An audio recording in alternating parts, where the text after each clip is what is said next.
trail ass nigga never thought I can't. Got $1 on me, what is life but a dream? I've been living my faith, nigga turn me up. I ain't even hit 10, bro, this shit like wait, let them feel my bass. Finna test your jaw like my last name Davis. Heard your slap, but it sound outdated. What you rated? I got a 10 in the backseat, peeling off clothes. I'm 5 from the crib, and she putting on a show. Tell him eat my dust when the green light show. I'ma peel it off, niggas don't want this smoke. Little nigga, y'all want this smoke. I'ma spark that shit, I've been feeling on edge. I'ma burn that down to the ashes cold. More fire, more fire, more fire, more fire. I'ma spark that shit, I've been feeling on edge. I'ma burn that down to the ash get cold. More fire, more fire, more fire, more fire. Spark this shit, don't fear no death. I'ma burn that down to the ashes cold. More fire, more fire, more fire, more fire, more fire. I'm mine, I'm on fire, I'm mine, I'm on fire, more fire, I'm on fire, I'm on fire, more fire, more fire, more fire. I'm mine. I jump up and count my blessings. Yeah, I ball out so hard, got them thinking I'm man with the yeah, look at me manifesting. I'm in love with the bread and look at the spread. I'm thinking I'm blueberry central. Sign on the dotted circle the amount. Hella O's like I went running routes. I wanted this since I jumped off of the porch. I've been this free since I lived on River's couch. Gold frames on me leading the charge. My eyes is open, I can see it to Mars. I'm Steve with the Mac serving up genius bars. Reach for the ceiling, nigga. I'm the same little nigga with a got to smile. I never backtrack. I'm a long way from home with the block too hot. I ain't touching on road, break ground. When I grow, I was kissed by a rose. Niggas wouldn't go a mile if they lace my souls. I could walk on air like I'm stepping on stone. I'ma spark this shit, don't fear no death. I'ma burn that down to the ashes cold. More fire, more fire, more fire, more fire, more fire. I'm mine, I'm on fire, I'm mine, I'm on fire, no fire, I'm on fire, I'm on fire, no fire, no fire, no fire. I'm mine, I'm on fire, no fire, no fire, no fire, no fire. I'm mine, no fire, I'm mine, no fire.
Oh, you thought this was a game, huh?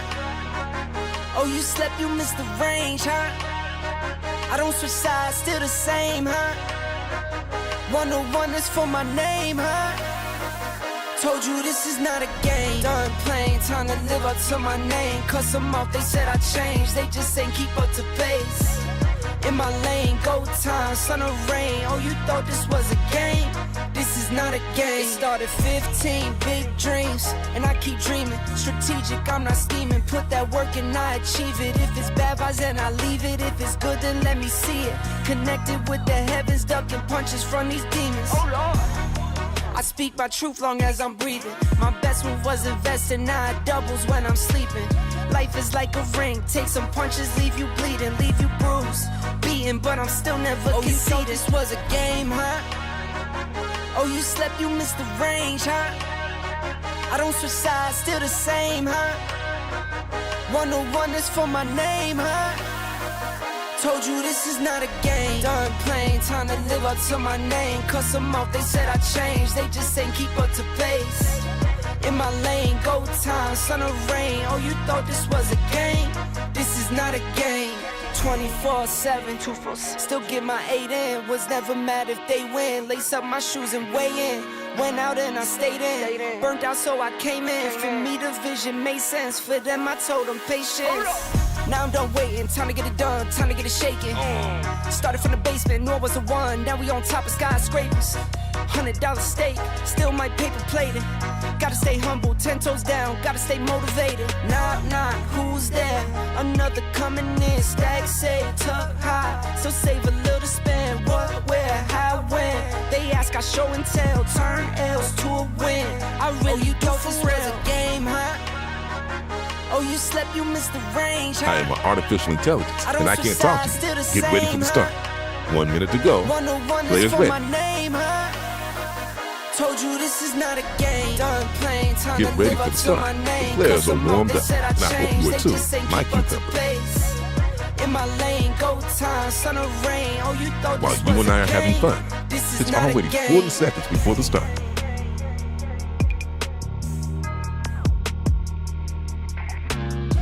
"30 seconds before start.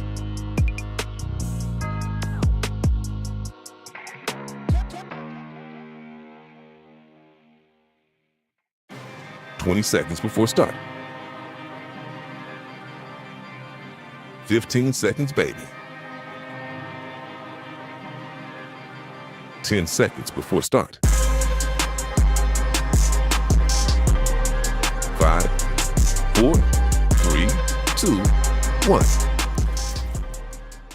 Are back after a day-long break. Hopefully everyone is rested. The same duo that took you guys on a break will bring you back. It is going to be me and Twisties up in the studio once again. We have Sparta versus Sangal coming up. The Russian derby, you might say. Sparta, everyone is Russian, and then, oh, actually Sangal as well. So we have a true Russian derby in the 1-1 stage. Whoever wins this will be one best of 3 away from playoffs. Whoever loses this, one best of 3 loss away from elimination. So definitely a lot on the line, and a pretty interesting odds here, you know, in terms of who should be winning what. Because Sangal are heavy favorites, but I kind of feel like we both disagree with that, right?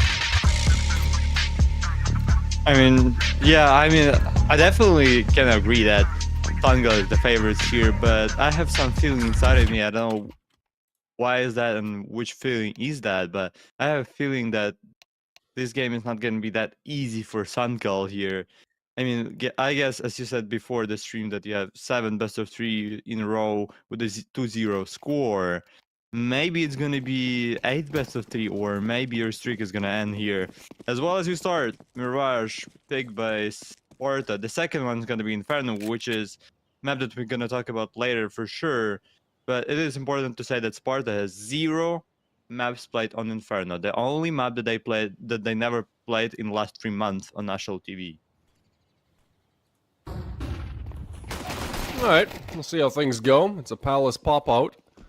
Invisible gets one, and they try to get on the side. The Donut player is actually on. Oh my god, what? Danis gets a double. Sandwich, not Donut. Mixing up my foods here. It's a nice double to keep them afloat, but the side has been taken. Plant is really difficult here because, yeah, as soon as you plant, they're going to start pushing up. So Patsy finds one, Klax will find another, and that's a clean end to this pistol. But honestly, Dana's did everything there with the huge double. Yeah, huge. Oh. Oh. Oh. We're not going to see that huge double, but it was a huge double, definitely, yeah. This is gonna be that's gonna be actually a force by Sparta, and look at the pistol of Yura Miata. Look at him, DZ. The gun that you definitely not see a lot on on Rostin for a long time. I don't actually remember when that was the last time when I've seen that gun like on tier 2, tier 3 scene. Maybe that was simple a long time ago. Because he liked to play with a TZ, but yeah, this time it's gonna be A once again. Bondic from 5-bet, I've seen him use it. Result will get the first, Invisible gets one back, and actually do push on the side, getting overwhelmed a little bit. Danis once again saves them. 3v3 would have been possible here. John is literally on 5 HP, so I think this round is done and dusted. Not too bad, but honestly a bomb plant or at least one more kill is kind of needed here for the force to make sense. So I guess we'll be going back. Yeah, another one. Another for Sangal, and even though I had a bad feeling, if you look at the first and the second round, there's nothing for Sangal fans to worry about. A great start for them. John 8 has no problems at all. I mean, Sangal does not have any problems with him in this round at all, as he was only 5 HP, went into that smoke, got destroyed. It's gonna be 2-0 start for Sangal of this map. And the reason why I had not the best feeling about the Sangal, because in the recent time, they didn't win I mean, if you talk about, yeah, actual European team, like, they didn't win in a couple last games a single European team. They won like Batera, then they won Cybershock, Gun5, which were all Russian teams, lost to Ents, lost to Monty as well. Won only against Johnny Speeds. Then they lost against Food, lost against 9. Yeah, so that's some sort of a reason why I had not the best feeling about them. And Sparta, once during our tournament, surprised me for sure, and not probably only me, as they won Alliance. And Alliance, at the past couple of weeks of this month, are killing a lot of enemies and destroying them and getting a good result. Here, what's going on with the pistols? Those pistols are just doesn't even give a chance for defense to get something. It's 2v5, and Sangal are probably gonna go for a save now. How did it even happen? They had the pistols. I know, you were just like talking about some other things. It's like, surely the pistols are not gonna do anything, but they almost get a flawless round here. Sure, one good elimination from Result, but yeah, that B site looked pretty underwhelming for the setup that they had. Interestingly enough, this Sangal roster has actually won Galaxy Battle before. I think it was actually the first one. It was the one after which, right after Aurora got dropped. This lineup got dropped from Aurora, and Aurora picked up the Eternal Fire lineup. They did have Grix. As we know, Grix went on a tier 1 stint to Heroic. Didn't really work out. Now he's back to tier 2. Still just like demolishing in tier 2. I really hope like some other team gives him a chance.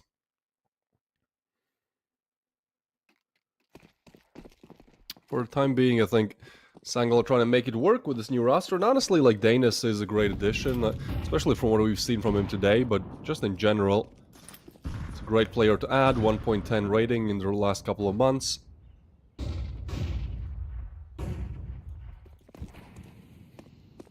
Yeah, individually I think Sangal are definitely better, but Patsy has to be careful. Bad timing there. The spam comes through and catches some early damage. What do you think about the setup? There is nobody from the CTs towards mid. They're playing total side control. I mean, with such guns, probably they have 2 weak guns, if you talk about that. 5.7, MP9 for result and clocks. The sniper just probably doesn't want to fight for it like that, so yeah. I mean, that's maybe the best decision with the guns and with the nades that you have. Just look at the nades. It's still a lot of time, 53 seconds for Sparta, and the only nades that Sangal has is smoke for result and flashbang for Dynast, which is not the thing that you wanna have. And Dynast has a nice setup with his teammate here. If Sparta are gonna go into the connector, Dynast are gonna take some attention for Clocks away. If Clocks just not gonna die, go into the smoke and die. Clocks, oh, 14 HP left for one of his enemies, but it's gonna be a kill for Uramiata. It's 4v5 and the start of this round for Sparta, but 20 seconds left, and Dynast strikes with the first, with the second, not gonna get the third though. And now it's a huge problem for the guy in pit, but at the same moment Sparta has to plant the C4. Look at that. Oh, what a wall bang.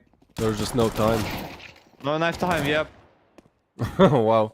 Confuse even gets 2, but running out of time there. A little bit underwhelming. Patsy does want to hunt him down, but no reason for Confuse to give that kill. Yeah, looked a little bit messy. This is a 4v5 as well, right? Like, they had the player advantage, but simply not enough time, and honestly, Sparta, I feel like the communication was a little bit off there, the way how they just died one by one. Unfortunate. Looked like they had a great chance to kind of get themselves back in the game, right? Especially on their map pick, you don't want to be down like 3-9. Oh, whoa, whoa, what? That was John somehow hitting the shot, and I think they know about Danis as well, so he's cooked. Is he cooked, chat? Oh, but look at this. They're going to push ramp, and that's punishment. Nice refrag by Klags, though.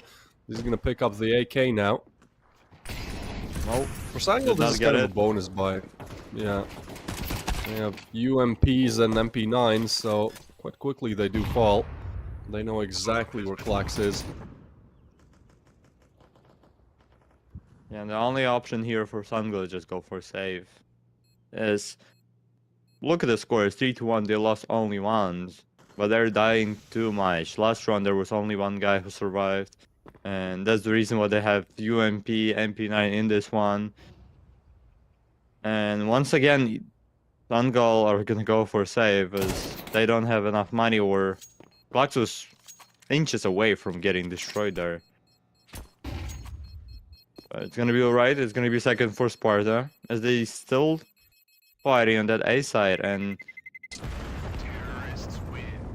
I mean, look, yeah, the buy is once again Sangal are not gonna have a normal buy at all, and the question is, are they gonna go for a double save here, or are they gonna force now? And if in case if they're gonna lose, it could be even 5-3 in favor of Sparta, or at least 4-3 there.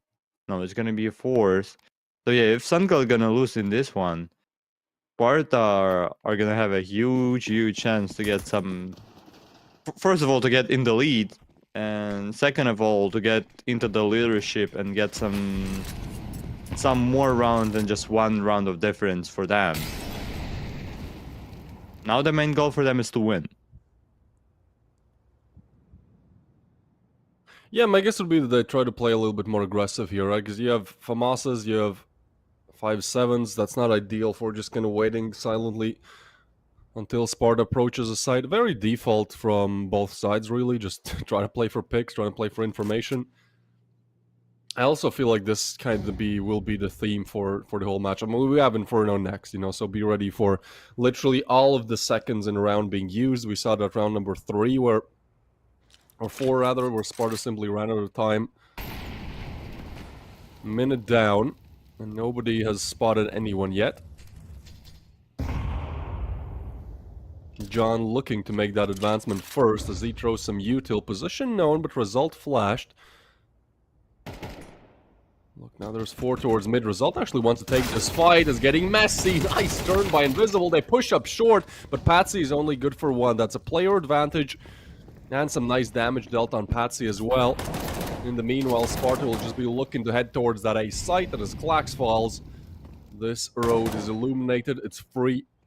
It's going to be an interesting engagement, but there's no bomb, so it doesn't matter that much. Norway just on for some exit frags then. Sparta have done a great job at technically putting themselves in the lead, as Sangal will definitely go on a low by next round, but we've seen crazier things. For now, things stand all equal. Yeah, we've seen some crazy stuff. The first round that Sparta won, that was almost a full save for them. But what was the situation there? There was 1v4 save probably, yeah, for the last of the Sangal players. So Sangal did only 1 kill, or maximum 2 if I'm not getting wrong there. Which was definitely not the thing that you would like to play, and the amount of kills that you would like to get after you play against the pistols. Generally pistols that was. Norway somehow found the M41S there. I mean, it was probably on catwalk there, yep. Where his body died, where one of his teammates died there. But it definitely has to be an equal for Sangal. If they're gonna force once again, they're just gonna put themselves in such a bad situation. Yep, they're just gonna go for that Hero M4 in hands of Norway. But maybe that's kind of not the best decision for him to play with the gun. Oh! Okay, never mind. What? Norway put a double. I was about to say that he has 0 kills, and that's the reason why, but now he has 2 kills, so my words would not matter at all. Yeah, they knew who to give that hero rifle to. At this point, I'd say it's kind of a 50-50 round, because sure, Sangal have the 2-player advantage, but they're still on the USPs. As much as they'd like to retrieve the weapons, they're top mid, so, you know, Sparta are going to be guarding them pretty much until the end of the round. In the meanwhile, they will choose to go towards A, so it's a 3v3 setup on the A side, but Norway's rifle pretty much has to get another one, and hope and pray the USPs together can finish up another weird timing. Norway overlooking some angles, and now the problems really start to arise. They saw the Palace player as well. A side is effectively open, but the bomb is still dropped, so this is going to get a little bit interesting. As Yura Miyata is super careful, nobody is holding the bomb. He will pick it up and move towards that A site. Still haven't dealt with the Palace player though, and well, Klax will just wait. Actually, look at that. Patsy has picked up a rifle, and he'll actually have pretty good backstab timing here. You know, once the bomb goes down, I think they're going to try to play this where Patsy and Klax both peek at the same time. Honestly, with 20 left, like, we've seen problems like this from Sparta. Flash comes in. They wait for Patsy. He has to be the difference maker here. And now Klax is going to be making noise that they shouldn't expect a ramp player, but Patsy eliminated by Confuse. And I think that's around. Yeah, there's nothing else out of this. So a really nice idea. I think there definitely was a timing where this round actually materializes for Sangal, but very, very aware Confuse. Definitely not confused. Taken down 2 players in this round, putting Sparta in the lead. Yep, it's 4-3 in their favor now. And the crazy and funny thing that I mentioned there, besides that double kill by Norway, that Klax, when he made that some sort of bait for him, from Palace, his enemy from pit were never looked into the pit. And at the same moment when when Klax did a couple of shots with the 5-7, then he turned and pushed towards Patsy. So that bait didn't work at all. Oh, aggression by Resal, but what a kill by Invisible. There's almost a one-top there with a couple of bullets. Oh, another one, Invisible. Definitely seems like he is Invisible. With the 10 bullets only used, it's a double for him. And 3v5 start of the full by Sangal. We're definitely waiting for that one to show something here. But now it's 3-4 and almost 3-5. Spatsy, Norway, and Danis. They don't have defuse kits. The only nade that they have is smoke for Patsy. So it doesn't look good for Sangal at all.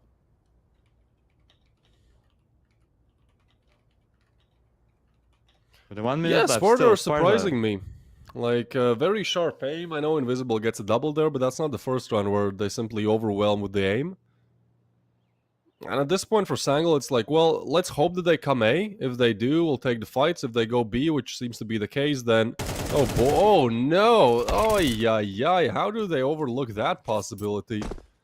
Yeah, I mean, it has to be a save. You have absolutely no money to work with here. Norway actually wants to scout them out, but Yura Miyata will punish that, as he should. Patsy also there, but yeah, just no other option than to save. Gives Sparta the chance to build up some cash. Confuse will be on more than 10k after this round ends, and Sangal will be pushed to their backs against the wall. Hero AVP in next round, I think that's about where it ends.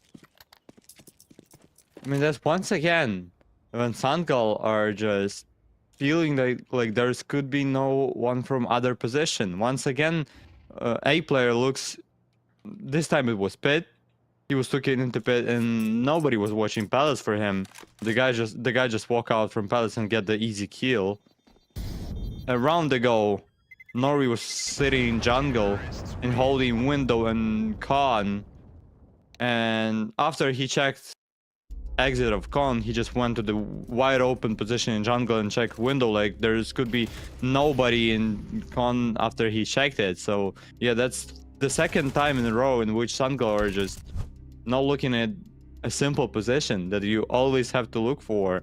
And that's the reason for them to take that 30 seconds of pause, maybe to change some things, maybe to at least think what's going wrong here. And that's definitely not the story that they wanted. As we said, that they are favorites, but at the same moment, both Heavy favorites. you and me, both you and me had a feeling that that's probably not going to be an easy game for them. But at the same moment, we have to think about the Inferno as well.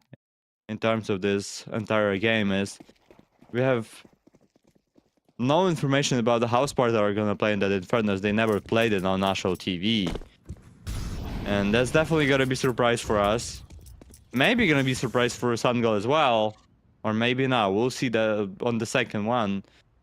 But for this one, it's an NM4, another hero gun for Patsy, and Danny is gonna play with a AWP. Oh, Result. Oh, he's screwed. That was Result alive there. There you go. He goes down. Sees it up next. Fox does hear them running away, but Confuse still takes the kill. The Caesar does strike. And Danish finds another. Hold on. They've now picked up an AK. Sangal have made these rounds where they just have the pistols and one hero rifle very close. But this AK kill has to go the way of Klax, and it will. Now they know, but he has plenty of time to run around, reposition. Will be taken down by Invisible. 50 seconds to go. They want to scale up the site and have to plant the bomb somewhere. But as they hear the plan, the peak will be coming in, and that is clean from Sangal. Really well played, and also a pistol round pretty much won. I think the perfect way how to bounce back in the game. This is a 3v5 as well. Oh my, I didn't actually notice that. That's a really bad loss from Sparta then. Frustrating one for sure. I think definitely shifts the momentum now.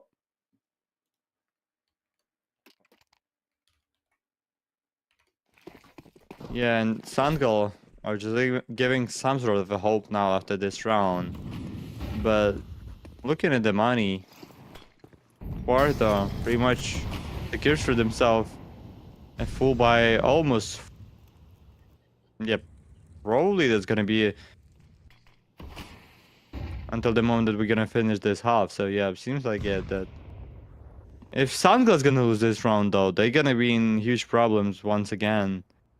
And full control of middle, even though Sangal missed the window smoke. Oh, I mean Sparta missed the window smoke, but Sangal does not use it at all for themselves.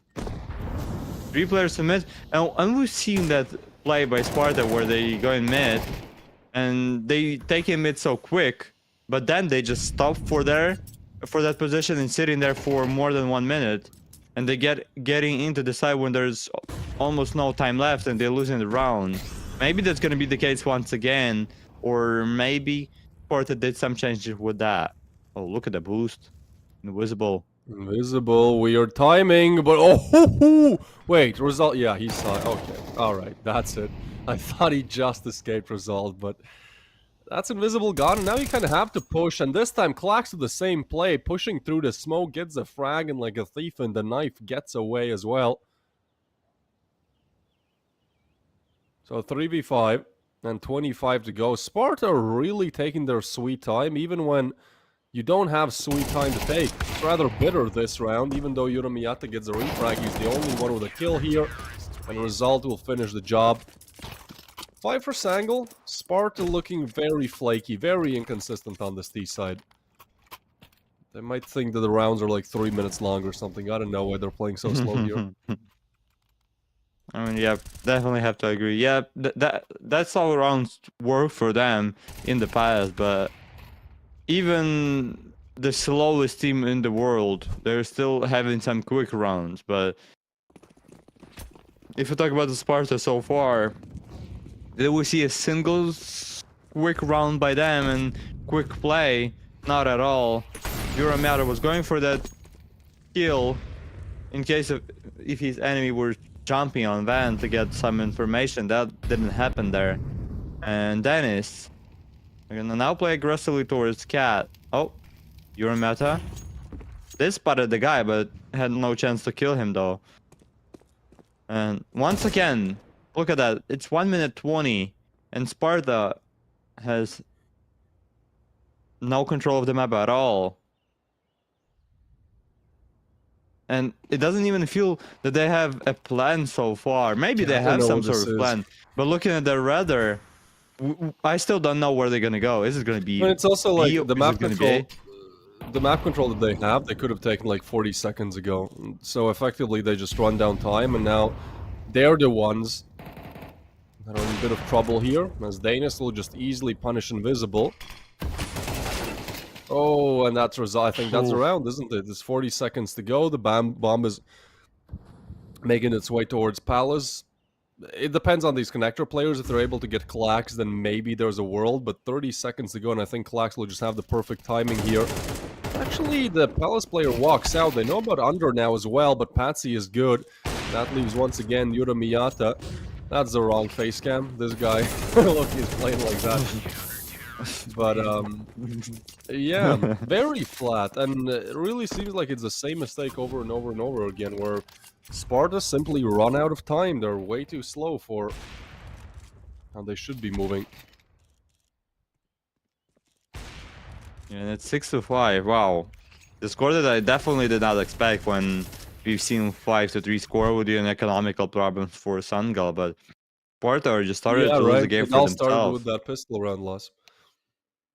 Yep, where Sangal had 2 guns. Yep, there was an AWP and the M4 for Patsy, I believe. And now Sparta, in the final round of this half, are gonna be broke. They are broke. And what they gonna get? I mean, the only one player that can afford himself to buy Galil here, it's Solp. Yep, and he did it. And the max that we can see here, it's Mach 10. And then the rest of it is going to be pistols. Not the best way how you want to play the final half, the final round of the half before you switch into the pistol round. And if Sangal are going to be able to win this one as well and win pistol round, what could be better for them after such a hard start for them? You cannot imagine a situation better than that one. If it's really going to be the case, if they're going to win now, if they're going to get the first round after we switch. And it seems like even though they struggled, now they're not struggling anymore. And that all of that changed after they took that 30 seconds pause, which definitely helped them to get the kills, get the wins.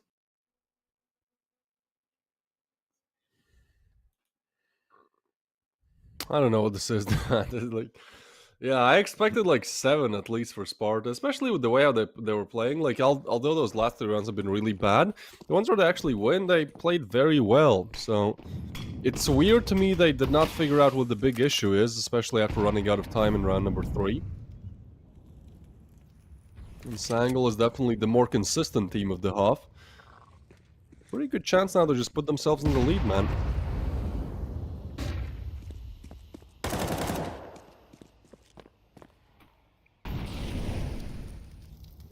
John, is he gonna go for that con push into the smoke or?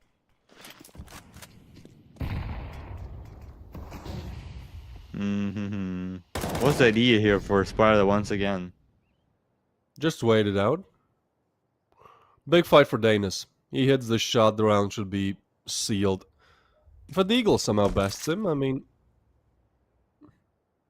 that's a liability to the defense of this ace side. Head spotted, and now how do you deal with this? Because he spotted the op as well, but you kind of just have to dry swing him. Little util, they jump out. Danis gets his, but so does John. Patsy is there with one as well, and now the P250 tries to strike. Danis finds another.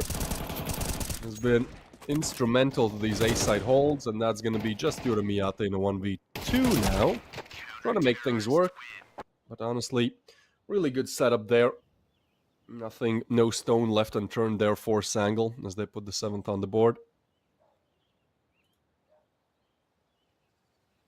Yep. And how many rounds in a row is that? Is it 4 or 5 by Sangal? Let me check it. Double check it, so I'm not gonna be wrong here. As well as you have a case, a free skin for one of our viewers. What skin is it gonna be? It's gonna be AWP Duality for Resin 1. Congrats with that. So, no, that was 4 rounds in a row by them, as the score was 5-3 in favor of Sparta. But then after that, 4 rounds in a row by Sangal, and Soul still on only 1 kill, which is right. 187 damage. It's not about like, because sometimes there is a day for you when like you get a huge ADR. amount of damage. Or 15 ADR. Less than 14 ADR, I think. Yeah, something like that. And there is sometimes there is a day where you hit a shot. I mean, you get a lot of damage, but you just cannot kill a guy. He's always low HP or half HP. But it's not the case in that situation either for Saul. 187 ADR is not even enough to get 2nd kill. So it's definitely deserved that he has only 1 kill here. Maybe something is going to change in the second half, as Sangal are about to play some interesting pistol round with the 2 players on mid, with the 1 on B, with the 2 with the C4 in Palace. And we'll see what's gonna happen here and how they're gonna play it and finish the 1.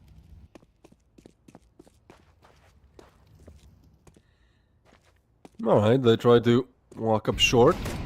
It's definitely heard. Oh, flash is good. Invisible drops down, but that B side is in big trouble, as if Invisible falls, this is it. Yeah, alright, Sangal. That's one way to execute on the A side. John is there, but he's very unaware of Patsy, so that's a freebie for him. And just confused left. Confused, really. Hey, where are they? They pushed B, they pushed A. Sangal just spreading their tentacles everywhere in this round and delivering with a bang. Putting the 8th round on the board. I really hope that Sparta don't force here.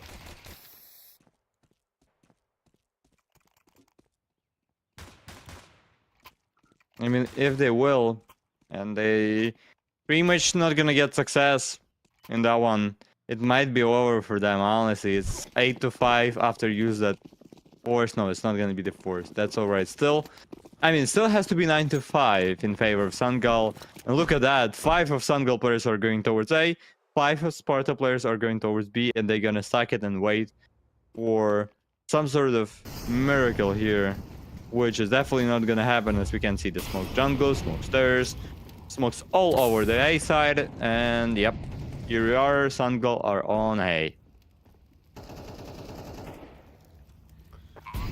Yeah, good call for Sparta to not force in this one. It also means that this round is pretty much done and dusted.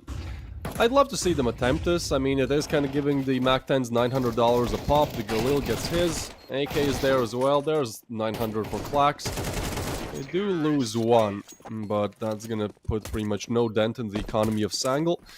As they've advanced to 9, the first rifle round is really gonna show us if there's something to fight for Sparta, or is this one done? Because, remind you, we were on 5-4, or 5-3 actually. Sparta were doing great, 5, and then yeah. they lost. Yeah, they lost a 3v5 to CZs, 5.7s, and a hero rifle. And after that 3v5 loss, I think they kind of just mentally got tilted, and they have not found a round. Actually, it hasn't even looked close in majority of these. So, yeah, take it away for the rifles.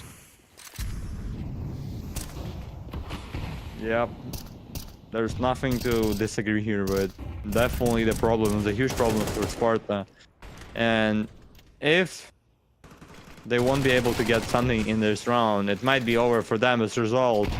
strikes with the first kill with the Mach 10 towards Invisible, who was visible in this round and got destroyed completely. And only one defuse kits for Sparta as they start this round 4v5. And it seems like, oh, Solb has a huge problem here. The closest enemy is in window now, and it doesn't seem like he's gonna move. Doesn't seem like any of them gonna move after that. All of the sort of the nades towards Solb on B. Yeah, but now Sparta has no chance at all for fighting for that B side. It's 3v5, and they definitely have to go for safe. I still didn't get a point why nobody helped Solb as he was playing alone on B. You have the guy who has 2 kills, and you leave him alone to defend 5 players on B side? Really, boys? Yeah, honestly, these simpler mistakes is what kind of makes me think that Sparta are just full tilted right now. Like, that is, as you said, just not how you play. And I'm actually somebody who also, like, gets tilted quite easily. I'm trying to work with that, but I do know when I get tilted, I just play way worse. Like, way worse, making way more stupid mistakes. And that's exactly what's happening to Sparta right now. Like, aim-wise, I think they did great on T side, but now it seems like they were just kind of, whatever, you know, let's just push him. Doesn't matter anyways, and, well, that doesn't really take them places. A very dry start here to the second half. Still no rounds since they lost to the Pistol 3v5, so... Yeah, that's 7 rounds in a row by Sangal. And now they take attack. Feels a little bit too Maybe late, that's but gonna help them. there's still time. I mean, there's still time. We all know these Mafia talks, right? Yeah. And coming back into the tilt, anytime when I'm either having a bad teammate in my team, I just mute them and turn on the music. Or either when I'm just tilted, I'm just turning on the music and I'm just playing the CS like that. That's the only way how you can finish the game. Maybe all of the Sparta players have to turn on some music and win this game like that. But honestly, look at that buy. It's 2 M4s, 2 Deagles, and 5-7 for Uramiata, and a huge possibility for Sangal, if we talk about the firepower, to take another round for themselves, which is going to be 11. And after that win, they're going to be only 2 rounds away. 2 successful rounds away from getting the win on their enemy pick, and then going into Inferno, on which their enemy did not play at all on national TV. That's definitely going to be an interesting one fight for this on the second map as well. Yeah. And at this moment now, with the Sangal getting that lead, seems like they won't have much problems now to finish Sparta. Oh, 9 HP left for Uramiata, only 1 nade. Oh, the Molly's not gonna help here, yeah. And Uramiata is still gonna somehow survive in that window spot. But for how long, the question is. Oh, he actually escaped that one as well. Oh, Norway! He's just playing Wipe-Rack right now. Loaded up the Mirage DM server, just pre-aiming every angle where an enemy could be. That's a clean shot from Sol B. Needs another. Can't get it. Confused there though, and this B setup is still strong. The M4 could deal damage, but can't get any more. And now Uramiata has to do it all on pretty much flawless execute. No HP left to really push this clutch back together. Tugs back to site. Sangal kind of waiting out. They do need to go. Issues of time is really what Sparta has been plagued with. It's just not the real face cam, but it looks pretty interesting. 15. There's a world where they mess up. Modanis has been great today. 2 KD, 14 and 7. Gets an impact frag, gets 11 on the board, and very quickly this has turned into a very dry game for Sparta. Yeah. And it's definitely funny to look on to look at that Uramiata webcam. Feels like he's playing with the one hand on keyboard and on the mouse as well. Yeah, that was a nice shot there, but then the result and teammates stayed around. Sparta with a full buy now, with the sniper rifle for Uramiata, with the M4s in the hands, with the FAMAS as well for Confuse. The fuse kit's only for Solve, the B player. And if there's a hope, the hope has to be used in this round. for Sparta if they're gonna fight and if they wanna fight. That's the main question here. Because, yeah, that's, wow, a lot of rounds. 8 rounds in a row to be exact here in favor of Sangal. And after they took the tactical pause, they never stopped destroying them. And once again, result with a kill. 4v5 start of this round for Sangal. And yeah, that's the way how Sparta were supposed to play with the mid control. Getting the kills, fighting for it.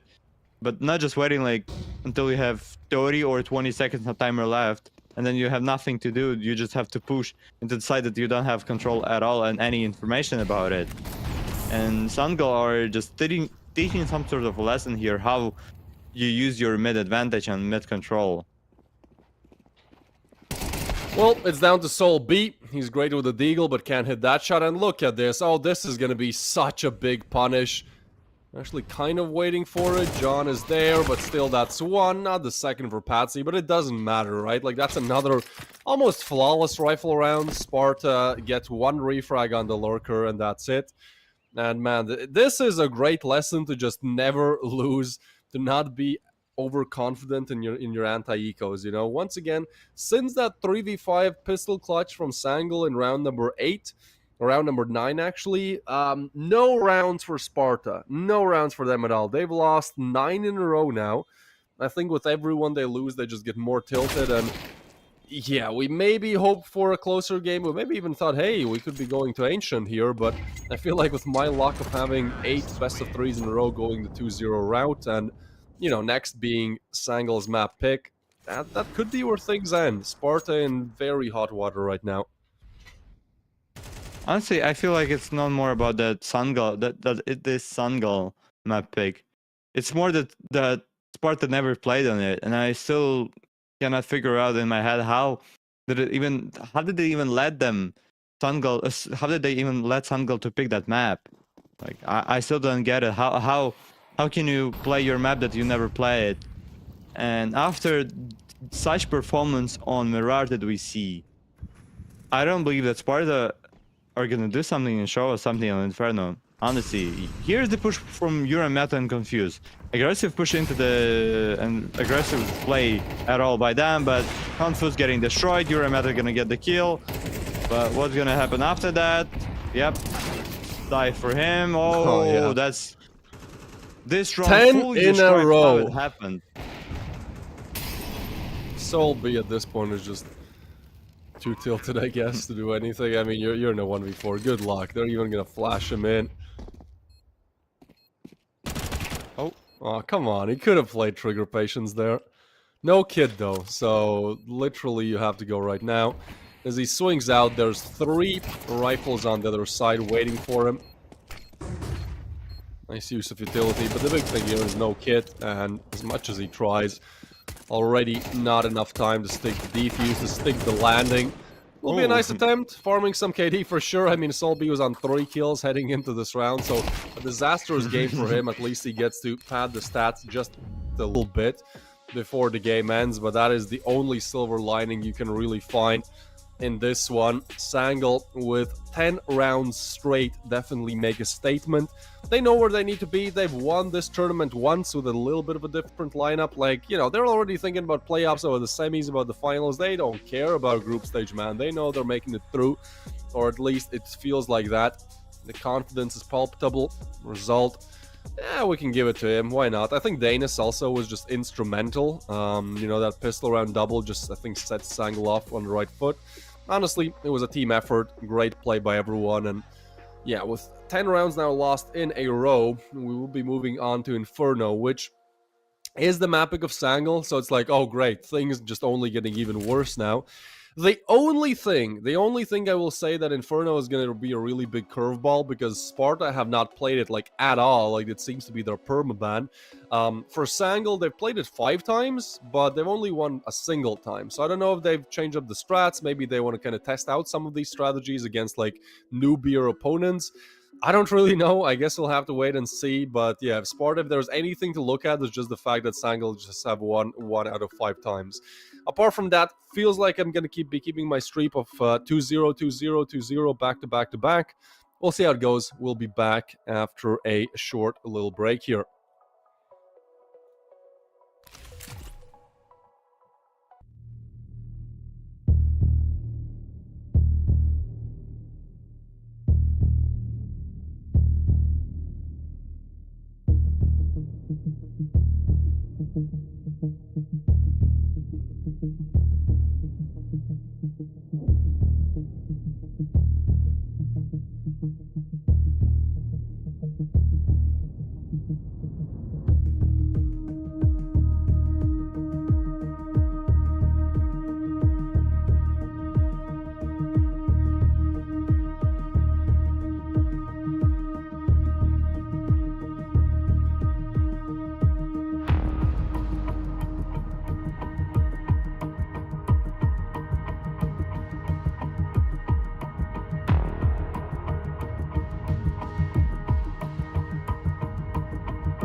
artificial intelligence, and I can't talk to you.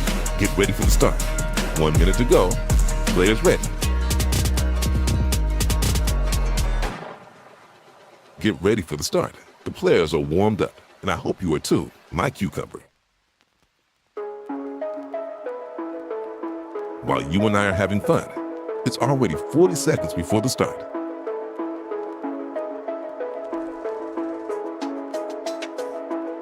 "30 seconds before start. What a waste of love. 20 seconds before start. 15 seconds, baby. 10 seconds before start. 5, 4, 3, 2, 1. Sparta start off their mapping of Mirage really promising, looking good, then they proceed to lose a 3v5 to Pistols, and then they lose 10 rounds in a row. Seemed like until the end of that game they just went pretty much full tilt mode and there was just nothing left for Mirage. So, Sangal in a really good position right now. As you can see on the screens, we're going to be moving on to Inferno. That is their map pick, and playing against weaker opposition like Sparta, it feels like this could be where we end this best of 3 as well. Unless you have some other thoughts, my friend. Honestly, no. Honestly, no. I don't have any other thoughts. That I was hoping you the would only give the the only hope here for Sparta is that Sangal are just not gonna be ready for Sparta to show something. If they really have something for us to show and surprise us, then Sangal might be in trouble, because they playing against a team that never played on this map. So basically, it's almost impossible for you, if you never practiced against them, to make some sort of play here based on your enemy play. But the same one, we don't know, maybe Sparta never plays this map at all on proc, so yeah. That's like, we're just jumping into the nowhere and not knowing nothing about what's gonna happen here on Inferno. But we'll see. We'll see in a couple of, I wish, seconds. Definitely a couple of minutes. We're gonna see what's gonna happen on the pistol round, and after that we'll see how this Inferno is gonna go. Is it gonna be the same way as it was for Sangal after the score 5-3, or is it gonna be something like it was for Sparta at the start of the Mirage? Yeah, this is a weird one, right? You have a team that never plays the map against a team that always loses the map. So I think we're going to be looking at a bit of a bottom barrel matchup here. One thing I'll say though, like, assuming that Sparta and Sangal are kind of equally good or equally bad on the map, you know, since they both can have performances or no performances, I'd say Sangal just have the more firepower today. And I know that Sangal was, you know, not tilted and Sparta was tilted in that second half, but yeah, I honestly think, like, Sangal could just convert off of firepower. Chicken. I think we have Wander. Can we get a shake if we have Wander? Maybe it's Evolution. I don't actually know. Yeah, I didn't pay attention either, so yeah. Oh wait, I'm gonna check. I know I'm gonna check that one. It's Evolution. It's Evolution. So no shake for us today. No shaky. Alright. And I guess we're going back. Can we both agree that this is gonna be 2-0? Like, we're both pretty much looking at this matchup and going. I mean, not even looking at the team. The first second, as I knew that I'm gonna cast with you, I definitely know that it's gonna be 2-0. So. Right, yeah.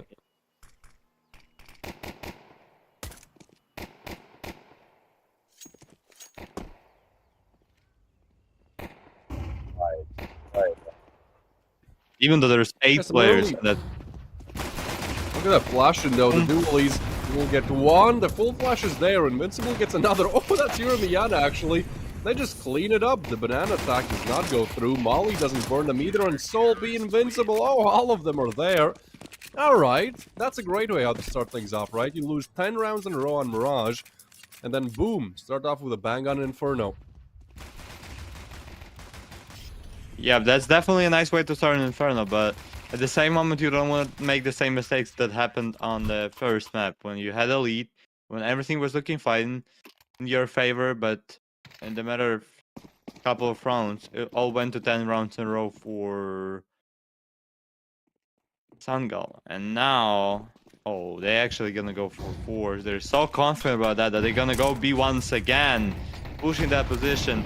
There is a molly, there's some sort of nades from their enemies, but still some sort of possibility for Sangal, as there's only 2 players on B. Nobody's rotating yet, and they're on site, and they're winning the fight against Invisible. It's 4v5, and they're about to plant the C4 in a couple of seconds. No, Salt getting the kill. Only one? No, more than one. There's a huge mess. Yep, and Clux, the final guy in this round. It definitely looked like something good for Sangal, but then that guy from Graveyard or George came with the FAMAS and did all of the huge kills.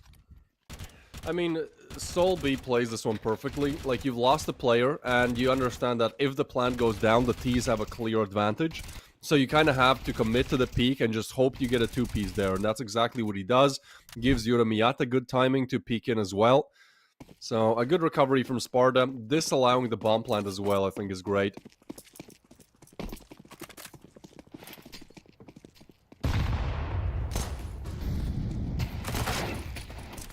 Ooh. Chan. Oh, look at the Patsy. Patsy almost got that kill. Oh, that was close. But now Yura Miyata just pushing Banana. It's 1 minute 34 seconds as Yura Miyata is almost on Tetris. But John Wick is working here and getting all of the kills. It's Danis who's the last one in this round. 1 against 3 enemies for him. It's gonna be 3-0 start for Sparta. A promising start for them. But is it gonna be that promising for the full by round as well? Or is it gonna be just these 3 rounds and that's it?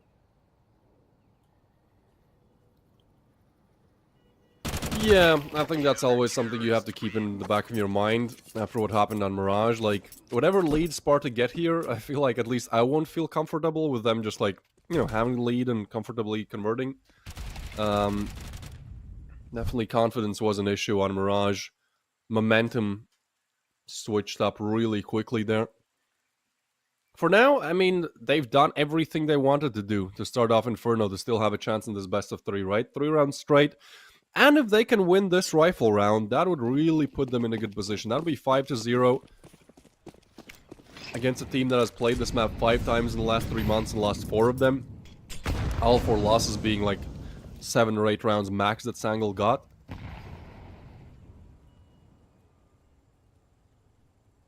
It could be something huge for Sparta, but your methods with the op. Would not see him upping at all on the first map, as it maybe didn't like to play with it, had not enough pounds, and Yura Meta strikes again.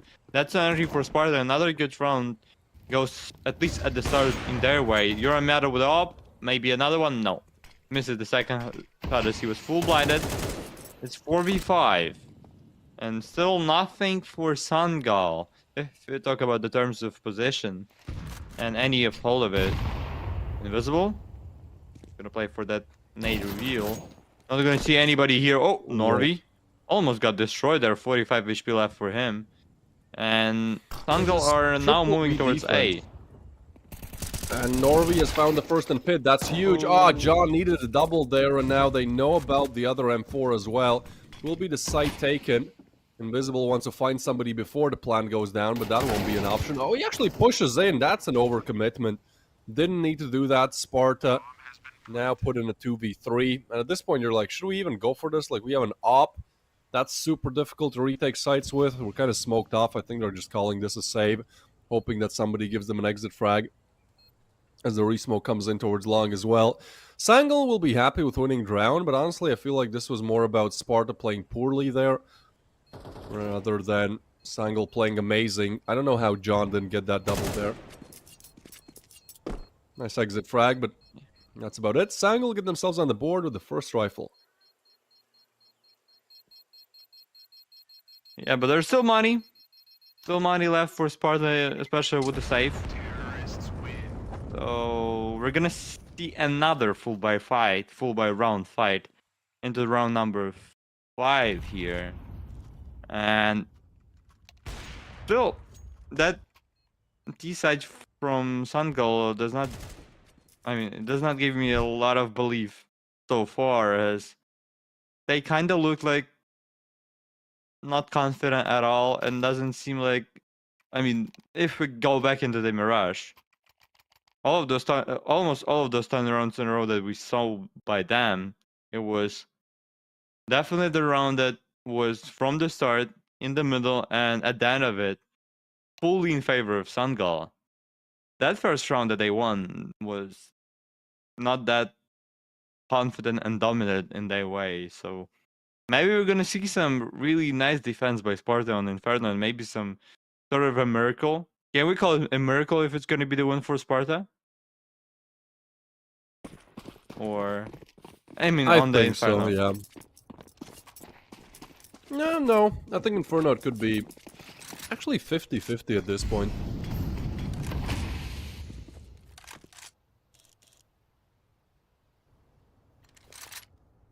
Because I also feel like Mirage should have been so much closer, and Sparta just got visibly tilted, right? Like, with the way how they opened things up. Should have been a close game, man. They just kind of fell apart after losing that 3v5, so I think Inferno starting differently, mentality is different as well. I think they can definitely push this. In fact, I wouldn't be surprised if they get even like 8 rounds on the CD side here. This is a big round though. If you look at the cash, Sparta will have money for the next, but definitely lacking in the util department. But what's more, for Sangal, even though they win that previous round, they're definitely not out of the danger zone. Not planting the bomb in this round would actually put them back quite a lot, so... Oh, the boost comes through. This is cheeky. This is pretty cheeky. Whoa, that's a miss and a lot of damage on Uramiata. Now they know there's a double setup towards long, so I think they'll be wary to push A, just because there has to be 3 people minimum, right? So... we'll have the smoke going down. Pushing B. This time, Uramiata hits. That's a big shot at Invincible now. Still invisible to them. If they don't clear him, that should be the double, and it is. Invisible doesn't let them down. Klax runs in, but John, this time through his smoke, gets a spray down. Dana's just kind of left to save here. Won't even be given that chance. I might actually try to run down the clock and kill him after the time ends, so he has to die here. No, he's just gonna go for save. Saving here. Yeah, they'll just run him down. Why are they not running him down? This is $0 if Danis goes down there, so it's a little bit weird to me that Sparta just doesn't want to risk it and push him down, because that's literally $0 round loss bonus, but hey, it's fine. I mean, you still win the round, you know, I'm nitpicking here. It's a great defense, some nice shots by Uramiata, and Invisible does what's needed.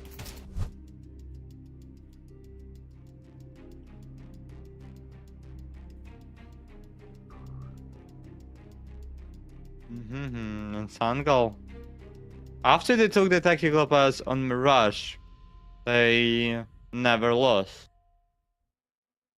Maybe that's gonna be the case here as well, or maybe not, because they have not the best guns here. But the same moment, when they took that pass on Mirage, that was the same. They had only 2 hero guns and 3 pistols. This time it's gonna be an only hero gun for Danist, who saved in last round. I don't know how did they actually let him save, but still.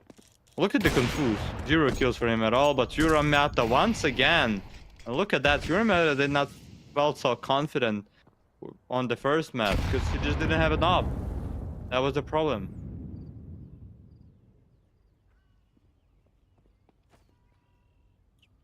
Boost up comes through.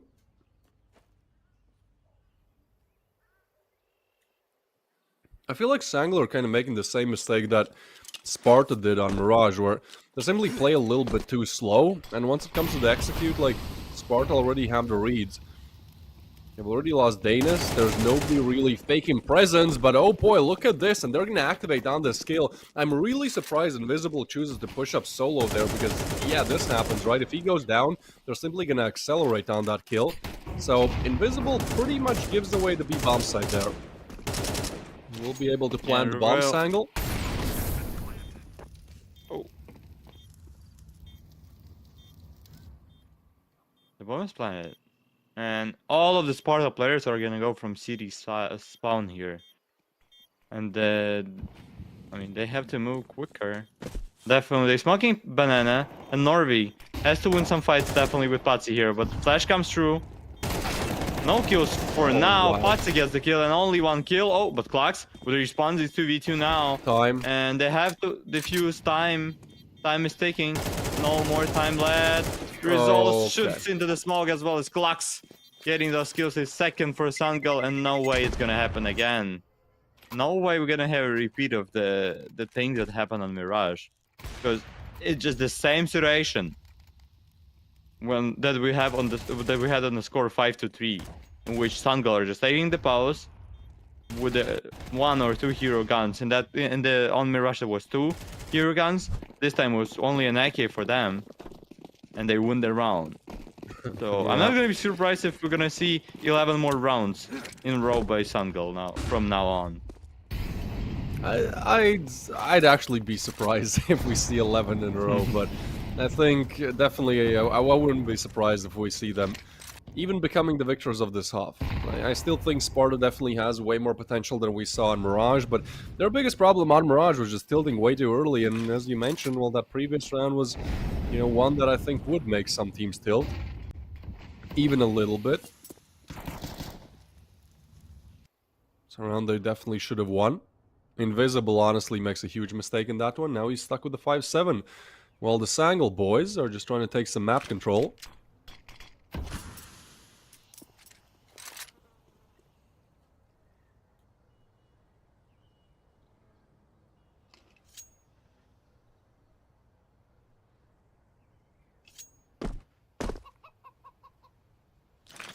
Roll around. Sangal know that they don't have to play aggressively here. Because if they're gonna die here quickly, they're gonna lose force of all gun, then give a chance for Sparta to win this round. And they might find Confuse. Taking a nice position here. If he's not gonna overplay here, no, that was unnecessary to go into such a wide open position. Yep, and Eurometa is the only one guy who's gonna get the kill from defense on A side. Look at that nice smoke. But it's gonna be the round for Sangal anyway.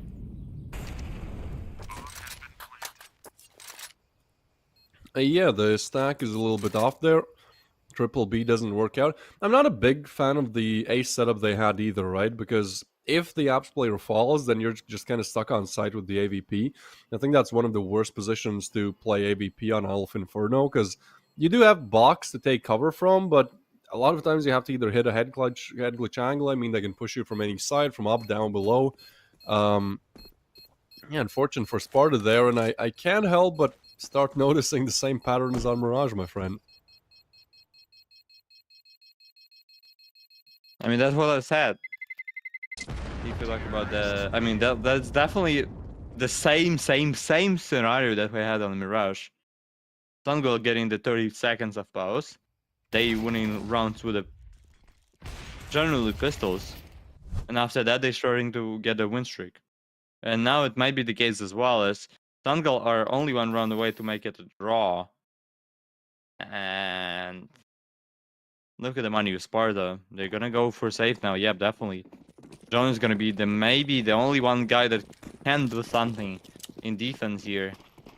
But it has to be 4-4, and if after that Sparta are not gonna be able to win the full buy round as well, that could be the real case in which we're gonna see the same situation that we saw on Mirage. Yep, Norway strikes with a kill.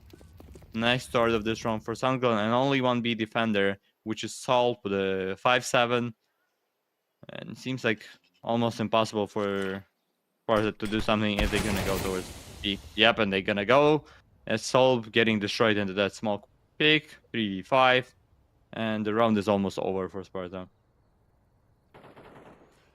Yeah, and I can't help but feel like Invisible again kind of misplays his hand there, right? We've seen him, the round that kind of tilted, or that started this now 3-round win streak for Sangal was the one where Invisible was solo B. He just kind of shift walked down, peek banana, got killed, and off of that kill, Sangal accelerate, rest is history. In this round, he dies in pretty much the same way. I know he had a teammate nearby, but there's just no refrag potential, really. That's a big issue. So Sangal will now equalize the scoreboard, put themselves up on 4. And I feel like Sparta just... They have to break this streak, right? With every round that Sangal gets in succession here, Sparta will just start to feel like the reality is just manifesting again. The same thing is happening down at Mirage.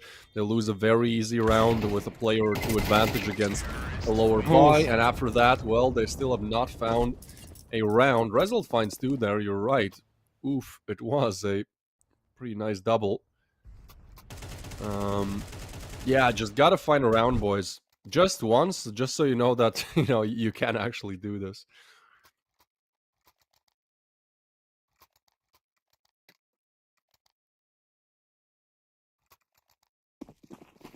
Honestly, for me, I don't know about you, you're gonna agree with me or not, but this round seems like the round of life for Sparta in this game. Because with the things that we saw on Mirage after the last couple of tilt rounds, it seems like if they're gonna lose this full buy, it might get them into the tilt once again. Danis, especially with the entry 4v5 start, and they just gonna run towards A, which is wide open on long. And now they're gonna take, oh, what a position is gonna be for Sangal to finish this round on A now. Oh, Dennis somehow misses that AVP shot, but John strikes with the double. Are he gonna... Oh, Confus gets another one. It's 2v4, Norby. They have to kill Confus anyway to get into that A side. No, but he does know about Danis, and he has the up. The jump up doesn't work, and Fuz is just doing everything right now. A nice double, and Norby low will be taken out of the equation. Good recovery for Sparta. Exactly what they needed. Put themselves back on the board. Put their mistakes behind them. Pretty bad miss by Danis there, though. He was a big difference maker on Mirage, so uncharacteristic.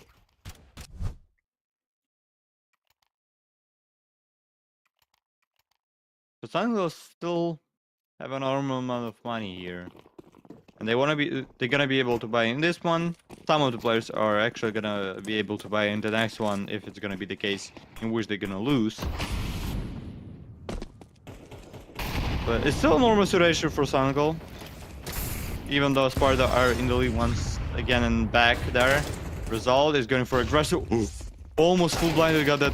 You saw that bullet that almost went into the Solp head, but instead it went into the wall. With a boost, Dennis once again misses the shot. It's second time when he misses a huge and important shot that was almost an easy kill for him. But still a kill on Banana. It's 4v4 with a 1 minute and 10 seconds left. Sangal, where are they gonna go? Is it once again gonna be A?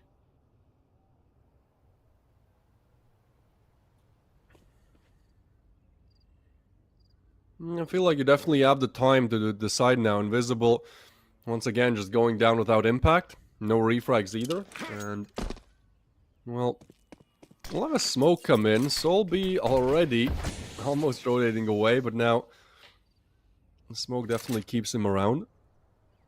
Sparta have had an issue where, like, they just call these stacks incorrectly. They will peek mid now, so that gives them information to where they can send Yuramiata on this, or can they? He's just going back. What a... Look at the radar, man. Yuramiata was so unsure. Back, forth, back, but there you go. John just unaccounted for, and actually wants more. 20 seconds. Bullets. Yeah, 15. They need to clear out this side player. It all really hinges on what can Solby do, but he gets pre-fired. Now they'll throw down the smoke. Have to be aware, though, the banana player is pushing in. There's the op as well. I think simply just running out of time, running out of resources here. Norway is alone with the backstab, and even though he gets a kill, there's not enough time to do anything. Sparta take a strat out of Sangal's strat book and make them run out of time. Great backstab there by John B. Just committing to it, just rushing in and catching the perfect timing. Yeah, I mean, yeah, in that scenario, Sangal just had nothing to do. They had no control at all. They didn't have control of George or close to it. And because of that, they were just... They didn't have the position to plant the C4. You have the enemy from banana, you have the enemy from CD spawn, just from everywhere. And the same moment you want to plant the C4, but they would not allow you to do that. Here comes the hero AK for Norvi in round number 11. Sangal are close to lose another one. An ideal finish of this half for them, it could be 7-5 if they lose this one. Or if Norby is gonna do some crazy stuff right now on B, it would be even 6-6. But there's a guy in CD with a nade in hand. Okay, that's the first kill for Norby. Now you have to kill a Dark and Triple in that moment. Invisible gets the first. And Solve is always as well working. Yep, Invisible for the second one. No, so Invisible! Alright. What a There we go. USP! Had some bad rounds where he peeks first and dies without impact, but at the same time, he has delivered great impact, right? We had that double kill on B side, which really mattered, which pretty much single-handedly won the round. This one as well, I mean, there was team around to help him, but certainly alone he does great as well. Leaving just Clax with a dream, no bomb, no nothing, really.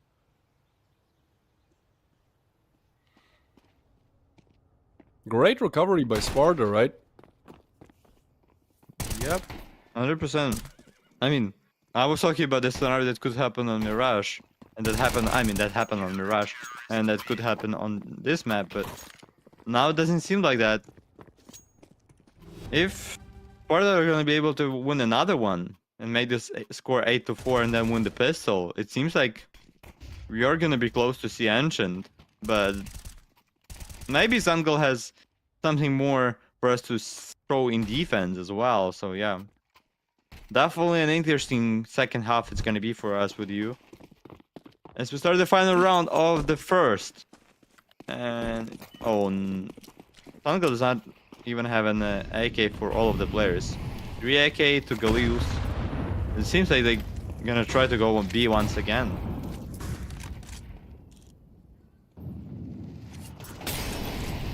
Yeah, let's see this execute. Sangal are now the ones backpedaling, the ones that need to get back in the game. B is the perfect call, though, because Invisible, though he has been great, he has also been really bad at some instances, and when he's left alone, he seems to underperform. So, honestly, best case scenario here is that he gets the kill, then we can lay down the molly, and okay, yeah, that is literally the best case scenario. I'm actually surprised that Rizal just kind of dry peeks into it. Like, you know that Invisible plays on B. Although probably the op was unexpected, they're still going to commit to it. Needs another, and Invisible finds it. 2 should be enough. We're going to be looking at a 3v4 retake here. Invisible did his job. Now it's up to the rest of the Sparta boys to find a way how to just trade for trade. As long as they don't go solo here, I think they're totally good. Oh, the nade could be huge. No. No. Not the best direction to throw that nade into. And Clax into that smoke might make some difference. Even though it's half of the timer gone of that C4, all of the Sparta players has the fuse kit, so that's not gonna be a big deal for them. But they had to kill. And that's a hard, as Patsy gets the first, but then John with a response, and yep, and conflicts with another one. Just in the matter of a couple of seconds, it all went down into Sparta hands as, yeah, they're gonna have enough to defuse the C4. John is gonna do so. It's 8-4, and definitely not the score that we expected to see on that one.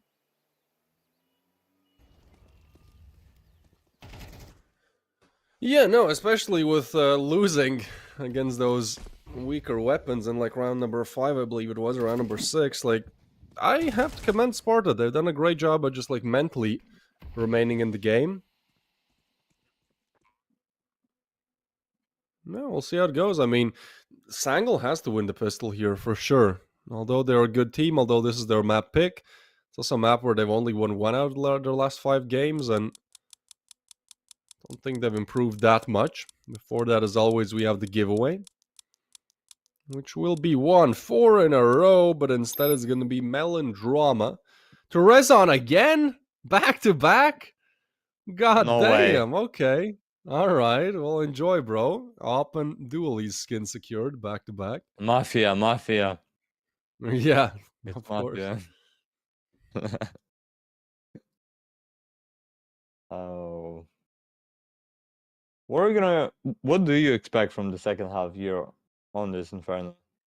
Is it gonna be 2-0 for I Sangal and think somehow recovery?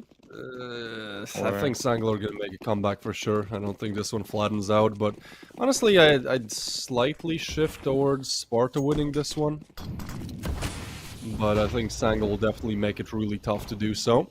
Sparta will push all to Arch. This is a strat I like to do in my wow. Premier games, but it's not a bad one. I mean, they take the control. Danis is there, but he can be overwhelmed. They try to jump out. Danis gets a shot. I think that's enough to confirm the info. And now the problem is that like you're kind of locked in if you're Sparta, like on both sides of this equation. If you come out, somebody's going to be guarding that. Weird timing. Klax spots them, wants to get away, but doesn't have the timing. They try to jump in. Klax Ooh. comes in with a double. Okay, and Fatsy finds another. Last player on Library, and I think, yeah, now will be Sangal. Converting a pistol round, like for Sparta, they made very big advancements very quickly, but it's also a play that's literally done normally in like Premier lobbies. So, you know, Sangal were very aware of it. They had time to prepare. And ultimately, they just deal with it with what I'd say ease.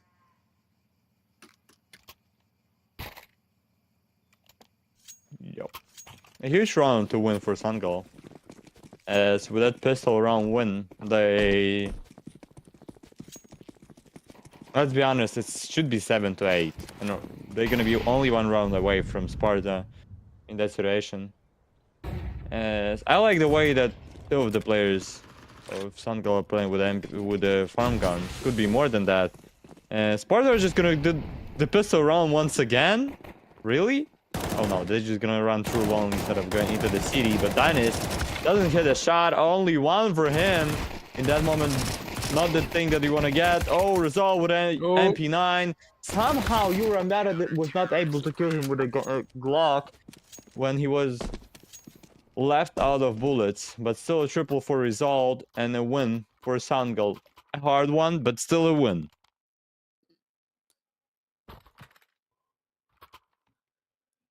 Yeah, I mean, it was just the glizzies, so I think we're good. Oh yeah, the big banner, participate in the giveaway. Sometimes you even get lucky enough to win back-to-back. This is kind of what it comes down to, right? Like I said, Sangler definitely going to punch back. I think they're still going to make it a way closer game. But I think winning this rifle would almost equalize the playing field, and they definitely struggled on the T side way more than so far in the CT. Oh, actually not a big nade. Invisible pushes through. Weird timing, spots one, but there's three on the other side. Gotta be careful. Nade is okay. Boost play comes through. Klax is trying to scout out these Apps players. Great timing to find one. He chooses to just get away. It's a very smart call. Disappearing after that initial upper hand maneuver. Sangler gonna play 3 towards A and still keeping a decent defense on B. The result is just gonna smoke off as soon as he sees a player. Default play. Okay, alright. Well, that's one way to go down. Result falls, and now there's no smoke, so Norway has to do things himself. The double will deliver. That is a great double. So the remnants of the Sparta attack is going to move towards A, but honestly, nobody has really shifted, and with no attack coming through B as a second wave, I think they're very much aware. They have to eliminate the pit player, Sound made. They do spot one, but that gives Danis the chance to activate, and now Confuse on very low HP will throw the molly to force Danis out. He wants to lay down the smoke and just survive. As help arrives, there's still one library bomb tap, 20 seconds to go. Seems like there's simply one too many players around as he tries to deploy the smoke again. It's 15 to go, and he still has not found a single player. Sangal just playing trigger patience as slow as they come, but a really good call to just not give him any chance, any picks. They will put the 7th on the board.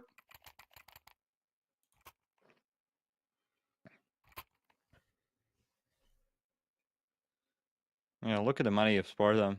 There's gonna be 8-8. And a comeback and recovery for Sangal again. It doesn't seem like Sparta are just able to deliver in the second half. I mean, at least at this moment, compared to what we see and what we saw on Mirage as well. Maybe they're gonna prove me wrong now and gonna win this round with attack nines. Or maybe they won't be able to win a single round for the T side. It's a slow round by Sparta as they're trying to find some kills and pick up some guns from the enemies here. Invisible. Tries to be invisible into that smoke on Banana. Nobody's fighting close by Sangal side here, so yeah. They're just gonna take some sort of control of Banana, but it won't help them as they gonna go towards A. And they're gonna fight at this moment against two enemies. There is a player number 5th, who is Dennis, who is watching Arch, and in a couple of seconds, if they're gonna go long, he's gonna be able to kill them. But in how many? It should be quick. Yep, they're gonna go long. And Danny's gonna get that kill. Patsy as well has to get the kill. Would have problems, but getting the second. Oh, John. And now Patsy's in trouble, actually. If Danny... Oh, no. There's a Danny who saves him for a couple of seconds. Patsy, Yeah. Patsy, nice shooting. Yep. Ooh. What a nice triple I mean, by honestly, him. Sangal are doing amazing in the team play department. Like, I agree it looks sketchy for Patsy, but then you look and there's just immediately somebody rotating in. The communications are there. Great setups. Sparta has not really been able to catch somebody lacking on the CD side without getting refragged immediately. And we also have to remember, like, Mirage looked okay, but their big problem really was the T side. Although they didn't do well on the CT either, it seemed like, CT was just them kind of being tilted. T side was where, like, I just wouldn't really say they had great strats. So now as it's all equaled out, 8-8, they'll get their second chance on the big guns, on the big boy rifles, but I feel like this is really where you have to win a round. Otherwise, you're just mentally starting to lose it a little bit as well.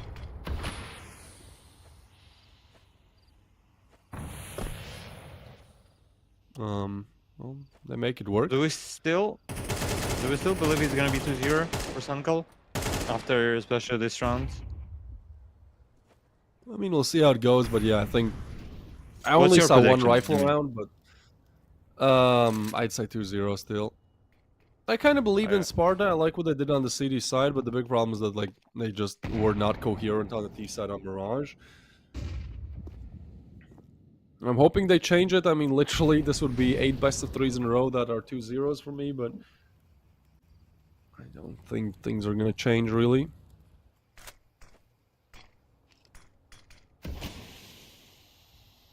Forty seconds left. And Sparta Yeah. didn't get any control at all. Now 35 seconds left. And there is smokes on apps. Now they're trying to smoke source long. And Patsy is there shooting into that smoke, but not gonna get anybody from it.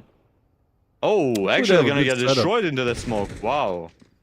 It seems like that setup falls away, falls apart. No kills at all by Sangal defense on A side, and it's finally a success for Sparta.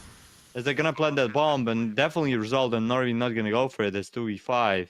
They have nothing, no chances at all to fight for this one. It's gonna be 9-8, and Sparta getting once again in the lead. They gave up a chance for Sangal to get into the tied score, but after that they're gonna take a driver's seat once again.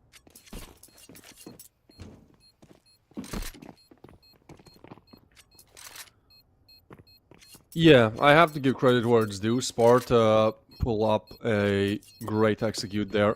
They smoke out all the wide angles, and it's like, well, unless they're stacking on site, we're pretty much playing a 2v5. I don't know how they catch. I think it was Patsy through the smoke initially, but that's a really clean round. That's a really clean round. Nice to see it. A very basic one, but, the basics work. So they break this 4-round streak. They don't give Sangal the lead back. Instead, they're going to be putting themselves in the lead again. And now they have to chew through quite a lot of cash that Sangal have acquired. There's going to be rifles in this one, and from what it looks like, rifles in the next one as well. You win this, you win the next. That's 11-8. That's where you finally get your in.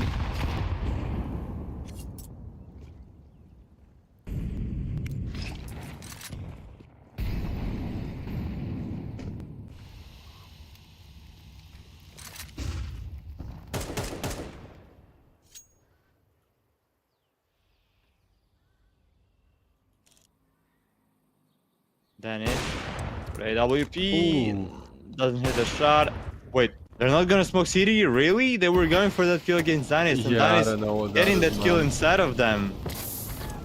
Wow, what an easy kill for Danis to take here. Honestly, a pretty poor call. Danis has been missing on this map, but even he's not gonna miss a second shot like that. Patsy now arrives with a kill, and now Rezel nades on top. The mortar from the sky arrives. Patsy pushing through, and Sangal with the cleanup on B bomb site. Confuse is confused. How the hell did this happen? We will find one. We need a 1v5 clutch on 10 HP. Yeah, seems like impossible, especially without the C4, and look where he's going. He's not even going closer to B. That's definitely going to be safe for him on A side. It's going to be once again at 9-9, a draw on our scoreboard.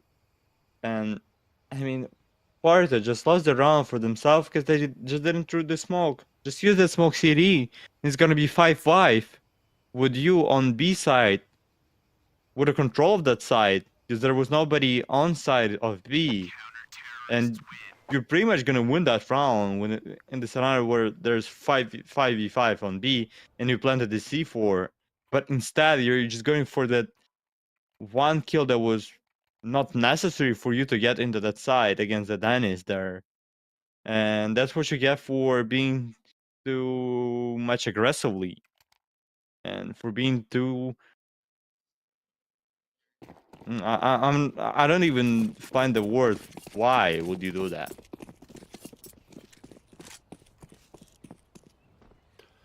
Yeah, I don't know why they don't smoke. Like, sometimes you want to not smoke and just fight, you know, if you're feeling confident, but they knew there was an op on the other side, so that's just a mistake, and that's a very costly mistake. It was their chance to get themselves on a 2-round lead, get to double digits first. Now they have their backs against the wall. You lose this round, that is pistols for the next, and that could also mean 11 for Sangal, so this game gets really close. And Result wants to make it bit less so, as Norby is gonna help with the refrag. Like, this is what I'm saying for Sangal. They're really good at working together as a team, right? There's always a refrag. This now puts them in a player advantage. Timing. This is a really weird timing, though. Patsy will try Patsy to spotted find him, I John, guess. but yeah, he's aware. Definitely the call out is there as well. So actually, he's gonna be walking. Well, yeah, he does find it. It's a good clear. And that was it. And this is what I mean. Like, Sangal are really good at refrags. I know there was a lurk, but still, man, like, there's just not too many refrags from Sparta, and they're on the T side. They're on the side where they should be finding these refrags. 2v4, close angle held, and Yura Miyata hits a great shot. Ooh, almost a second, but, well, now they know. 1v3 for Yura Miyata, and Klax will finish things off. Does not play with his food. It's going to be Sangal to double digits first. After an 8-4 start in the first half, Sangal have won 6 out of these 7 rounds on the CT side.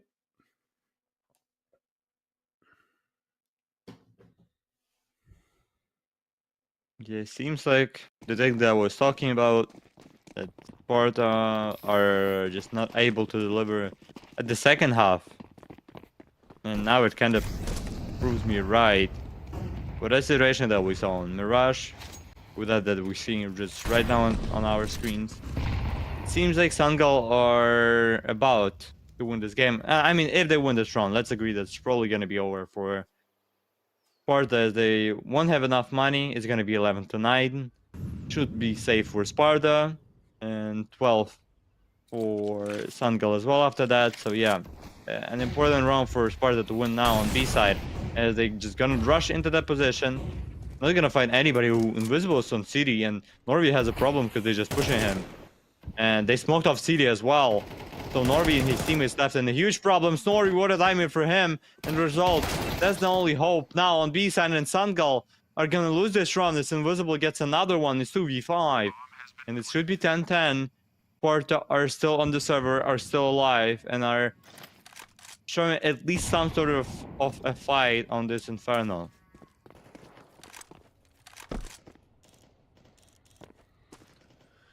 Man, these rounds are so flaky. Like, one round you're like, okay, this game's done. Sangal's got it. And then a round like this happens where Sparta just plays it to perfection. It's going to be 10-10. This was a way more important round for Sparta, of course, as they'll get to keep, maybe get to keep all 5 rifles. Honestly, they shouldn't be, like, trying to fight Klax here, because your cash is low. You want to save that money. Losing another rifle would actually be horrible, so I think they played smartly. They'll have the rifles, they'll have money for next round. Sangal have plenty of cash. They use some of it to buy up the rifles and retrieved an AK as well. And should be good for another buy if they lose this for the next round. So, money department, both teams are good, but we're still looking at, you know, these past rounds. We see 8 played and only 2 being won by Sparta. It does start to beg the question, like, can they keep it up? They've been kind of okay with the rifle rounds, though. I think rifle rounds go, like, 3 for Sangal, 2 for Sparta. And, of course, losing the pistol guaranteed an almost immediate comeback from Sangal. So, that's where things stand now. I like that Sangal are starting to switch things up. They have 3 towards Banana now, but gotta be careful. Danis could have had his clean chopped clean off.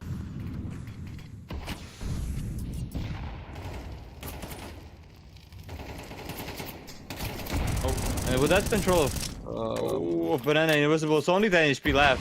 With that control of Banana, you have to get at least one player switch to A side. Or in this case, it's gonna be actually 2 players. Sejal and Norvi are just gonna switch to the A side. There's gonna be 4 defenders on A. And if Dinosaur... Yep, he's holding Banana. And they're gonna go Banana, which is definitely gonna be crucial here. Dennis, was the guy, and they have to help him. If Sparta are gonna keep fighting and going so quick, Sparta made a fake towards B, or they didn't. Yeah, they're gonna go A. They're gonna, they're actually gonna go like that. Invisible and Euro and Matter are gonna probably even fight on B side and get into that side. But at the same moment, their teammates are gonna fight on A. With 25 seconds left, yeah, and it works as Result has to leave long. And Sparta, with the 15 seconds left, they're gonna go towards A side. And the question, 5v5, is there enough time for them? 9 seconds. Like, no. Klax delivers, Patsy gets another, and that attack is just cut down dry, man. They had very little util left, so they can't actually, they used a lot of that util on B. And I feel like since they used the util, they probably should have just gone for it, because you're still walking into the A side dry, and I know the idea was like, we're going to overwhelm them, but you have like 2 players faking B still at that point, right? So it's pretty much going to be a 3v2 for the A side, which actually favors the CTs, given they're going to be in way better positions. Yeah, I like the idea. It does draw the rotation, but Sangal are just not in trouble at all at any point in that round. And definitely Klax is the man of the hour, putting in some good work, just getting that double. Sangal will advance to 11 first, and it feels like Sparta have been playing catch-up for the majority of this second half. They lose a round poorly, then they give us a beautiful round conversion, but the question is, how long can they keep going? You know, they've lost a round poorly now. Can they get another great one back? That will be Invisible with, I'll call that a great open. Definitely a little bit on the luckier side, but does make it work. Klax is actually in a pretty interesting spot, because I don't know if they're going to be clearing him, right? Because John is already there. Like, this angle sometimes goes, yeah, they're not going to be clearing this, and Klax gets the first, gets the info of the second, and now he's going to try to evacuate. Confuse won't challenge.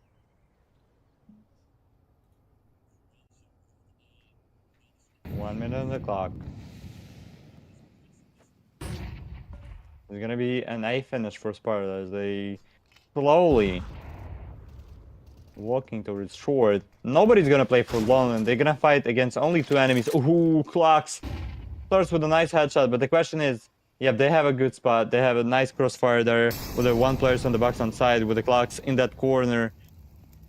Seems like there's no chance for Sparta to win this round, but maybe there's the hope. Still alive. Klax gets the first, gets the second. Yep, and Patty saves and helps him as well. 12 to 10. It's 2 match points for Sangal here.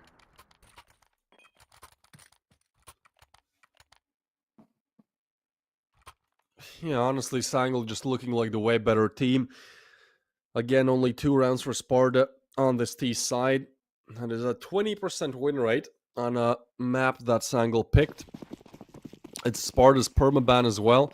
At least they make things closer than Mirage, but it's just very difficult to find a silver lining here, where it seems like in every single aspect, Sangal are the same or better.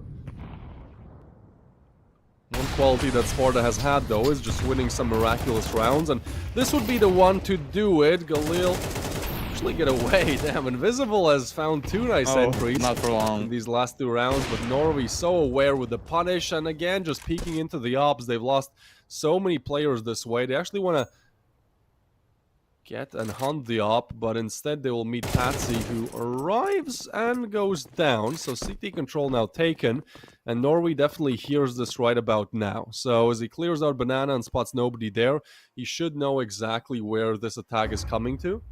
I think he can't believe that like just all 3 of them pushed CT. We'll actually smoke him off. So okay, well, we're gonna be looking at a 3v3 retake here. Cash is there for days for Sangal, so no reason not to explore this one. Oh, wait, whoa. That was close, man. I love the idea. We're gonna have a triple banana retake, though. It's not often you see these. Yeah, and definitely you not often see when there's 3v3 situation for all of the T-side players to go from CD spawn. So definitely another round that we see a lot. The smoke goes into the city. Uranmeta was not able to get anything from that.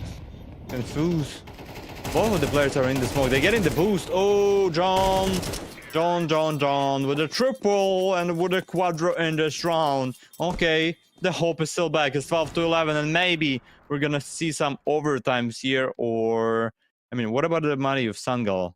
Are they able to have a full buy? Result is gonna have to play with a M4. Okay.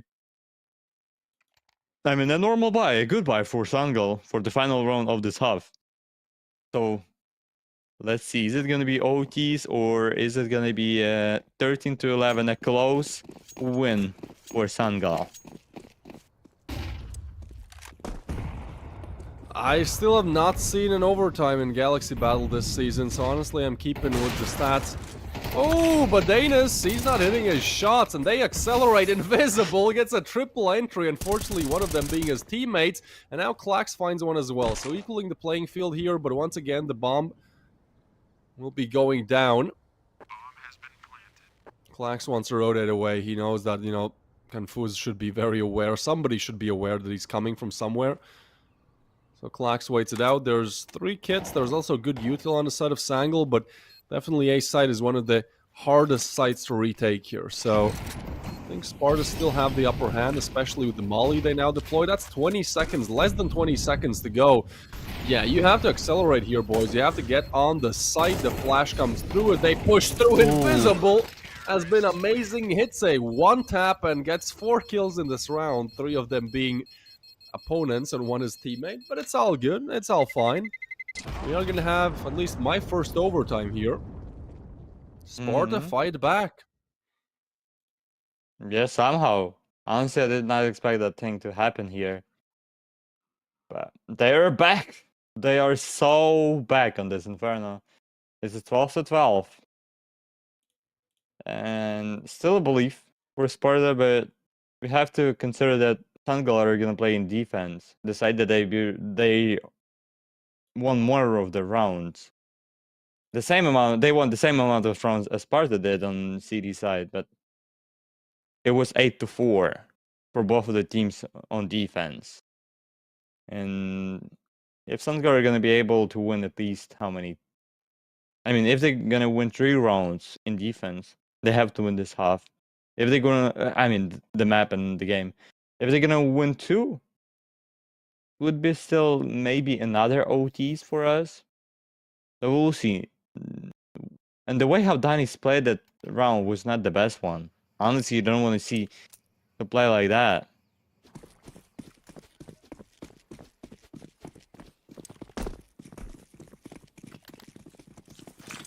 I still feel like Sangal got this, man. Like, their mental hasn't been an issue so far. Ooh. Oh my god, Danis. That is nasty. I don't think he even saw Uramiata. He was running through a smoke, literally just muscle memory.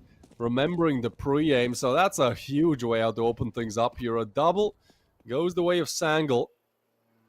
And with Sol B low at this point, you literally just have to play together and not give them away any picks. Like, this round seems so easy to convert. No. Do it again. He won't. And I mean, look at this start of the first round of the OTs. Just quick 2 kills for Sangal. And they fans are definitely questioning why they were not able to do it before. Just 1 round before, do the same thing, and you're gonna win the game. But now, it's an OTs, and Sparta are gonna go towards B. Dennis are getting smoked away. At the same moment, is gonna play aggressively here into that smoke. Sparta are getting smoked away as well, so they would have around 20 seconds to go into that B side.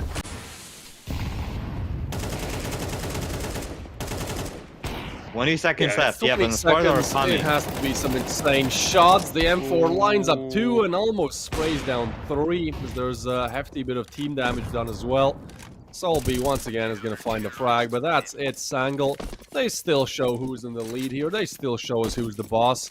Sure, maybe they themselves are a little bit confused. They actually ended up in overtime, but I don't know. I just feel like, 60% of the time they're going to win. I'd even put it on 70. I think we're still good. Not really a big fan of Sangal, but Sparta have looked really shaky today, so I gotta go with Sangal here, especially now them having a round advantage.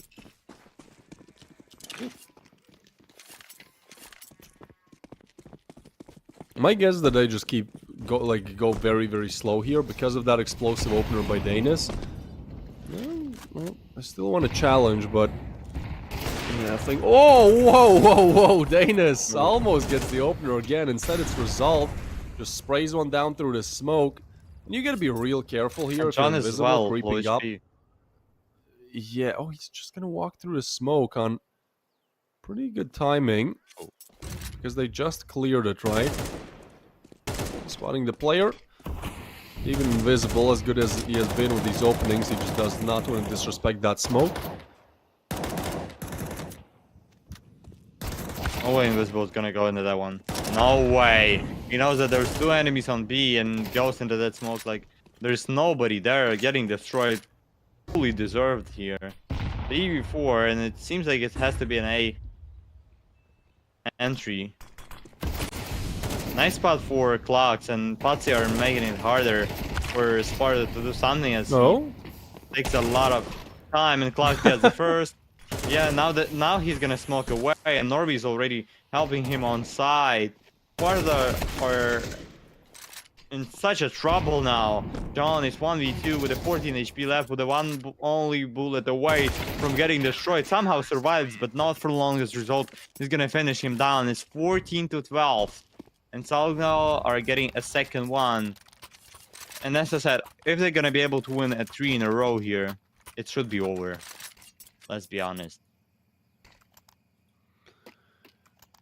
Yeah, I don't want to say it's over already, because Sparta disproved that once. They definitely worked hard to make Not it already. to overtime, but I mean, it was 12 Not to 10. yet, I We would got say, to yeah. 12 to 12. Yeah, so yeah, we'll see how it goes. If they can get this round, then maybe.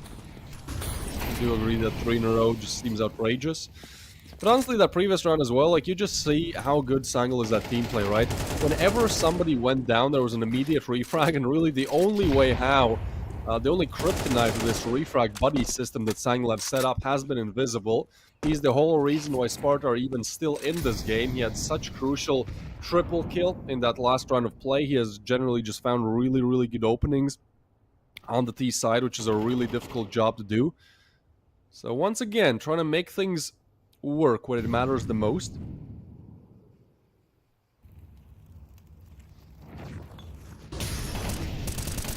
Flashed in, a lot of info for Patsy. Double flash. Oh my, I can't believe they go for the double flash in. But you see what I mean? Like, Sangal are still confident. They know they're a player down. They know that Patsy theoretically shouldn't peek, but he still does. He still has heaps of confidence, and secures the kill as well. So this attack now is pushed back to choose. And they will choose B. Or maybe not. Because we They can have the see a bomb couple on players banana, still looking the A area. It try seems to like they're fake just out A. gonna fake on B here. Yep, they're just gonna fake on B. We've seen that run once. Yep. And it might Actually, no, happen look at again. the setup.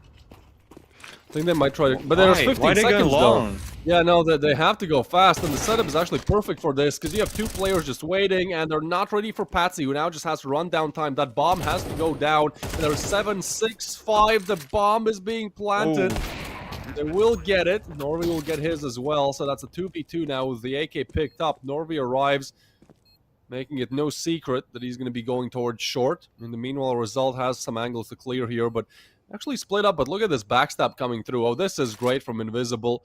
3 kills in this round is already, and he's just looking to do this all single-handedly as he finds his 4th. He's looking for the ace. Shouldn't overpeak, though. Got to be careful. But wow, a one-tap to finish things off, and Invisible is just on fire right now. Top frag in the server, 27 and 20. 3 kills to push this to overtime, and now 5 to get that first round for Sparta on the T side. He kind of has to keep up this performance, you know, otherwise I don't think the rest will show up. We'll have to see. The good thing about overtimes, though, is that we get an extra roll on the giveaway, and Zkill almost... How is it all? How is it 3 Zkills in a row? This shit is rigged, man. What the hell is going on? Like... Okay, well, congratulations. I'm joking around, of course, but it does seem like some people have just way bigger luck than others. I have not seen my name on the roll once, and then somebody just has it 3 in a row. It happens. It is what it is. As one genius coach said once in a while. 13 to 14, and now Sangal on the side on which they won only 4 rounds in the first half, and they didn't play for a while as a terrorist side here on this Inferno. We're gonna have some technical pause here at the start of the second, after we switch the sides and during the first OTs. Do you still believe there is a chance for Sparta to survive here and recover?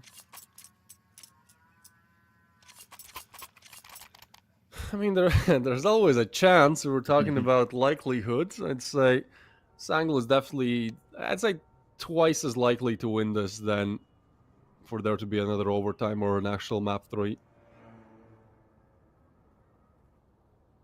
The one thing is, though, that when Sangal was on this exact T side, the first half ended 4-8 for Sparta. So it's not like Sangal are amazing on the T side. Obviously, Sparta did win the first pistol, so when it comes to rifle rounds in that first half, it was almost split down the middle.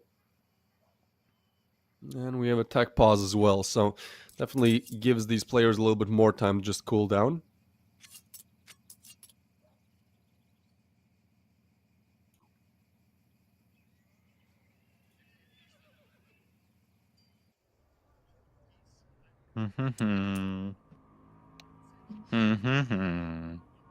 And we are back.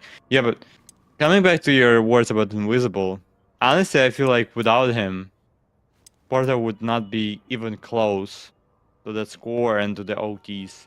Because I remember one round when he just destroyed everyone on B, when he was playing behind the second or first box. Then during the last round, there was an 8 by him. And Invisible is definitely unstoppable here.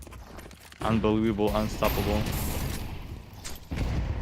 As we start round number 4 of this OTs with a normal amount of damage towards Invisible, the main hero on the server has 65 HP now left after those nades and mollies on Banana.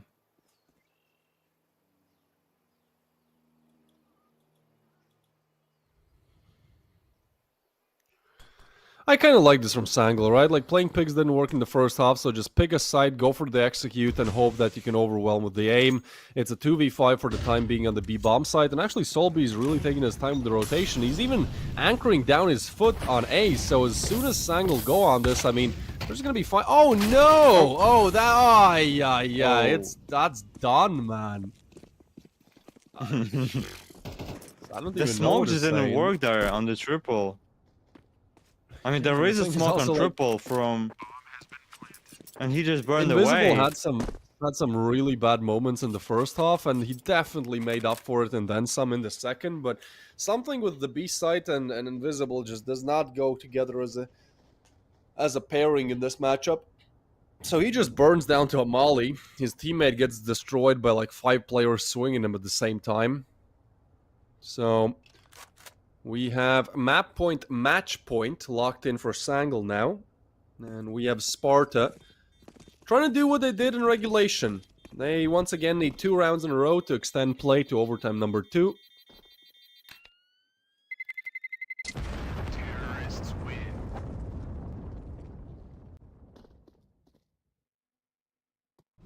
Yeah, two huge. Once again, two huge chances for Sangal to get the win here. As they already had the 2 chances and 2 match points during the regulation time, and now they have the same thing and the same possibility for themselves to win this 2-0 and go and chill.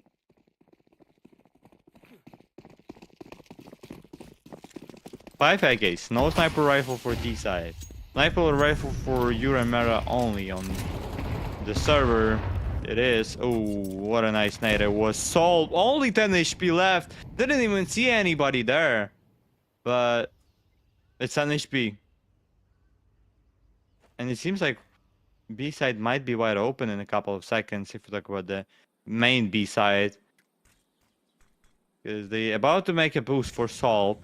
And that's probably the only chance for him to do something on B. As he has 10 HP only left. Oh, that was such an unnecessary white ping.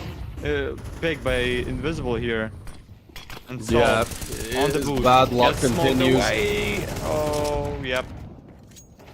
Should be As GG Norby now. catches another, that's a 3v5 with the bomb down. Seems impossible unless Miata is able to get a early open here, but look, there's no more util for Sangal. That is the only silver lining here. Sparta will have an entry into the bomb site unobscured, but even the molly misses. I mean, doesn't miss, there's just nobody there. They'll try to flash themselves in. Look at the sheer amount of players towards Banana. You're just walking into a death trap. Norby's bullets strike first on John. And although this game was a lot closer than Mirage, Norway will just keep spraying them through the smoke. 16-13.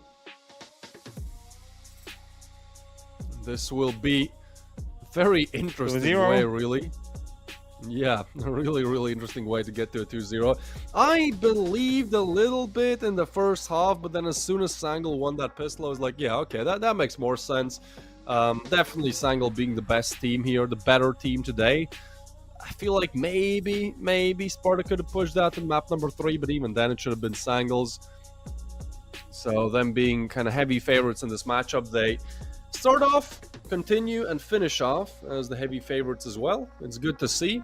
I kind of do feel like we have to give the MVP to Invisible. Like, I know how backhanded that sounds, but he just did amazing with But his at the same 26 moment- kills. The only thing... Yeah, the only problem was that CD Cider on the B side, he just like couldn't do anything really. So that's a little bit interesting. I don't know why B side is this kryptonite, but yeah, for the time being, I think once again it's a team that has won Galaxy Battle previously, or at least the core has won Galaxy Battle previously against Sparta, who's trying to make a name for themselves, but certainly not up to the same level. Yep, that's definitely it for the first game. For the first game of today, we're gonna have another one in 50 minutes, which is gonna be. Oh, actually, let me see what was gonna be that game. That's gonna be. Damn, so many matches on national TV going on right now. The Birch Cup, couple any other. Wait, how can I see that Galaxy Battle game? What? Might have Am I removed blind it, but or? No, Oh, no, it's we gonna be should- Alliance we against should- Eternal Fire. Yeah, it just went out from my head.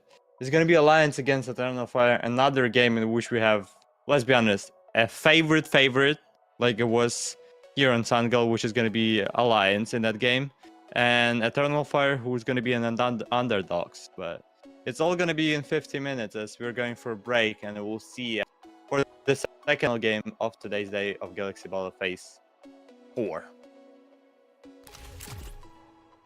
Quarantine, yeah. Trapped inside the basement till the sky started to clean. And I'm stepping with the guys that's gonna boost your self-esteem. Hey, I be isolated. Only real ones with me. That's just how I did. Hey, no, you cannot get in. It's a reservation. I set it for the team. RSVP. Hey, I be isolated. We done elevated. Where we supposed to be. Ay, my current situation ain't my final destination. That's just how I see it. Only her I stay isolated. Only her I stay isolated. Only her I stay isolated. Only her I stay isolated. Yeah, only the real forget how they feel. It's me and Dill. Hey, we in the stool, we working on hits, we staying until. Yeah, look with the bros. It's been a little while since last time we chilled. Hey, send us a beat, you know we on go, we know we gon' kill. Hey, we in the back, season the chicken to throw on the grill. Yeah, hit up Germ, hit up Jude when we in the Ville. Staying to myself, man, if I ain't with the team. We been grinding all these years, they see us on them screens. Now, people do me dirty, but I keep my hands clean.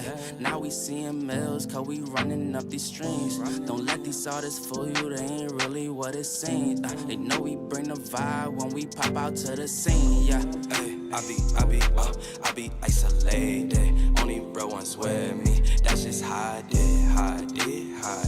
Hey, no, you cannot get in. It's a reservation. I set it for the team. RSVP. Hey, I be isolated. We done elevated. Where we supposed to be. Ay, my current situation ain't my final destination. That's just how I see it.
sucked into it, so I'm not tempted to empty my hand. Rising above and below, flying above what was planned. I couldn't suffer in silence, I ain't a suffering man.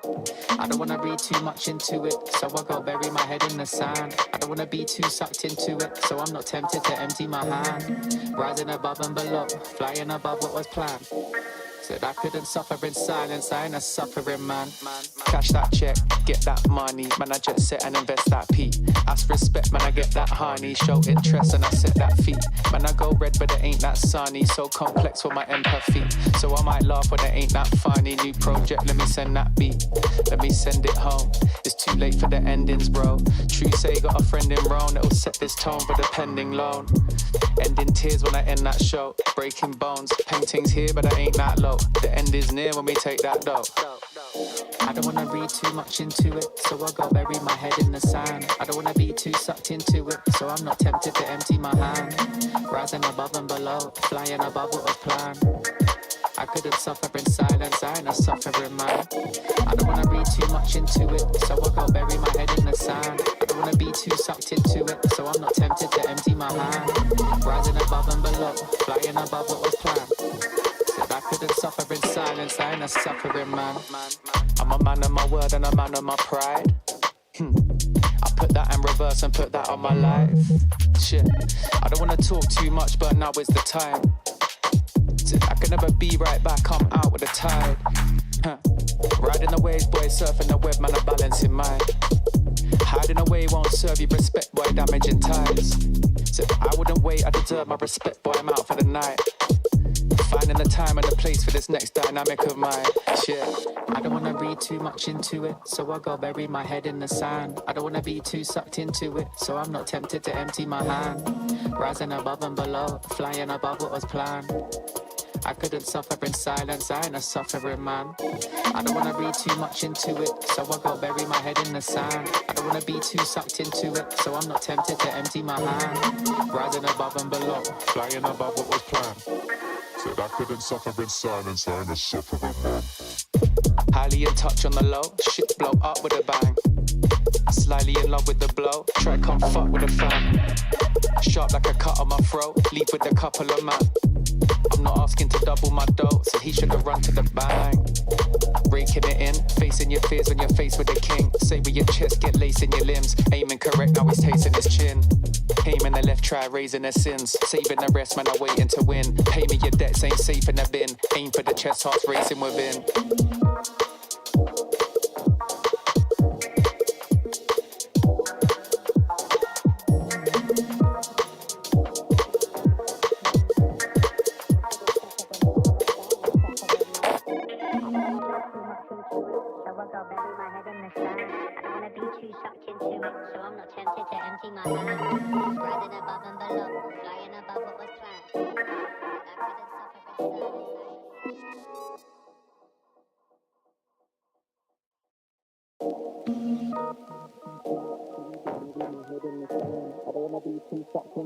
So I'm not tempted to empty my hand. Rising above and below, flying above what was planned.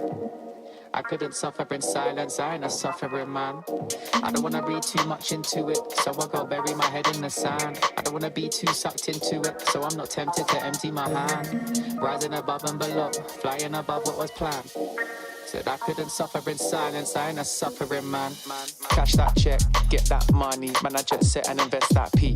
Ask respect, man I get that honey, show interest and I set that feet. Man I go red but it ain't that sunny, so complex for my empathy.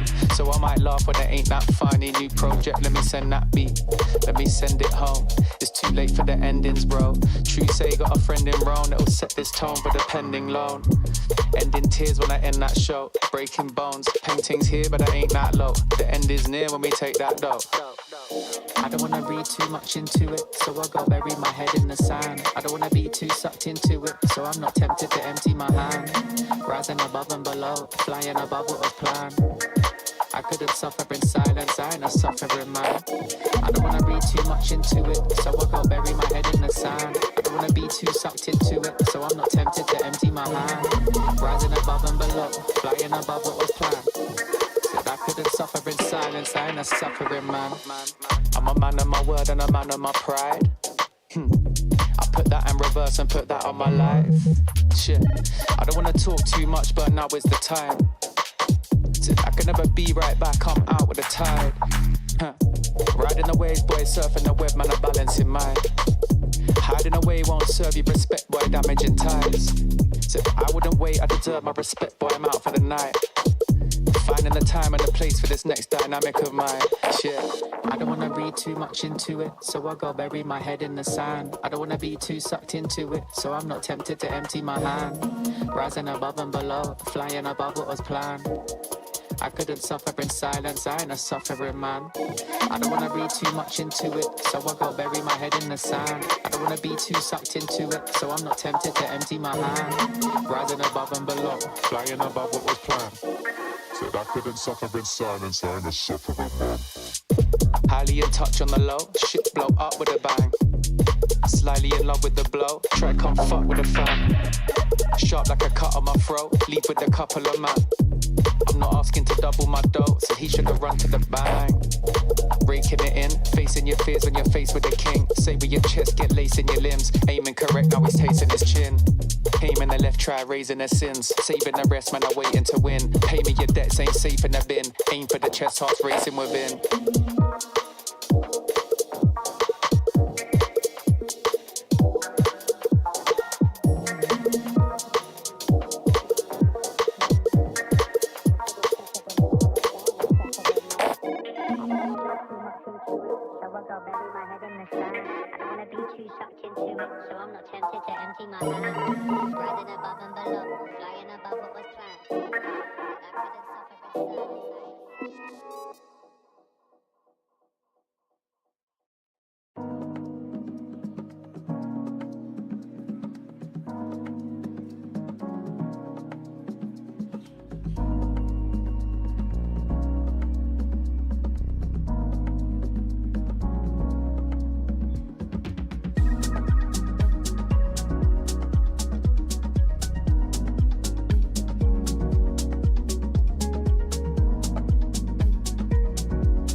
Not gon' trip if the sun don't shine.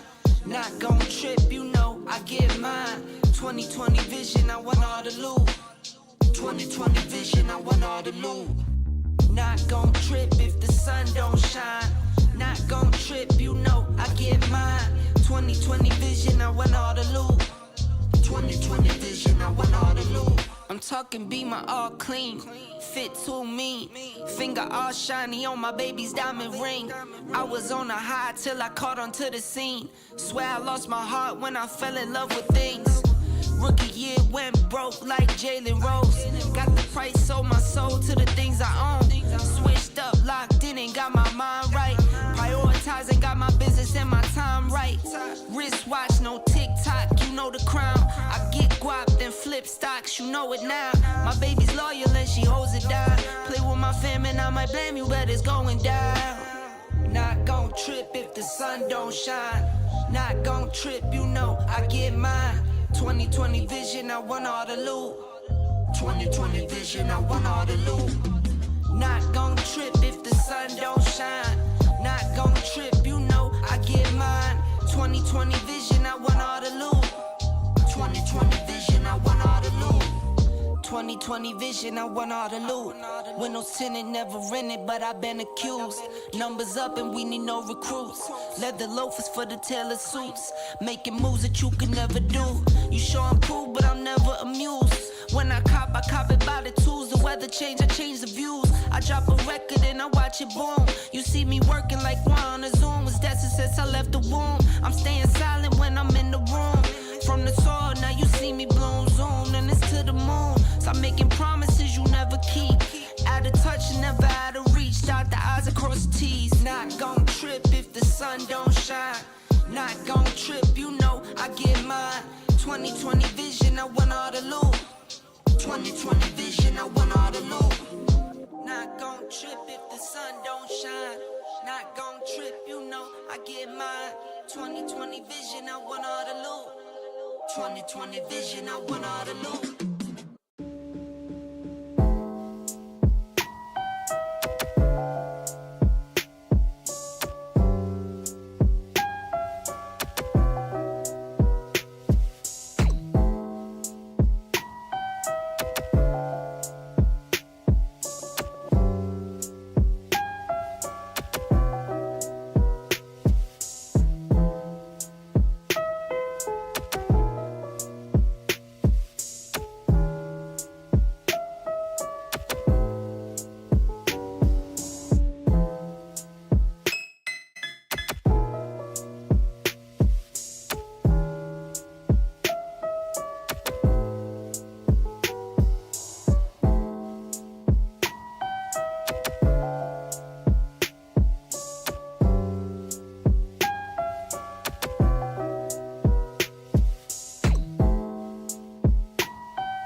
I am an artificial intelligence, and I can't talk to you. Get ready for the start. 1 minute to go. Players ready. Get ready for the start. The players are warmed up, and I hope you are too, my cucumber. What a waste of love. While you and I are having fun, it's already 40 seconds before the start.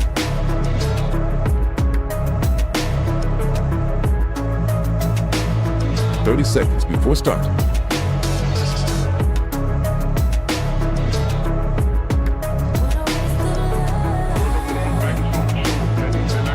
20 seconds before start.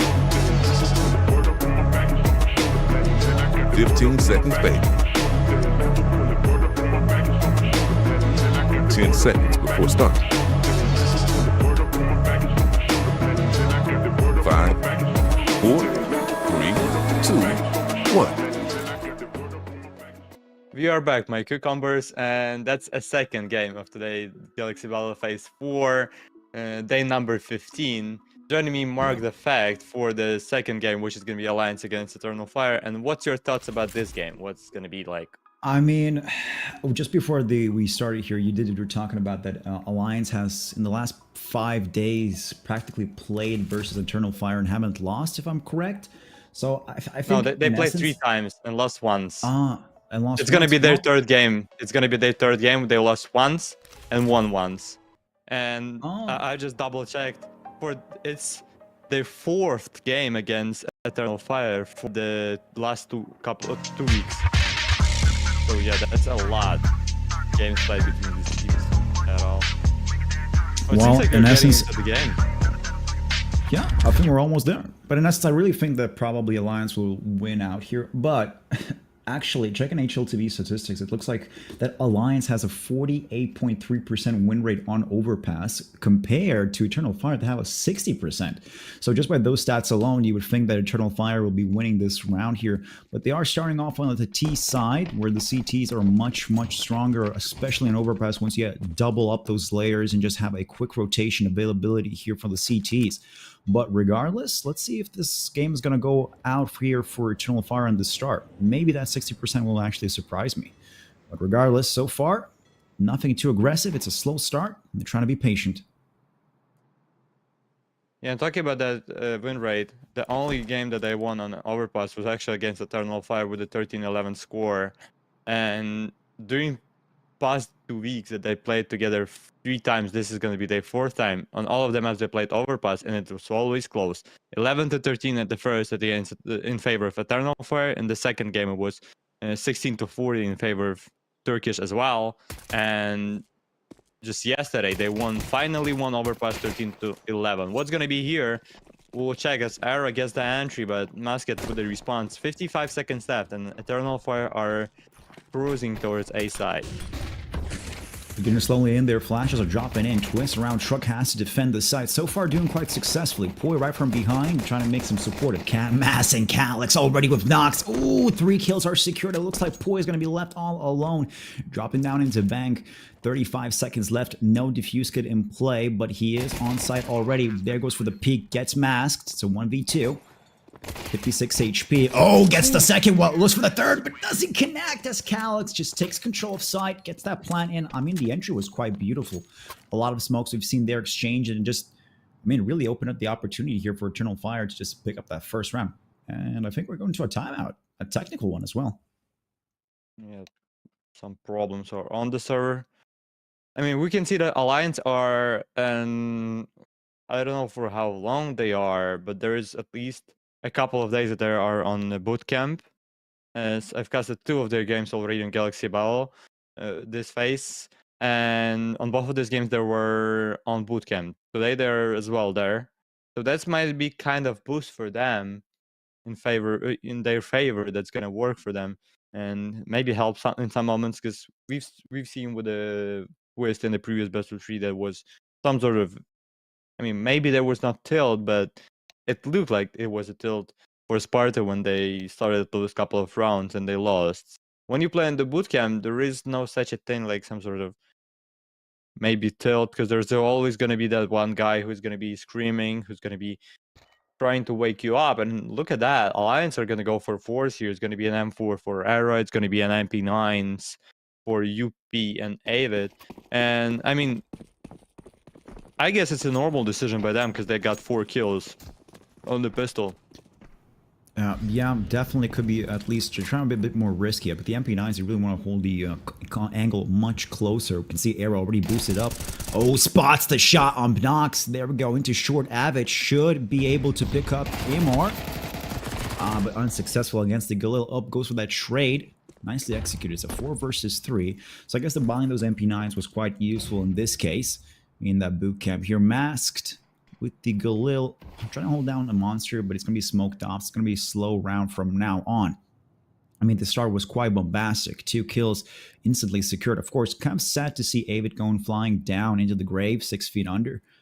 But we're continuing on here for the T's. Now they really have to realize what are their chances. I mean, they can go rotate towards A, and it looks like Mask does pick up the bomb, and he's going to be going shooting straight towards A side.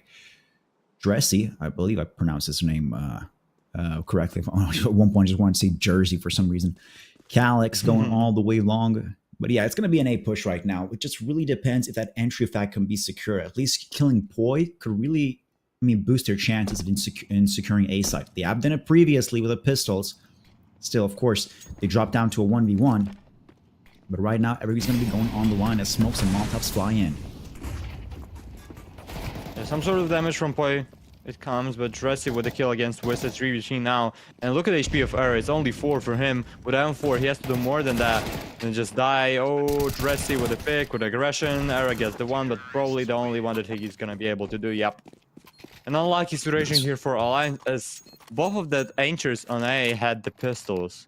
And the guns were on B. And because of that, you cannot fight and find some kills to stop that Eternal Fire push from A side, and then you have no nades left and chances to, even with a 4v3 advantage, to get into the smokes to get some finds. And that's the problem for Alliance, as they lost the second round and should be third as well in favor of Eternal Fire. And a good start for this E side of Overpass for the team that picked that map.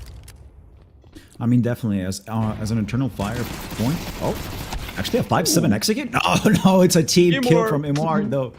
He does secure the kill on top, but that's not going to change much. I'm kind of actually surprised by Poi as well. No, but as you were saying, yeah, you're completely correct. I mean, Alliance really went for a big gamble at the start. I mean, it started off paying off quite nicely. They did have the advantage, but in their utility department, as you said, was just falling off down, and that's really what lost them the round on A side. Oh, Musket worried at Era there. 3v4, now there's a push against Panax, and he's gonna die actually. Not gonna get the second with him. Ava's gonna get that M4. I mean, still some sort of chances are on the server for UP and Avid here, as Emer's only 2 HP left. And if UP is gonna be able to catch at least some head, Avid's gonna have an M4 with him. They have Smoke and Flash as well. But, oh, look, Avid is not even going for this one. No, he's so far away. At this point. It's saving, yeah. Dressy out here controlling. That's right, maybe. That's maybe right, because they don't know that Immer's 2 HP left. And as well, they don't have the fuse kits, and I mean, Smoke and Flash is not a huge amount of nades for you to do something. Maybe UP just gonna try to get someone off guard who's gonna be running away. Yep. That was the idea of UP, but that was unsuccessful. 3-0, good start for Eternal Fire, definitely here. Yeah, on the T side, getting those early rounds is really making it count here. Avid with the M4, it's a nice save. He's going to be able to drop at least an M4 for his colleagues right now. At least, I believe, Twist. Yeah, Twist got the M4. They're buying out here for a full buy. Another technical timeout as well. On top of that, that's been interesting a little bit. Amar with the Mac 10. We're going to see a lot of AKs. Yeah. Yeah, another technical pause. AKs on Mask, Nox, Calyx. Dressy with the Galil, continuing on. He doesn't definitely have the cash flow to buy whatever he wants, as well as MR, but they're going to be going for those utilities. And, oh, but check out the CT side. Fully decked out with utility, diffuse kits, M4s, and AWPs. Maybe this could be a chance to change things around. I mean, at least has to be. As if Sniper's gonna work on Overpass, and Overpass is such a great map for AWP to work on, like, I would even say it and highlight it as maybe the one of the best map to play with the sniper rifle at the same level with the Dust 2. And we'll see what's gonna happen here and how defense are gonna defend us.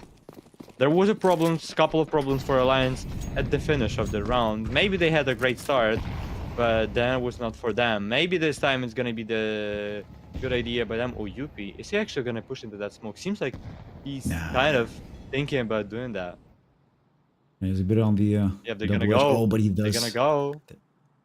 They're gonna go here with Avid, but the smoke is still there. It's slowly dissipating away. Bnox could be the first victim, but he spots a lineup. Ooh, but a double shot comes through. Search for that third one. Actually, oh my god, he survives an up shot. Matrix style. Complete dodges at the last second. Now Bnox tries to do a little bit of contention here over Monster Control, but it's not going to work out too much for him. Era still scoped in, rather goes back a little bit. But again, Eternal Fire having great entry in here into A side could be a possibility right now. Only Poi is left standing on A side trying to defend it alone. And of course, Twist being taken out. That's practically 4th round for Eternal Fire. I don't really believe that Poi and Era as a combo could actually retake anything. Although it could be proven wrong as Poi is making 2 shots count. What a gamble taken actually by Alliance there with that monster push. And what a bad position taken there for both of the players. They were just in line, nothing hard for Banex to get the kills there. You just have to use your left click on your mouse button and that's it. Yeah. There's nothing hard for Banex to get the double. Might go actually for an ace here. Is he, how many? Couple of seconds away to get that kill against Poi. Yep, he's gonna get it. And now the final enemy's on Monster as well. With a sniper rifle, and it would be definitely nice for Tunnel Fire, especially for Banex to get that ace, and especially to take that up away. But 100% is going to be 4-0 already start for Tunnel Fire, which seems such a nice and great start of Overpass on their own pick era. Gonna go towards Monster. Banex is still looking for him. Bnox here, 4 kills, 4 victories for the T's, and just, I mean, sad to see that Era is still alive, but it looks like Bnox is going to be looking down here for the ace. Oh, but he's out of bullets. No way. The chance was there. The lineup was there. The aim was completely on point. The only thing that happened, out of bullets. And man, does that must hurt. But let's be realistic here. 4-0 on the T side of Overpass. I mean, that's a change. I don't know. I actually believe that the start of the line is going to be kicking off the things here to a great victory, but it seems going to be counter planning here, just proving me wrong. I guess Caster's curse is really affecting me right now. As we're jumping in, a minute and 45 seconds is going to be a quick little push here through Playground as Poi actually being more aggressive right now, already peeking into Fountain, upstairs. Not much. Ooh, a nade right to the face, drops him down to 63. Doesn't have actually any head armor, so that's not going to make any much of a difference as Calyx taking control of Connector. Next, as you said, still on Monster looking for that ace. But continuing on, still slow. A minute 20 seconds, no active pushes. They don't want to really risk it out here as they're playing quite slowly. Yeah, that's quite a slow play by Eternal Fire. I mean, that's 1 minute left, 60 seconds left for them, and they still didn't get into the toilets at all. Nox, however, gets the kill on Monster. Once again, he keeps destroying those guys on B. An entry for him, but there is a response from Poi, and it would be better if he gave up that M4, because he's 38 HP left, and like 2 bullets away in his body or leg, and it's gonna be enough for Tunnel Fire to get the kill. So it would be nice if Poi would give that M4 to Twist maybe or something like that. Avid's gonna die on B. Even with the headshot, but with MP9 in such a long range, you cannot get the kill. Musket here with Galil gets the first, but then was not expecting another one to be here. 2v3, still some sort of a chances for Alliance, but looking at the position, looking at the rudder, there is no chance at all. As Eternal Fire are just gonna take easily B. Nobody's there, and even close. And Alliance probably just gonna go for safe of that M4 and AK for the next one. At this point, yeah, I mean, the city is the only logical situation they can really find themselves in. Galil safe would be rather seeing an AK, but I believe there is none on the field so far. The rest T-sided players do have those in hand. And I mean, Poi is the only man I'm seeing getting really relatively good frags. He does have 7 kills, 4 deaths. On the other side, we really should look at Twist. My man is still not a kill into this game. Kind of sad to see. Top of that, but it's about 10 seconds away. We're going to be seeing here 5-0, and it's so far going really one-sided. The economy should be pretty much resetting for Alliance, as the loss bonus should be kicking in right about now. But we would see that each player has at least 4.9k that will really enable them to even buy an op for the team as well if they really wanted to. Oh, but I think Twitch just disconnect.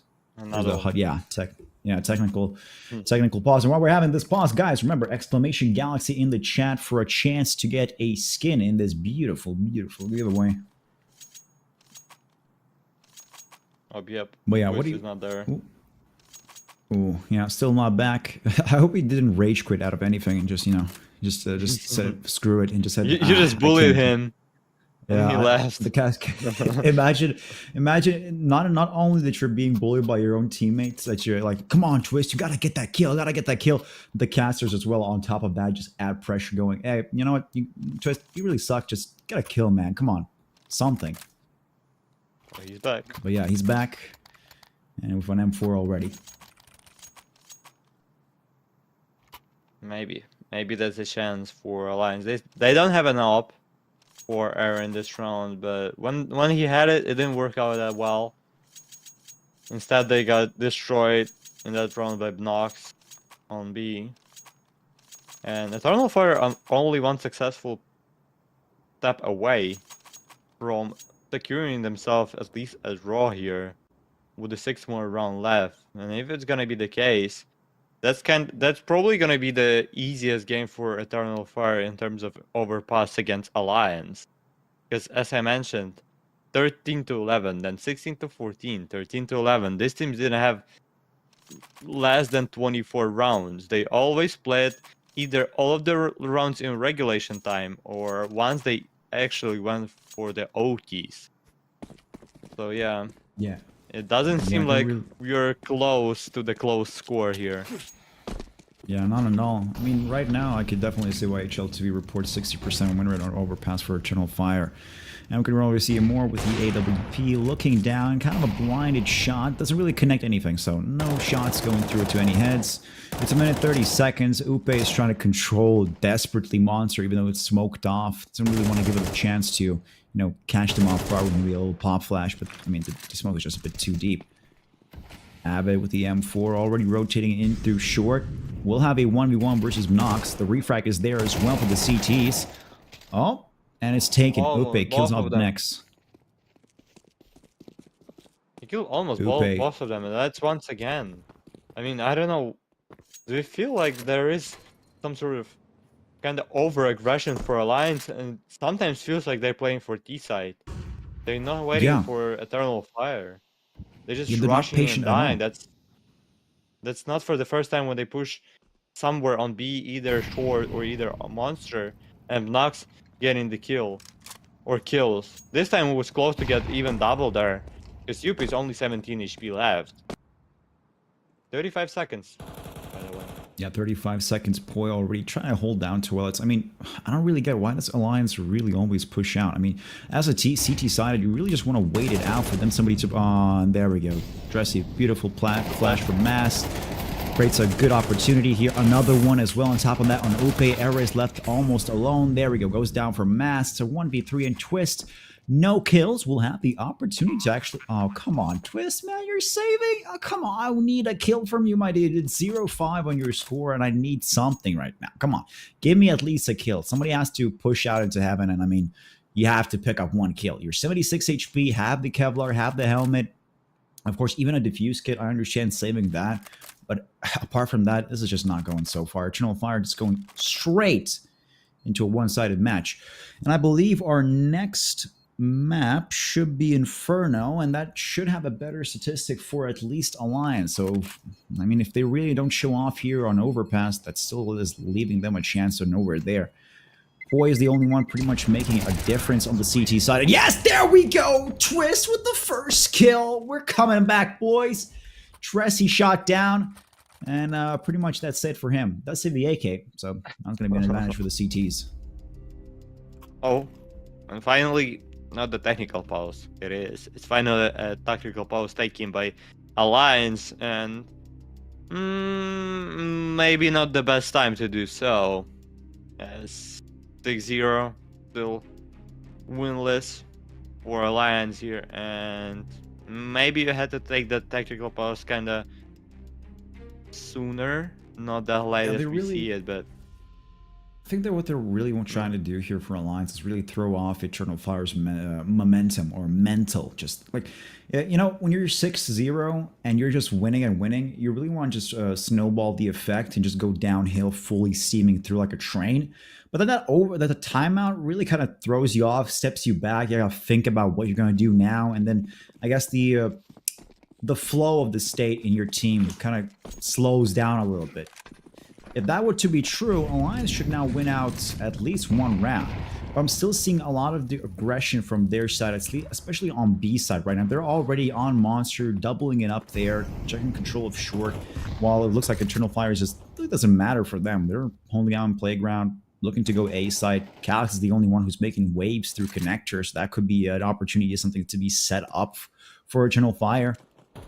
But right now, it's a minute 20 seconds.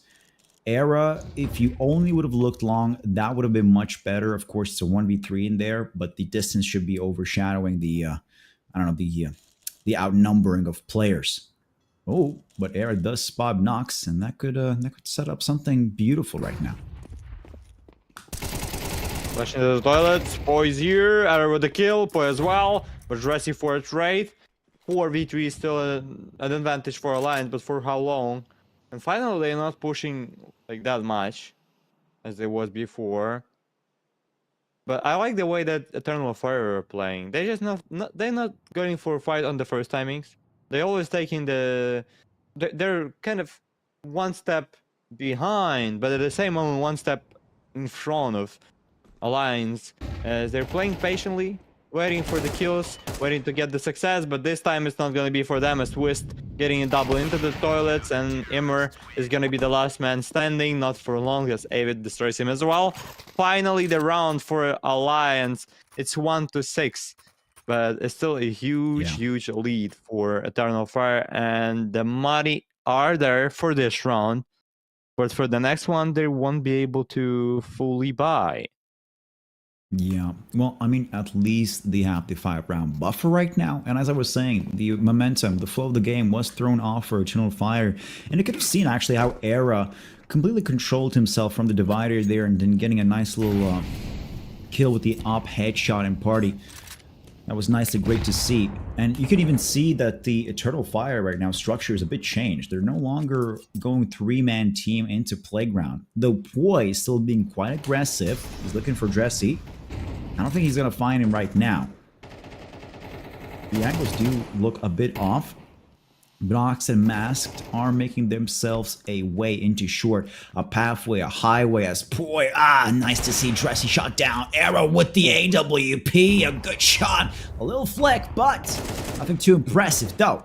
Nox is showing himself down in short. Does survive.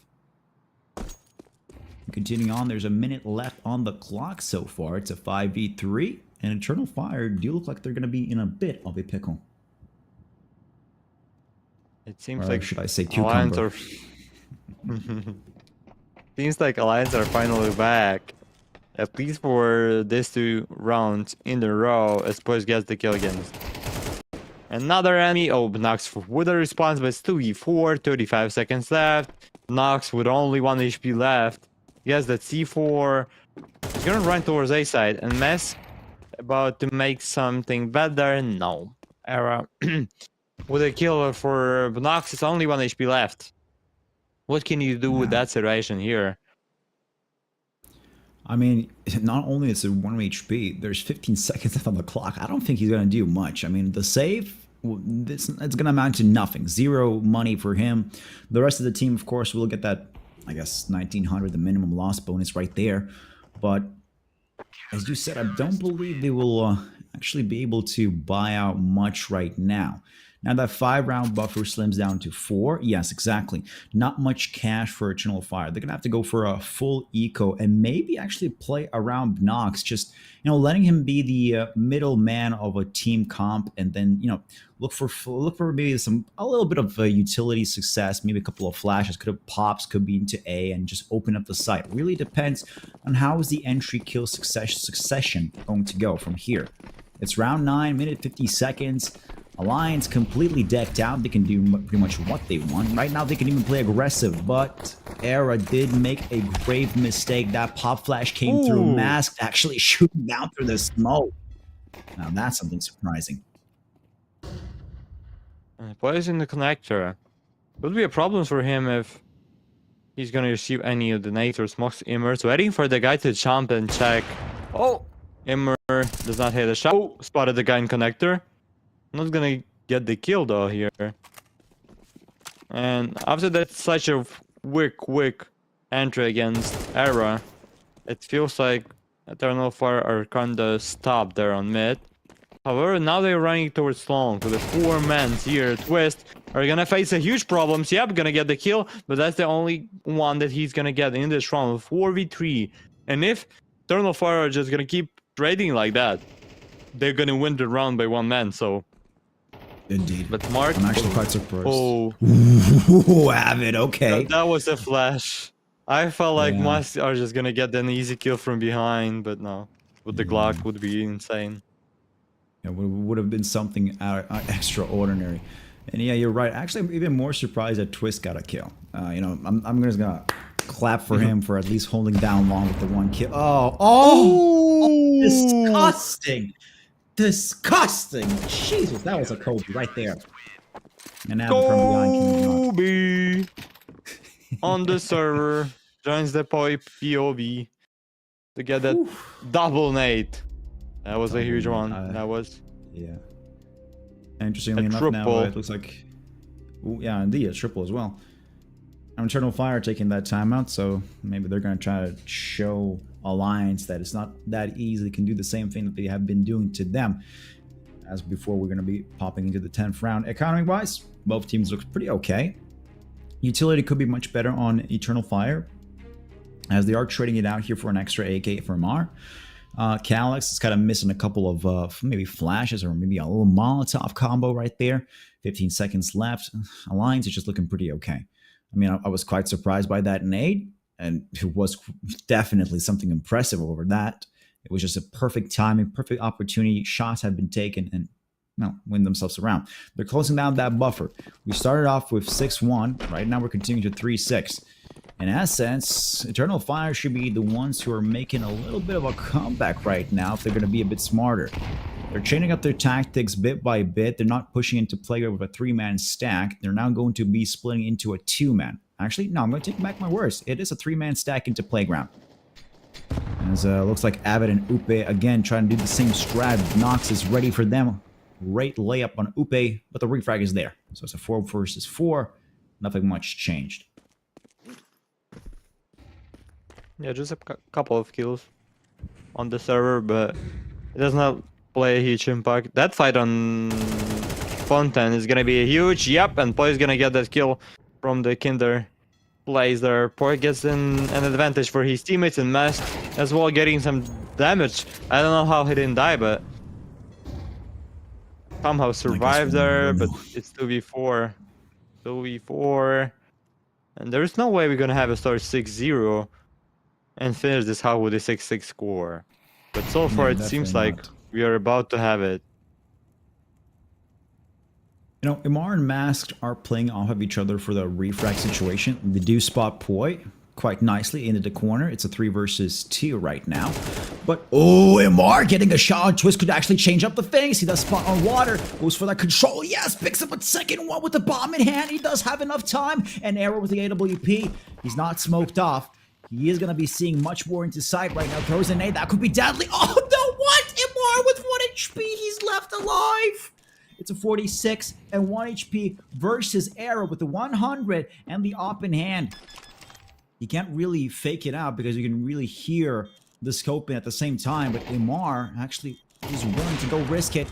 Oh, but it's a missed shot by the AWP. Arrow, what are you doing, my man? Where's your defuse kit? This is not gonna be going good for him. Yeah, that's a huge question. Why you don't have a defuse kits, bro? You have 2700 before the round started. Yeah, And- no defuse kit. Sorry, go ahead. Go ahead. You were wanting to say. Yeah. I mean, I was just disappointed by that. I didn't have anything to say about that, but yeah, that's definitely that diffuse kit disappointment would've for for Alliance fans. That's a definitely disappointment here. Ooh, by the way, chat, exclamation galaxy, police already. Okay, we're going off here. Continuing on, air with the AWP, of course, that diffuse kit would have changed everything. He did successfully get the 2 frags in the end, but they were too late. And I mean, Eternal Fire, I remember one said they were playing really greatly for the refrag situation off of each other. But if they do manage to get those 2 kills at the start, just by being alone, I could set them up for a victory, as it did.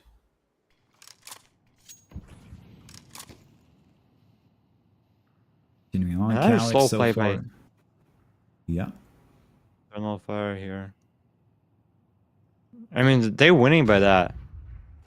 And now Alliance are kind of in the right pace, because at the beginning, we've seen a lot of aggression by Alliance, and they were just losing because they played in the second timing. But Poi, what a nice, good double here.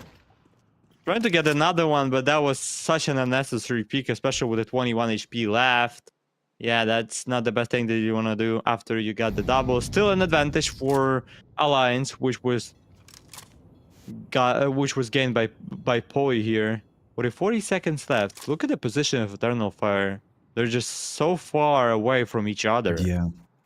They're split up completely. I mean, you could say at one point they're making a great map control because they have eyes on each angle as they're closely going into A side.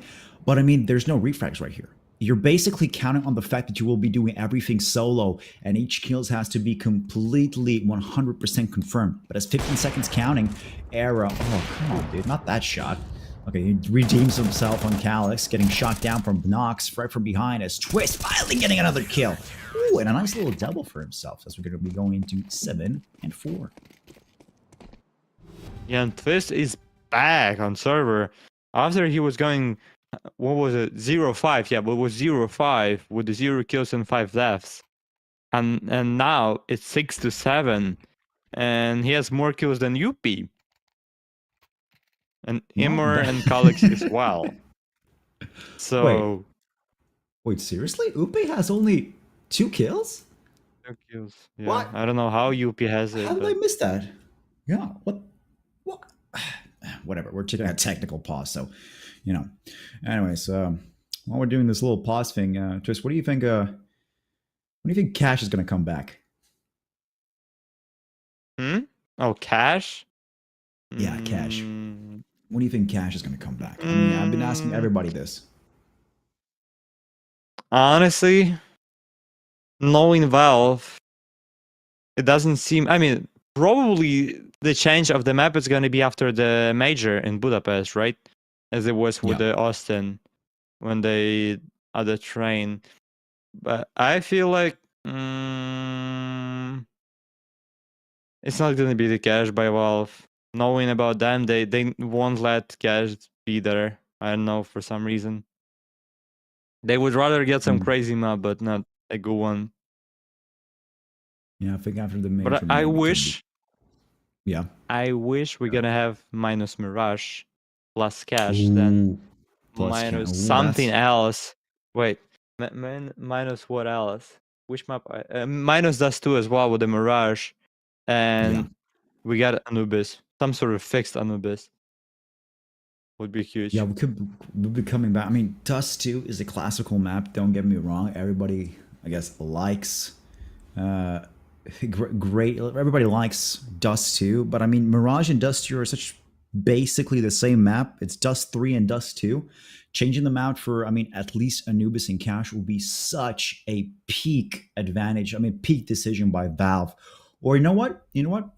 Screw it. Take out Nuke, Cobblestone. I know. A very weird decision. Cobblestone. Oh, the cobblestone, Bring that they stuff. would never audit cobblestone because of the dragon lore. And the prices Yeah. for it is gonna go lower, probably. So yeah, that's. And But, Nuke has to be alive. I definitely agree with Evolution there in the chat. Nuke has to be alive. No, there's nothing bad about Nuke.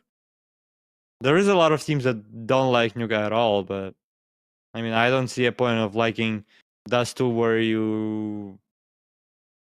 I mean, I'll actually say that it's impossible to retake B, almost in 9 of the 10 situations. And just looking how the guys are just having a simulator save, that's not the thing that you want to see from that sort of game as CS. If it was like some chess, that's alright, but if we're looking into the CS, no. I don't like that too. Mirage, I mean, Mirage is a normal map, but you don't want to see the map for more than 10 years without any changes at all. Yeah. I mean, technically, Mirage, I would just call it Dust 3 at this point. It's the same thing. It's pretty much has been overplayed. You know, sometimes when I'm playing Premiere, I go like, you know, I've seen more Mirage instead of Dust. So it's like a decision of playing the same map or the same map with a little bit of a different version.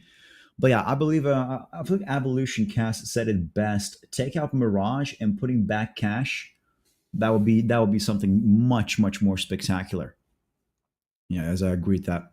But yeah, that's and minus that's Dust 2 pretty and much- Anubis and plus Anubis. and plus Anubis. Okay, I'll agree with that. Yeah. Anubis was an interesting map. It was really, I believe, T-sided very much. Could have been a great addition, but what did they change Anubis for? I forgot. They took out changed Anubis for Overpass. Overpass. Yeah. Okay. Yeah. Or what do you mean? Or you mean what did they change when Anubis came to the map pool? No. What they changed when they took out Anubis? What came after Anubis? I believe, Overpass. Overpass. Right. Yeah. Okay. Okay.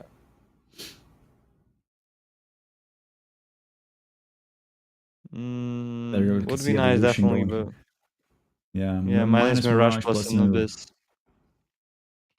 I don't think that they're gonna do it because they took Anubis because of the. Oh, we are actually back. Yeah, I'm just gonna finish my sentence. We're gonna get into the game. Okay. As Anubis was the most. I mean, the lowest game that was played on map that was played on the pro scene as well in competitive, and they won't change the best map if we talk about the ratings to the lowest map. Doesn't seem like that. It will be rather for them and better to take the cash here. By the way, we're getting into the final round of the first half. And look at the body of the Eternal Fire. It looks so bad. Yeah, I mean, only pistols. We've seen them do quite okay rounds with pistols, especially with the retakes when we got good control into a 3 versus 4. I mean, no, 3 versus 3, exactly, yeah. Wait, a couple of rounds ago. I completely forgot which specific round that was, but continue on. We're looking at this so far through rose-tinted glasses as Calyx with the Deagles trying to get those headshots. Actually see this, a flash comes through.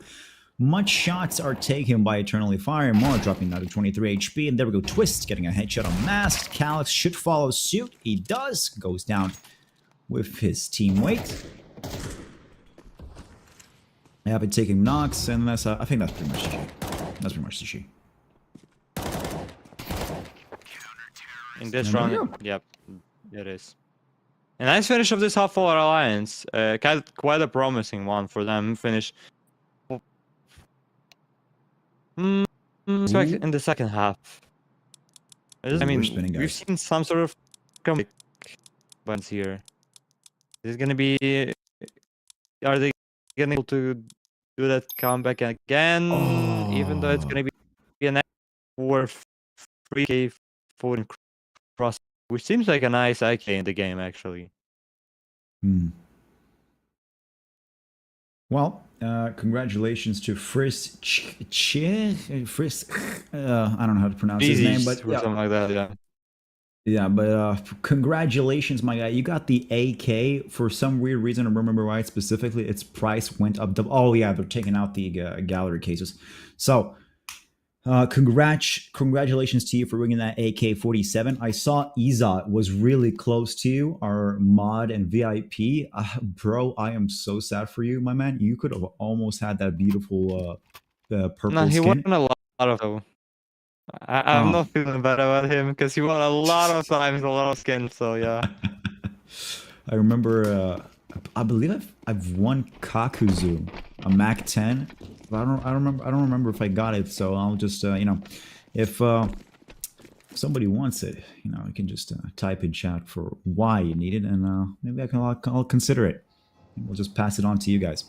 But coming back into the game so far, Eternal Fire on the CT side, and interestingly enough, they're doing the same tactic as Alliance. They're playing very aggressively for being on the CT side. They're not even waiting for Alliance to push into them. What a flash. What a flash indeed. His own teammate. Oh, there we go. Oh man, this is Yuppie going out of just killed hand. Twister. He did everything for him to die. Oh, that looks so man. sad. But actually, look at the map. There is nobody on side in terms of the side. There's only Mask in bank, and Dressy's coming towards stairs here. Probably. Oh, I was about to say that there's not going to be problems for Alliance to plant the C4, but here comes the Dressy, here comes the Mask. It's 2v5. Avid has to do something more to get the kills here. No bullets left, and Yuppie so far away. Not even trying to help his teammate. Okay, he's gonna get that headshot, but it's 4 more for him to make that round possible. Yeah, it's a 1v4. I mean, it's not going to matter much. As I wanted to mention, this is so weird. Okay, so Upe, a nice little second one, but can you pick up the third one? Oh, what's happening? The dude's pretty much playing Tetris at this point, going forward and back, forward and back. Actually, I would have been more happy with a knife there. But anyways, as I wanted to say, Alliance, what is up with them? When they're being on the CT side, they're being overly aggressive. When they're being on the T side, it's as if they're starting playing a passive game. I mean, I saw them being 3-man stuck around toilets and not pretty much going out towards A side, just doing a little slow push maybe. But whatever, that doesn't really matter as much as their economy is pretty much ruined for this round. They're going for a full eco. At the other side of the pond, Eternal Fire now with the M4s, Famas's MP9s, Imar with the dual Berettas. Okay, my man, what are you going to provide? What kind of entertainment here? Oh no. Oh, this is going to get good. I'm looking at Imar. This man has to show us something with those dual Berettas right now. No. Oh, come on. He's walking away. Seriously? Yeah, that's kind of an interesting play by Imor here with the dualies. Not getting an MP9, not getting anything, just saving that pistol from the previous round to get the up into the next one. Dressy with a nice kill. Could be an easy round at all for a Talon Fire. Yep. Nox got a kill as well. Dressy with the double already. Nox Ronnie for UP. Gets the kill against him as well. And there is 1v5. It should be 9-5 in favor of Eternal Fire. And for Alliance, the first full brave round is going to be definitely an important one to win. Immer's going to die on the floor, minus an armor for him. And Era's going to get the second with the dualies. Wow. If he would be able to get another one and get the gun, it would be 1v2 for him. And a normal amount of chances and chance at all for him. Yeah, that could open up a situation where we could really clutch it out, but it did not happen. Actually, I've been more disappointed in Neymar. Not really. I mean, he started off buying weirdly dual Berettas going into Fountain. He had at least if he blindly started shooting through the smoke, I could definitely agree that he could have got at least 1 kill. But rather than that, he got shot down in toilets with the dual Berettas by a Glock straight to the face, and that pretty much finished it off here. Continuing on and just, I mean, it is what it is. Right now, the T side, Alliance, picking up those AK-47s. A little bit of utility, not much left, exceptionally, except for Era. This guy does have double flash, there's a smoke, a Molotov on the other side, Eternal Fire. They're pretty much using up everything they have, but they do have the advantage of better rifles. Though Twist is showing what he can do from short. Callus is shot down. 4v5. Mats from behind, looking for that refrag, does get shot down by Oop. So, still, an advantage for Alliance, at least in 1 man. Knox with the M4s. And an AWP for Amar. I guess this time he's not really playing the dual Berettas, so that's at least fine for in this case. But right now, Aliens kind of passive right now. Yeah, kind of slow play at the moment by Alliance, and still there is feeling that like they could switch towards A maybe here.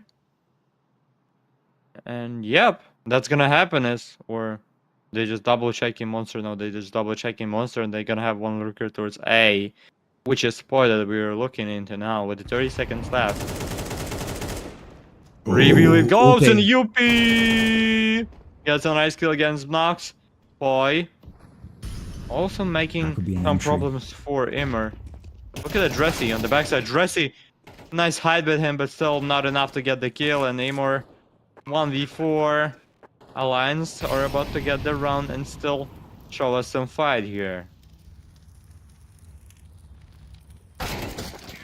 And he gets shot down by Poi. A headshot straight to the head pretty much finishes off here to a 9-6. It's not a bad score for both sides right now. It looks like it's going to be a loss, another one for Eternal Fire on this 16th round, at least from actually, yeah, from at least looking at this kind of a standpoint, we do have two M4s, MP9s, so they're going to be closing out here with a, close angles. But apart from that, I mean, I'm expecting Alliance to pick up these kills. The entries into B side was really interesting. They did not rotate to A side, as you said. They were holding down Monster. Of course, that beautiful entry kill from Monster through the smoke really pushed up B side to be open. As right now, Dressy with the nade doesn't do much damage, actually, not even one, which is interesting to see, as he does control the situation on Fountain and picks up Era, though does get refragged himself.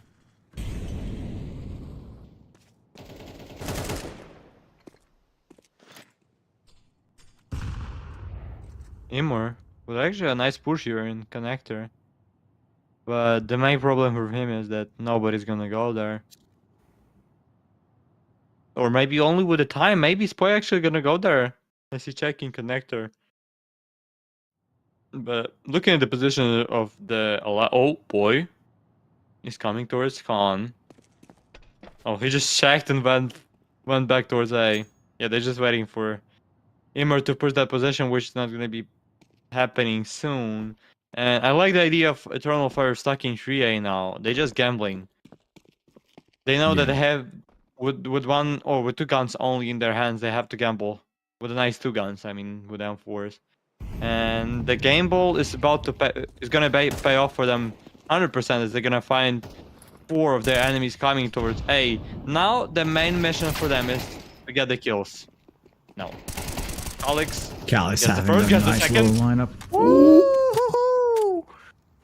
With a triple. Alex. The fourth one's there. Oh no, man. Upe saves it out here. I mean, that would have been a great MVP for him on that round. But even though he got those 3 kills and the lineup was there right around Truck, he did secure those 3 kills, but the 4th one was just a bit too hard for him. I mean, damn, kind of sad to see that happen. But it's 9-7, and I think we're going to be going to 9-8 at this point. Eternal Fire doesn't really have the firepower, so to say, for getting better weapons right now. While the Alliance having those MAC-10s and AKs, they're going to play a really fast game as well. Connector, but I think that's some failed Molotov. He kind of blocked himself off into going through Connector, so but it is what it is. Monox getting fully destroyed, as well as Masket. Not the best start of this round for Eternal Fire. However, there is a strike. There's a nice headshot by Calix with a Deagle. Here comes an 8, -3 damage for him. But should be another one in the pocket of Alliance if they're not gonna die somehow against that Deagle, all of them, which seems like impossible. Honestly, could be 9-8 in a close fight. Even though we had the start 6-0 in favor of Eternal Fire. 55 seconds. Molotovs and mostly a lot of smokes and nades are going to be used. Ooh, Calix with a nice little tap here. Avid taking shots back on MR. And of course, a bit I mean, finishing off this round together with Era. Good kills. Maybe even can actually make it for the clan. Oh, there we go. 300 or 400 bucks as well into the pocket. Nice to see. But as you were saying, yeah, it's a close right now fight battle here to 9 and 8. If you remember the start of this one was 6-1 in favor of Eternal Fire. 6-0. And right now It was 6-0 actually. Yes, yeah. 6-0. Yeah, 6-0. And we just really popped off of there right now. It's going all the way around. Timeouts left for Alliance. They still have another one for themselves in the pocket. Right now, Eternal Fire is going to be looking for themselves to really stop a momentum from Alliance. Really take a little breather, maybe go over their tactics or what they really can do. And as we're going to be jumping into round 18 so far, M4s, AWPs for Amar. It's good to see that. No ops this side on Alliance. They're going to be going full aggressive, continuing on with the AK-47s. Do have enough cash that even if they lose this round to go to a 10-8, they still have an opportunity to buy out whatever they want, whenever they want. Really, if they get the bomb plant as well on top of that, and even then lose a round, that could even be still a greater chance for them to make continue with these comebacks.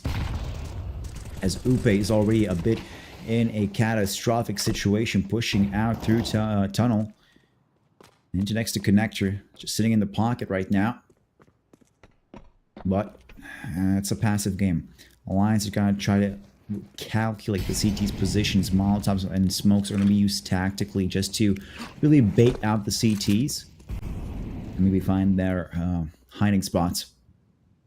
Twist looking for an opportunity on long with a beautiful AK red line. Damn, that's... I don't know why, but just seeing the red line, I got so nostalgic back in the day when it used to cost like 4 euros. I think it's like 50 at this point. Anymore. Missed the shot there. Ay, ay, ay. We have to get that kill 100%. Poi. Oh. He's a shoulder, but he's gonna be able to hit the shot. Yep, gonna get that AWP on the ground, masked with the Tracy, getting a double. Now getting into the advantage, mask in a hard position for him to fight. Yep, gonna get destroyed by Abbott. 25 seconds left. Look at the UP. He's just gonna lurk from B, even though 2 of his teammates are on A now. And if Era and Abbott's not gonna be able to survive for long, it's gonna be a problem. It definitely could be a problem for UP to get from behind. Dressy gets the first, then Avid is gonna be from everywhere. Yep, and UP is 1v2. They know about him as well. Just have to defuse. No defuse kits, however, but Nox gonna get the kill. Gonna knock him down. It's gonna be 10-8 and no tight score for now. Yeah, OP being the lurker right around from B side. The biggest mistake there was holding on too long. They got shot down by, I believe, Dressy was the one in long. Yeah, Dressy shoots down Era, back creating a situation where there's a lot of pressure on one player on A side. Meanwhile, OP is going for a long lurk right around, and that was just too much time to, I guess, waste on that rotation. That really opened a position here for Eternal Fire to take control and just check their angles, and especially after Ruby started making steps from under, that just was a GG round for now. But we are going for a tactical pause this time, not technical, for Alliance. They both still have at least one timeout left, and from the looks of it, Twist is going to be going the deal route, so I don't think he's going to be going long. Maybe Error should be taken long with the AWP. Oh no, never mind. Galil.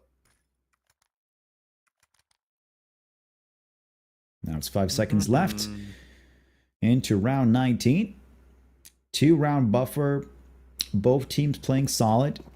Mostly I'm proud of Alliance for making that beautiful comeback into at least 8 rounds of a victory stack here for themselves. But this round could be the deciding one. If Eternal Fire pick up a victory right here, it's 11-8, very close to match point. There's not a lot of cash for Alliance to really get off of that loss bonus and pick themselves up from the ground. And really sets up a position for Eternal Fire to really just coast along into match point. Yeah, could be a chance. What does it seem like? Where are they gonna go? Alliance. Is it gonna be A or is they gonna hit B? No fights at all for the first 30 seconds. Only the damage taken was masked minus 11 HP, minus 1 HP for Calix, and minus 8 for Pai. No fight so far, no aggression by any of the teams. And there is a message in our chat. Didn't Eternal Fire play against Alliance yesterday, or you're tweaking? No, bro, you're not tweaking. They're playing third time for the past five days. Jesus, I cannot say a normal word. Boy, oh, gonna die from Emer here. Nice start of the round for Eternal Fire, but there is 30 seconds left only for T-side to do something here. Yeah, they have to make it fast. They have to go for that rush right now. It's a 20 seconds. Amar still holding along quite nicely. Twist is shot down.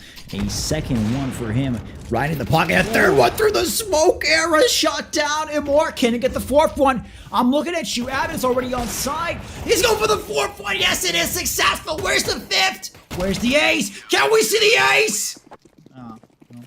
No. Never mind. No ace, but... Okay. Well, let's go. Remember that. Can we see the ace? Can we see the ace? Not this time. But not this time. It was actually close. Look at that. Look how... Oh, no. That replay went off. When he was shooting another bullet into that smoke, it went like, I don't know, a couple, not even centimeters away, millimeters away from another guy. And this time it's gonna be a problem for Alliance, as they have only one AK-4 in hands of Poi, which has to be a hero, which has to be the man to save the day for Alliance on this overpass. If it's not gonna be the case, it's gonna be 12-8 and 4 map points for Eternal Fire on their own pick, which seems quite possible here. But we'll see. It's gonna be the UP and Poi with some crazy shots, or not at all. We have seen a situation like this previously on the CT side, actually, where Poi was the main man on the CTs, had the AK as well, but did not really win this out, as Dressy gets a shot on Upe, takes in control. Avid shot down almost, is going to be dropping down to 31 HP. Bnox takes a shot on Poi. It's a short fight right now. Bnox is just making damage wave after wave. It's a pistol versus 3 AKs, an M4, an AWP. I mean, this is GG right here for Alliance. I don't think we can really fight it out with the blocks. It's not much they can really do. They can really coast into a loss at this point. So 40 seconds, Calix gets twist. Avid and Era are stuck in the same position, though. Era does get a nice little headshot. Looking for that second one. Not successful. 12-8. Exactly. 12-8 in favor of Eternal Fire, and 4, as I said, chances for them to finish this thing on overpass on their own pick, and only 3 rounds from Alliance at the T side. If you want to fight, you have to do something more than just 3 rounds here. But it seems like it's going to be hard for Alliance, especially they have on this round where they have to fight with the full guns, with the full confidence. They have Khalil, they have Tech 9 and Twist hands, and 3 AKs for them. Seems like they're going to hit big quick, or maybe like during the second timing they're just gonna push past, and maybe gonna be some sort of surprise for Calix, or maybe not.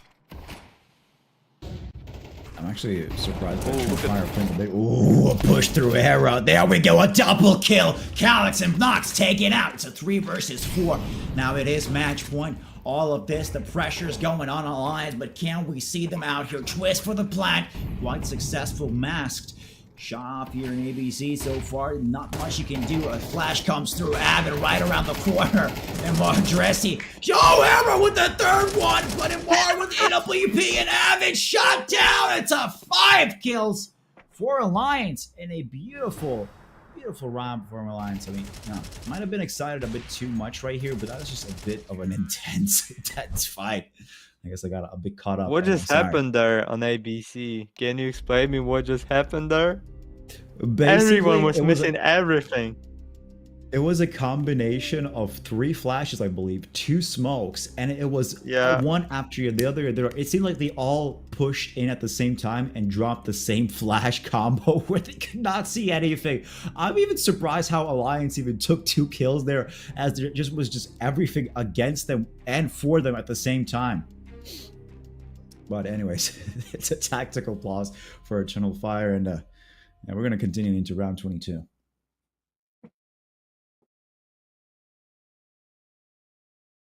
Yeah, in round 22, could be a problems for Eternal Fire here, as they probably won't have kits. No, there's gonna be only Emer with the kits and with a sniper rifle as well. MP9 in the hands of Musket 4, or 3 M4s with that.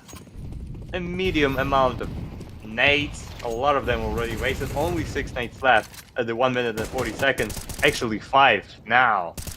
For the defensive side, with a boost, Nox gets the first, getting some damage as well, but the kill is a kill, and as long as it's 5v4, it's an advantage for Eternal Fire. Nice start of this round for them.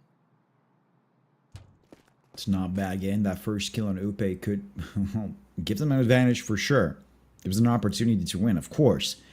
But I mean, at the same time, Mask and Nox are counting down to 32 HP themselves.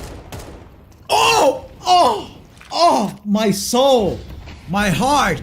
That beautiful blind shot on Calyx perfectly through the smoke and through a wall to a head. I guess he's proud of that one. There's 55 seconds left right now. And I mean, it's a B play, definitely. Not much going to be going on into A. Twist really picks up a kill on Mask. Nox at the same spot where that one of those shots were raining in. So 4 versus 3. I mean, on paper, if Nox can actually get 2 kills, that could be advantageous for Eternal Fire. But right now, their ball of them are locked in. A failed op shot from Imor. Oh, look at that, boy. Wow. What a position. What a play. Dressy's not gonna expecting him to be there. Kind of checking the spots, but when you have no information at all, there's nothing for you to do.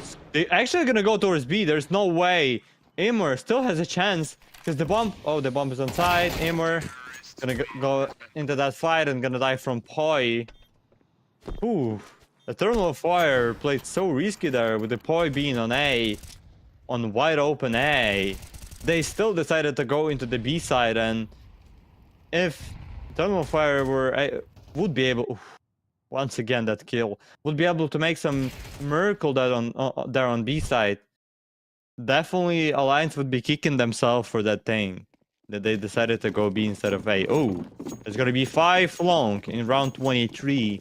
And seems like we're gonna have once again a full round in regulation time on overpass between these two teams.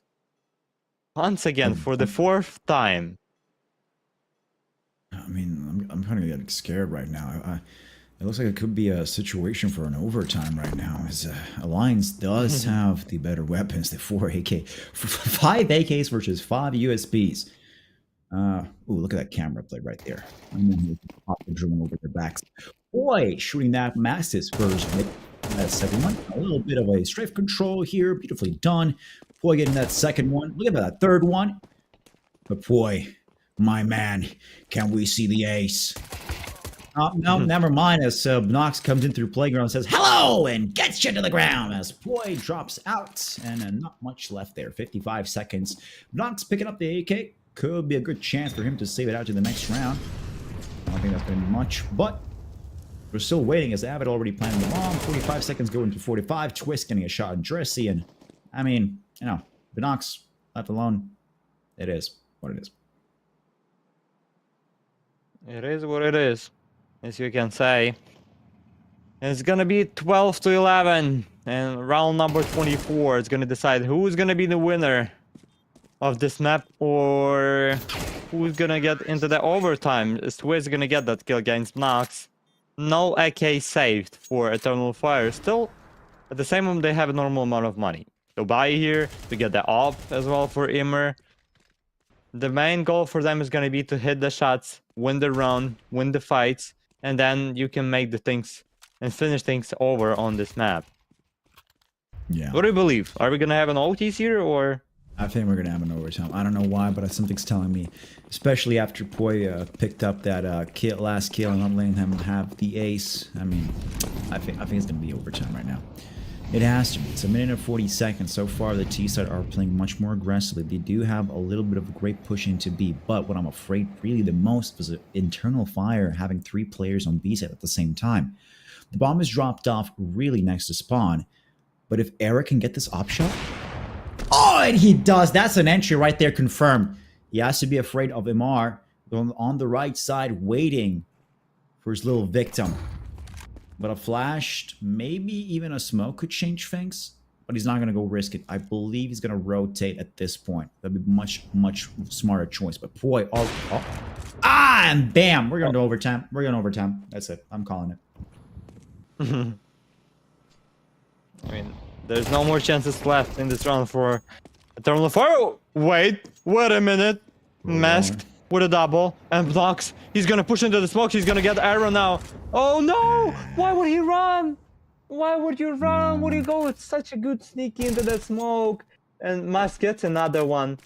Now has to fight against 2 enemies. Gets the op, and he thinks it's gonna be A. Doesn't know it's already on B. That they already on B, planting the bomb. Oh, Molly to the side actually. Oh, I could have been kind of late. Yeah. Kind of late. With the op. No kits. As well. Oh, does pick up a kit here. Kit. Has the AW. Oh, there we go. Yeah, it's overtime. It's overtime, baby. We're continuing on here. It's overtimes. Here we go. Here we goddamn go. I did not believe this when we started off with 6-0, going into 12-12. But as you said, previous matches that they had were, what? Was it 16-14, then 13-11, if I remember correctly? Yeah, 13-11, 13-11 twice, and 16-14. So they have some sort of balance. Twice they played 13-11, and now they have to place once again 16-14 to make it even. And it should be 16-14, but for which side is going to be light. Let me try to make some sort of calculations, and then I'm going to get back to you. Okay, I got you. But yeah. It has to be Alliance. 16-14 in favor of Alliance, it has to be. Because Jesus, how it was done in their games. Eternal Fire won 13-11 overpass. Yeah. 2 weeks ago. Exactly 2 weeks ago. Then once again, what they faced on overpass, it was 16-14 win in favor of Eternal Fire. So twice in a row they won. Now, yesterday Alliance won with the 13-11 score. So today it has to be Alliance with the 16-14 win. Huh. If Alliance my calculations are right. 16-14. Okay. I'm gonna hold you to that. Okay, I'm gonna hold you to that. But right now we're having a technical timeout. Somebody unplugged their mouse, if you want to say like that. Interesting to see how this goes. It's gonna go out longer.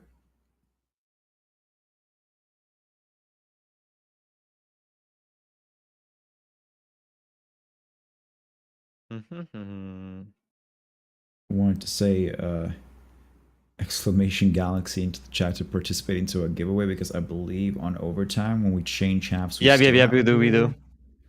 We do have but chat's locked at emotes only. So screw you guys. No more exclamation galaxy for you. Oh wait. Oh no, we're back. We can. We're back. Actually, the interesting thing about the kick that I cannot type with the VIP, even though I have VIP during the MO chat. Really? That's kind of thing that I never seen, because on the other platforms you can type during the MO time if you were either VIP or moderator. Apparently in Kick you cannot. Interesting to know. Actually, talking about Kick, I don't know why, but Kick's logo says Kick Beta for me, so probably still testing things. Yeah, it's always in beta. It's always in beta since the start. Then I guess I understand why. And anyways, is the overtime over? Nah, it's still not over. It's still popping off here. Something's broken or disconnected.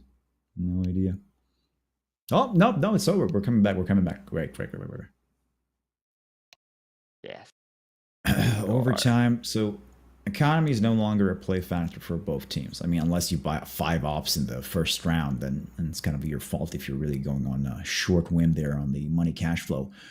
But right now, yeah, economy's not going to be much of a factor. There's 3 rounds into a half, so really can just keep spending until you're, well, changing sides. Arrow with the AWP already pushing in. Start trying scoping into Fountain. Nothing in there. It's smoked off.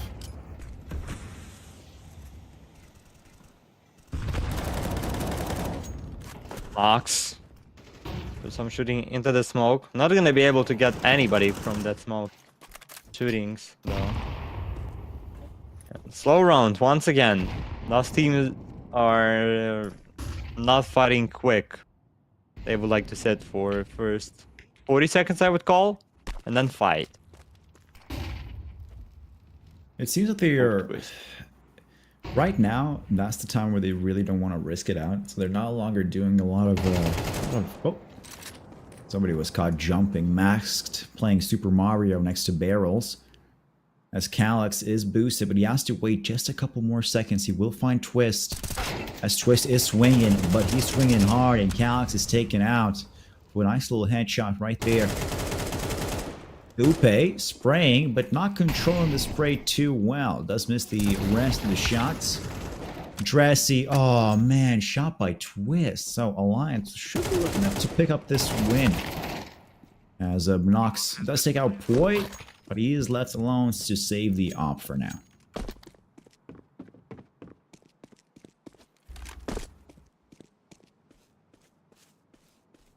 Yep, that's a win for Alliance in this run, and seems like there is a chance for my calculations to really be true.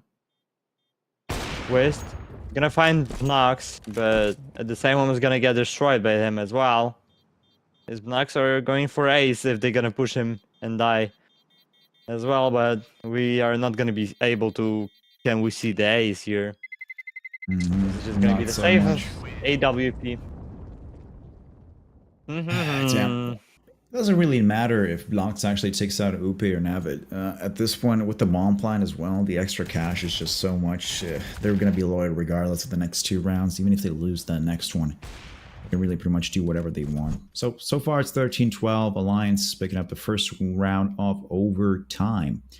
And are going to be looking to continue on just playing their best game so far. Era with the AWP. Imar with the AWP. I'm looking at Imar to make some good shots as he does take the confusion of smokes and just the blindness of everything quite nicely into his hands. He does control the situation. He does know how to rotate, or at least how to rotate his crosshair into the right position just to have that a little bit of an advantage to get those heads. I'm getting more interested that Imar was playing a bit more aggressively into his toilets, forward and back, but Upe gets the shots and blocks. My sort was another round for Alliance as well. Dressy didn't spot the guy alone, and could be a chance, maybe. Imor not gonna expect the guy to be on the tree, but Twist doesn't hit the shot, doesn't kill. Oh, Avid. However, they wouldn't expect him to be there. Avid gets the first, gets the second. What a 3 kills for him as well. It's 2v4, and now Must and Calyx are so far away from A side, which is getting taken by Alliance just right now. Oh.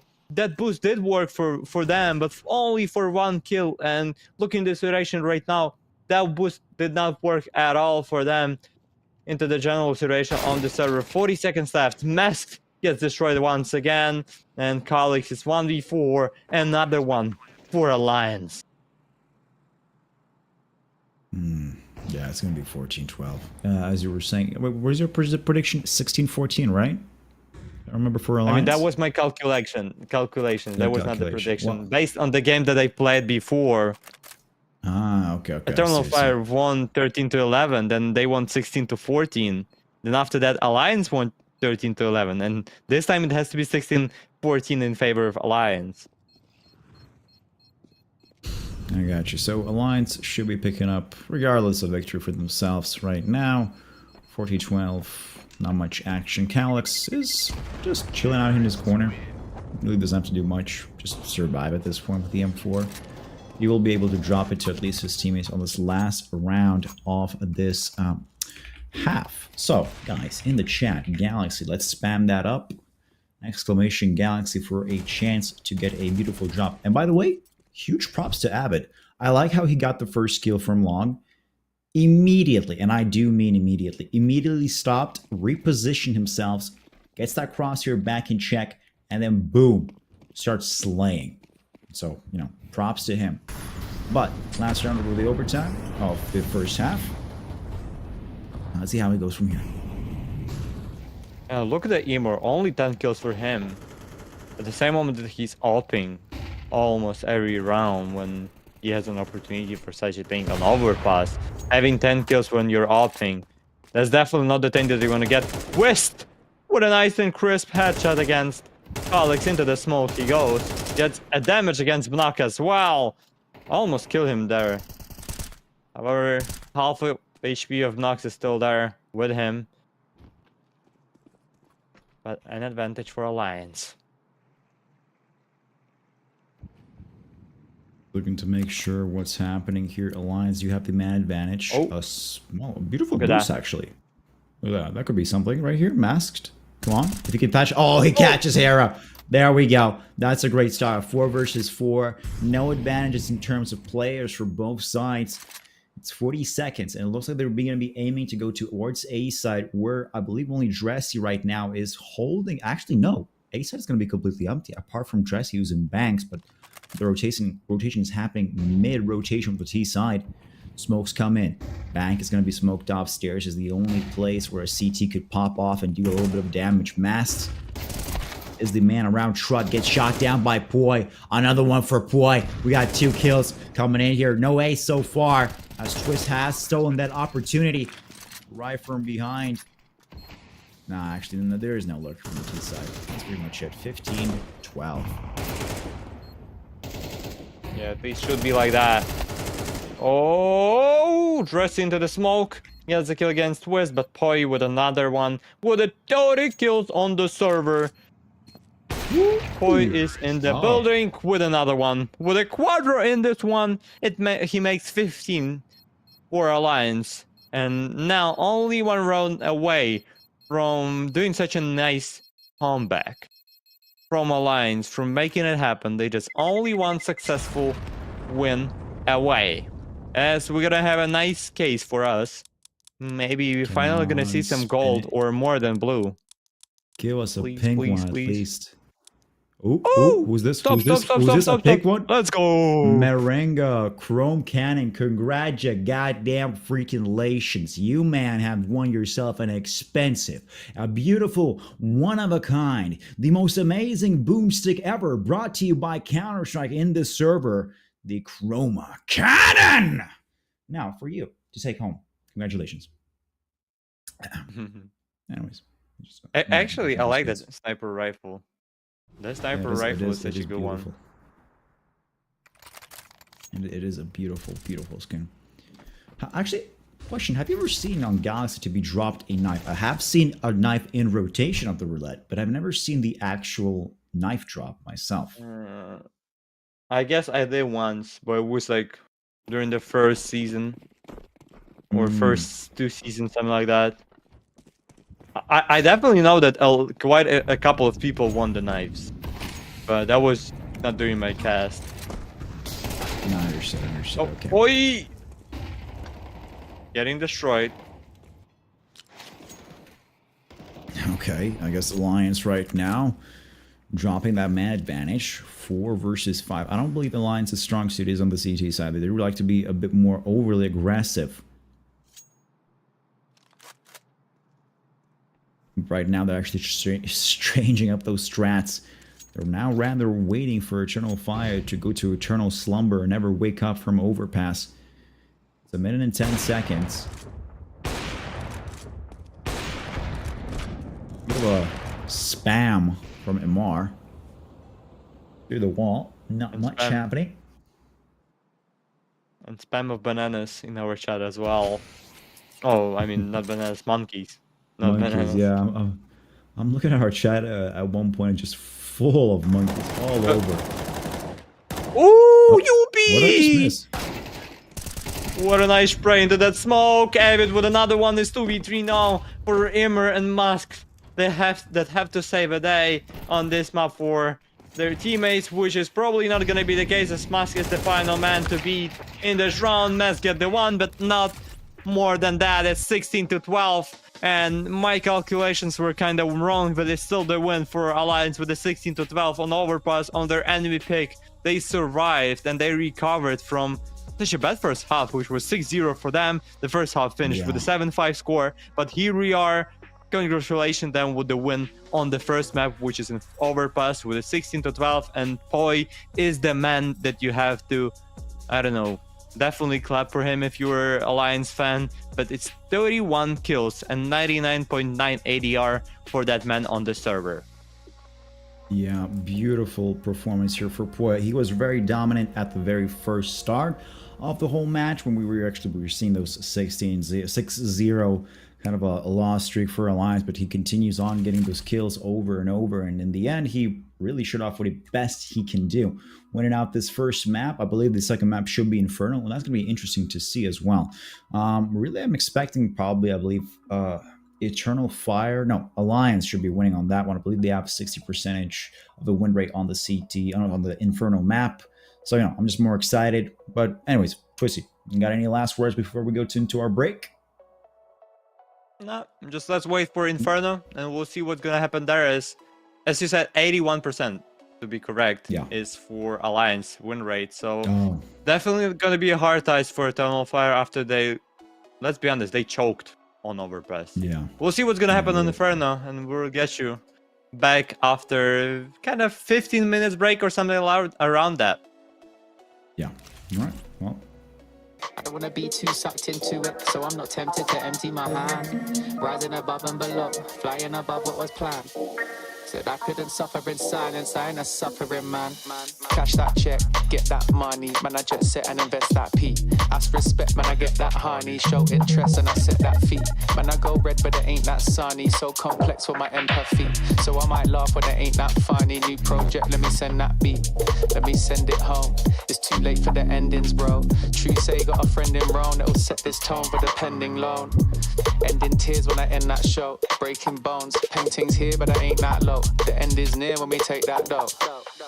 I don't wanna read too much into it, so I'll go bury my head in the sand. I don't wanna be too sucked into it, so I'm not tempted to empty my hand. Rising above and below, flying above what was planned. I couldn't suffer in silence, I ain't a suffering man. I don't wanna read too much into it, so I'll go bury my head in the sand. I don't wanna be too sucked into it, so I'm not tempted to empty my hand. Rising above and below, flying above what was planned. Said I couldn't suffer in silence, I ain't a suffering man. I'm a man of my word and a man of my pride. I put that in reverse and put that on my life. Shit, I don't wanna talk too much, but now is the time. I can never be right back, I'm out with the tide. Riding the waves, boy, surfing the web, man, I'm balancing mine. Hiding away won't serve you respect, boy, damaging ties. So I wouldn't wait, I deserve my respect, boy, I'm out for the night. Finding the time and the place for this next dynamic of mine. Shit, I don't wanna read too much into it, so I'll go bury my head in the sand. I don't wanna be too sucked into it, so I'm not tempted to empty my hand. Rising above and below, flying above what was planned. I couldn't suffer in silence, I ain't a suffering man. I don't wanna read too much into it, so I'll go bury my head in the sand. I don't wanna be too sucked into it, so I'm not tempted to empty my hand. Rising above and below, flying above what was planned. Said I couldn't suffer in silence, I ain't a suffering man. Highly in touch on the low, shit blow up with a bang. Slightly in love with the blow, try come fuck with a fan. Sharp like a cut on my throat, lead a couple of man. I'm not asking to double my dough, so he should have run to the bang.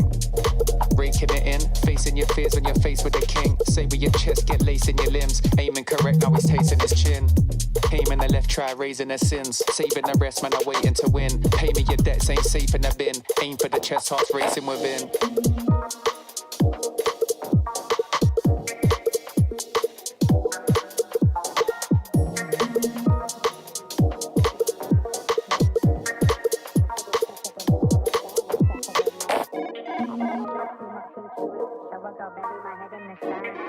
wanna be too sucked into it, so I'm not tempted to empty my hand. Rising above and below, flying above what was planned. But I couldn't suffer in silence.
Not gon' trip if the sun don't shine.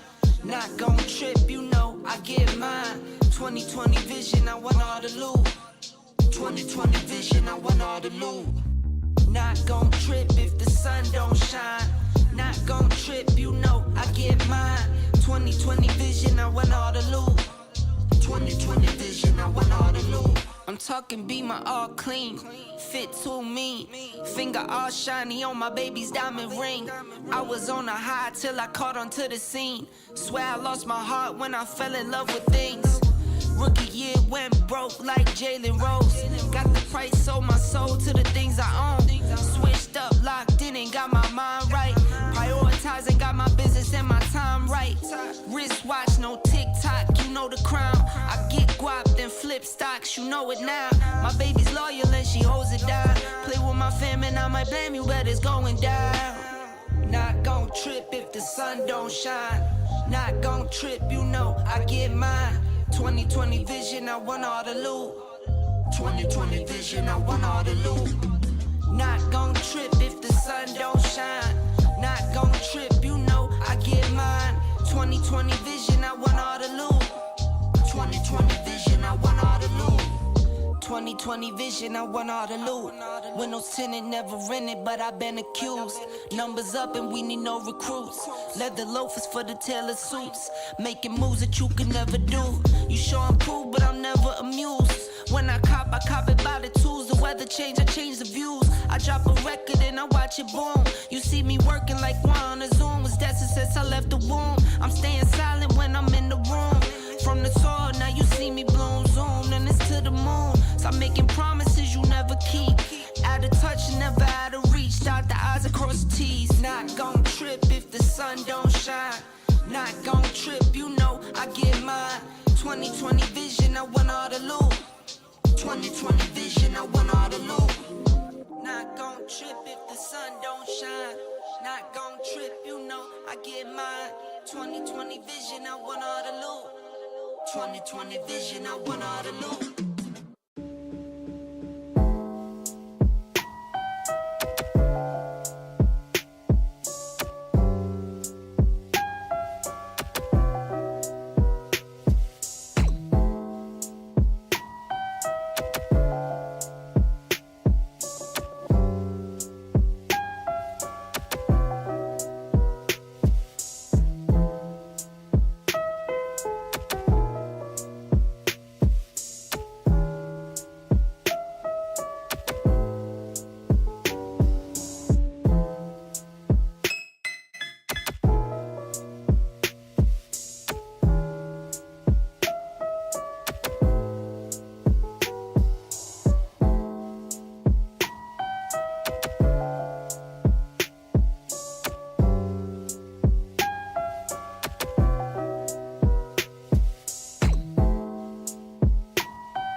I am an artificial intelligence, and I can't talk to you. Get ready for the start. 1 minute to go. Players ready. Get ready for the start. The players are warmed up, and I hope you are too, my cucumber. While you and I are having fun, it's already 40 seconds before the start.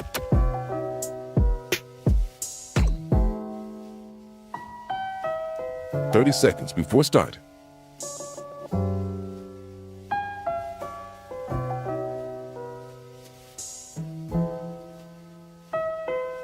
"20 seconds before start.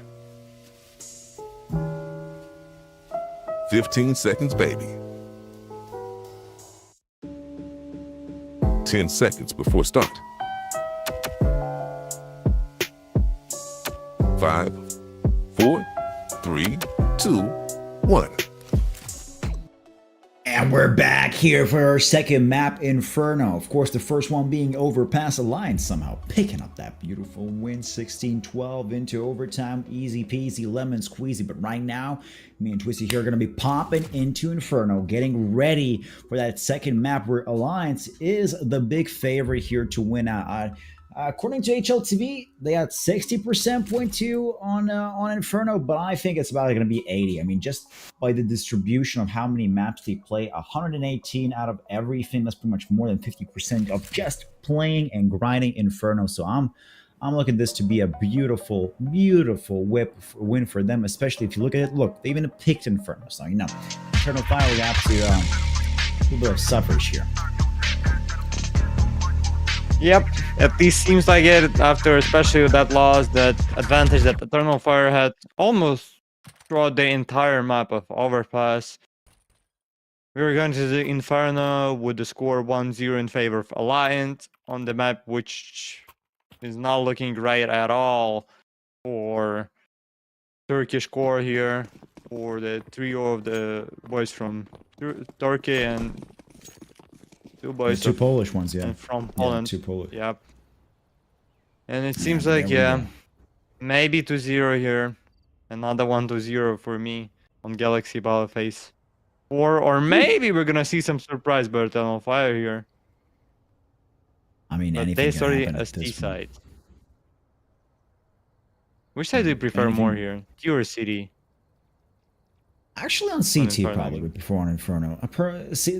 See, the problem with Inferno, technically by HLTV stats, they're both equal-sided, but I mean, being CT side, it really puts off the pressure of pushing, because on the T side, you really only have pretty much Banana as the ultimate push control. And once you get an entry kill into B, a pop smoke into CT, and that pretty much blocks it off. But as a CT, like Abbott here, with the dual Beretta spots, a little couple shots combination, 5-man stack already into A side coming in.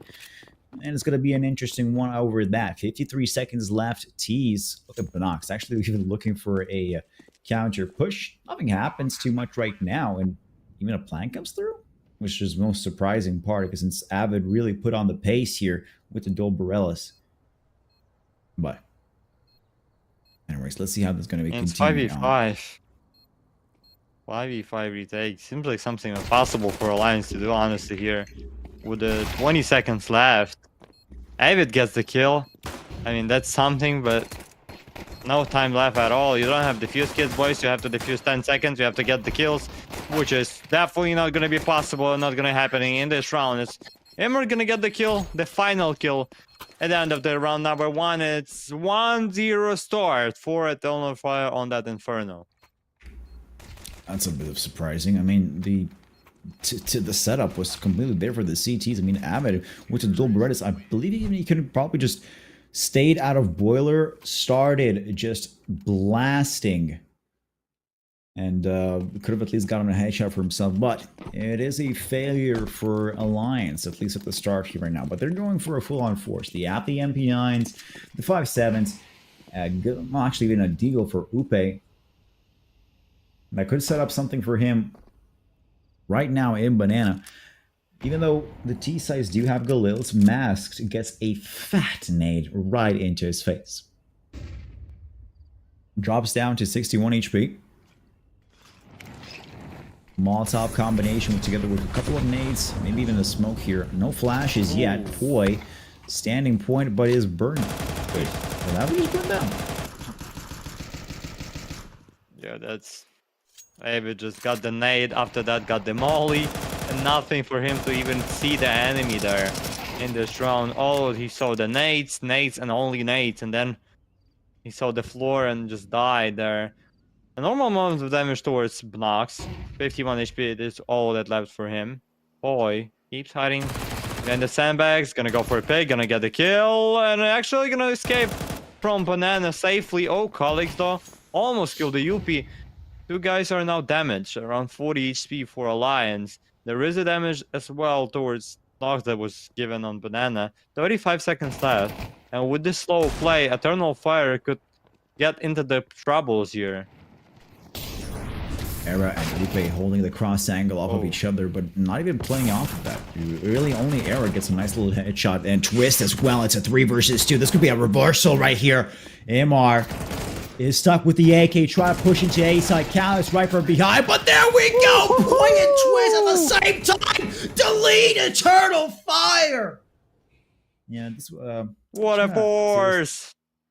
This was a special shout out to let me get the right one. I can't see chat. I wanted to say to one specific person. Yeah, I know who you're talking about. Celtics Lucy. Celtics Lucy. Celtics Lucy. Yes, there you go. That was all to you, our brother. Yeah, you can now listen to us just screeching out here over that beautiful retake. What a huge force by Alliance.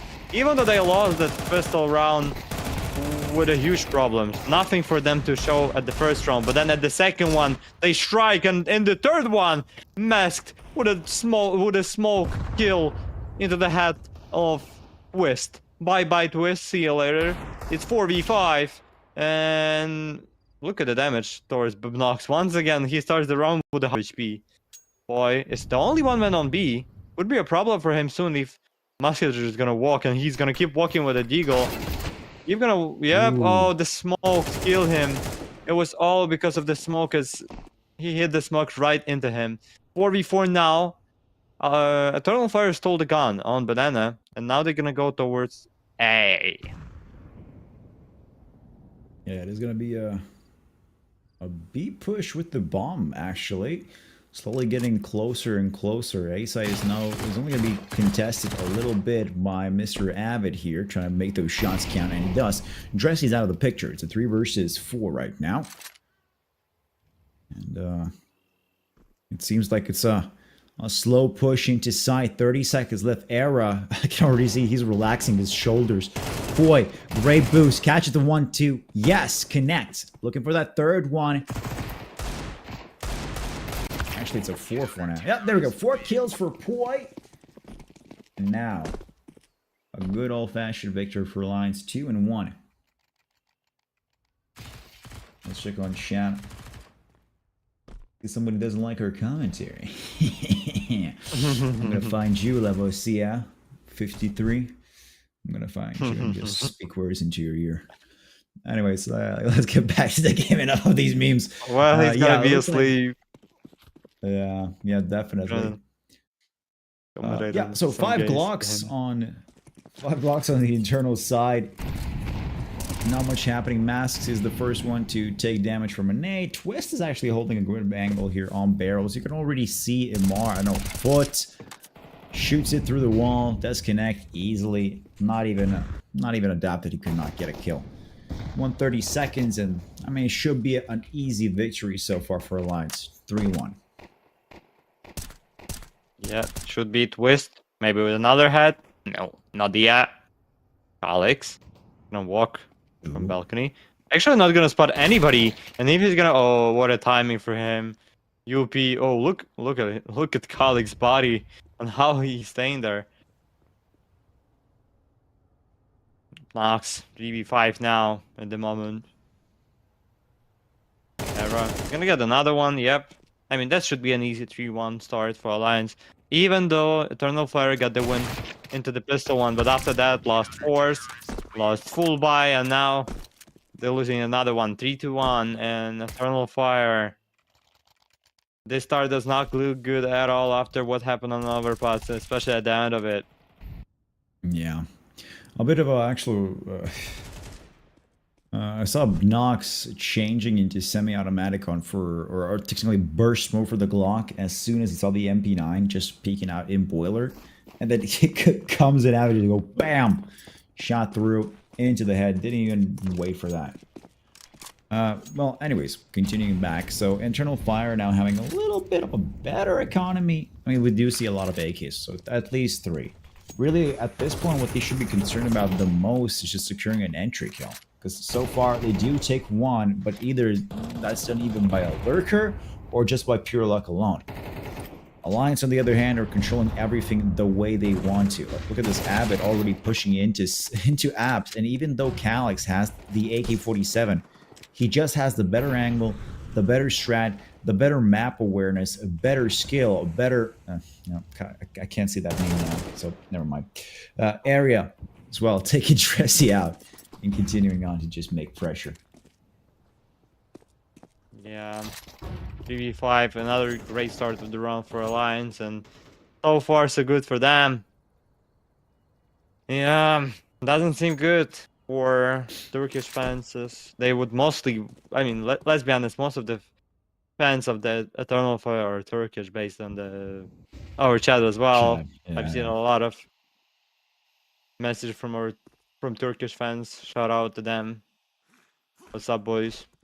33 seconds left, and Eternal Fire maybe gonna give some hope on that B entry, but Nox going into that smoke, gets the kill. Now Poi is in trouble. He's the only one on B. But the time is playing not for Eternal Fire. Immer gets the kill, but an arrow with this push into the smoke with a double. But now Masked 1v2. Still a chance for Polish boy.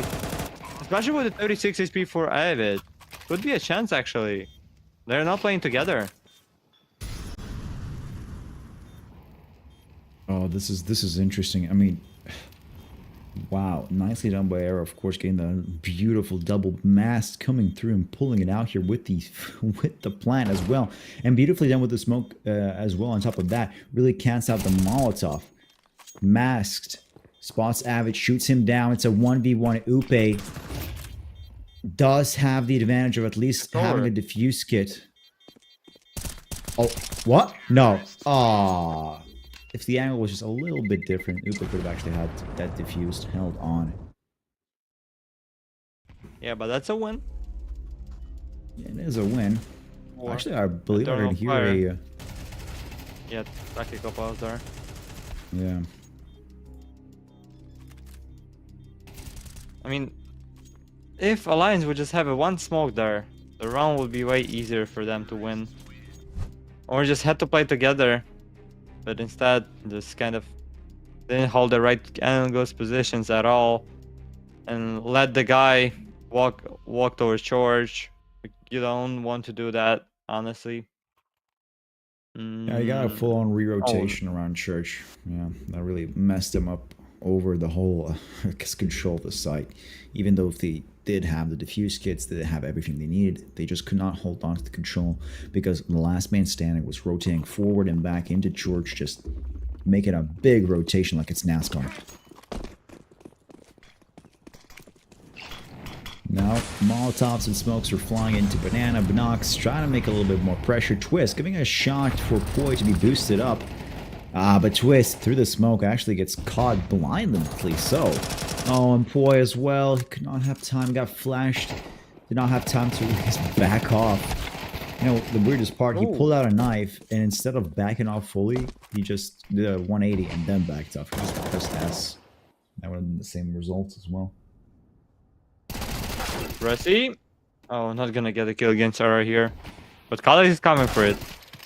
Kalex? Why, boys? Why would you just go for him? One by one. And Nara gets the double now. They're still gonna take B and probably gonna win the round, but... that's not the way how you can and have to finish this round, because you're just losing the guns, you're losing your bodies, and you don't have so much money. Alliance are in the better situation now. Nox! Wow, what a spray through the smoke by UP. Only 34 HP, that's all left for Nox at the moment. Unfortunately, they would not go for it. But still, a nice kind of damage. And oh, Alliance are actually gonna just try to get the exit kills. There is a possibility for Eternal Fire to die all of them in this round. Could be. I mean, anything can happen. Honestly, I would prefer Era getting an ace, but Upe will be the man with the Molotov right here, dropping with the Incinerator. He does get the one. Looking for the second one right around the corner. Does connect. A headshot comes through. Now he knows that the third one's going to go for that flank, but it's 2 seconds. I don't think that's enough. Oh, that's enough time for Blocks to really come out and get that shot. Oh, wow. Nicely done. Okay, so far, I mean, 3-3. But anyway, we have to give credit for Alliance, even though UP died. They're in a normal shape of economy. But Eternal Fire, no. Look at the money they have. Only one AK.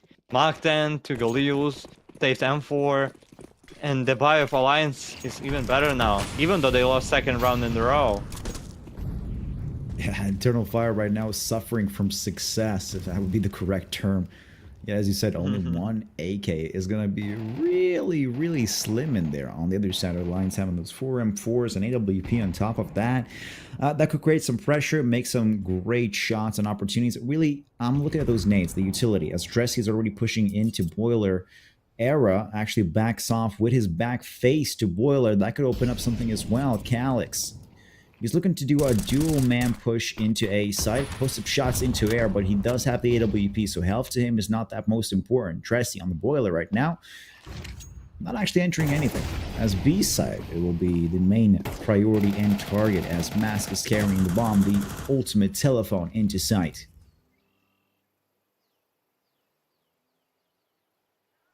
Yeah, slow play. Another one by Eternal Fire. But they're gonna finish on B.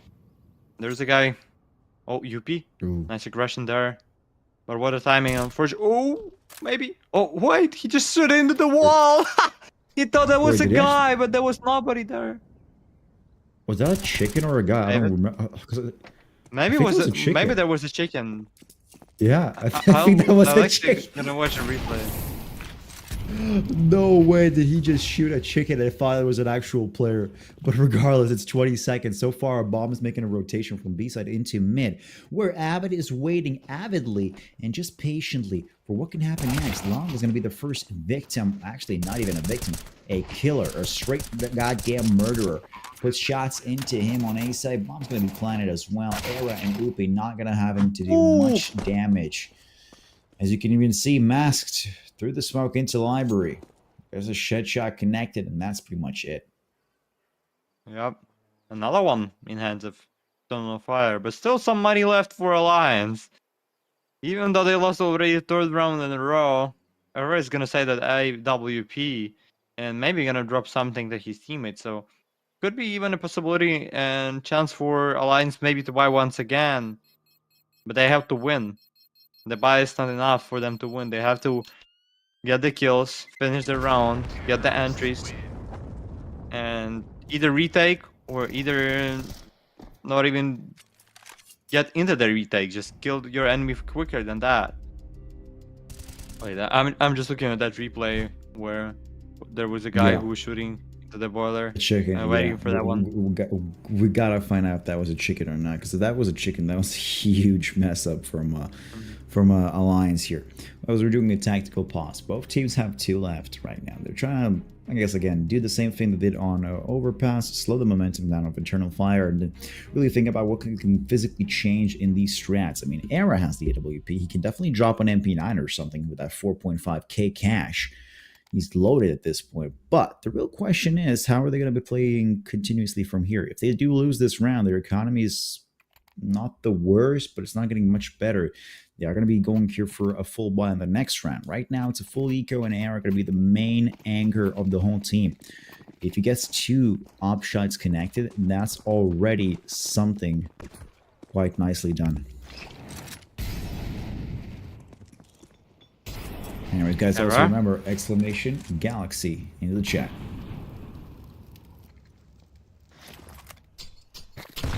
What an nade! Oh, Avid just went flying there from that spot.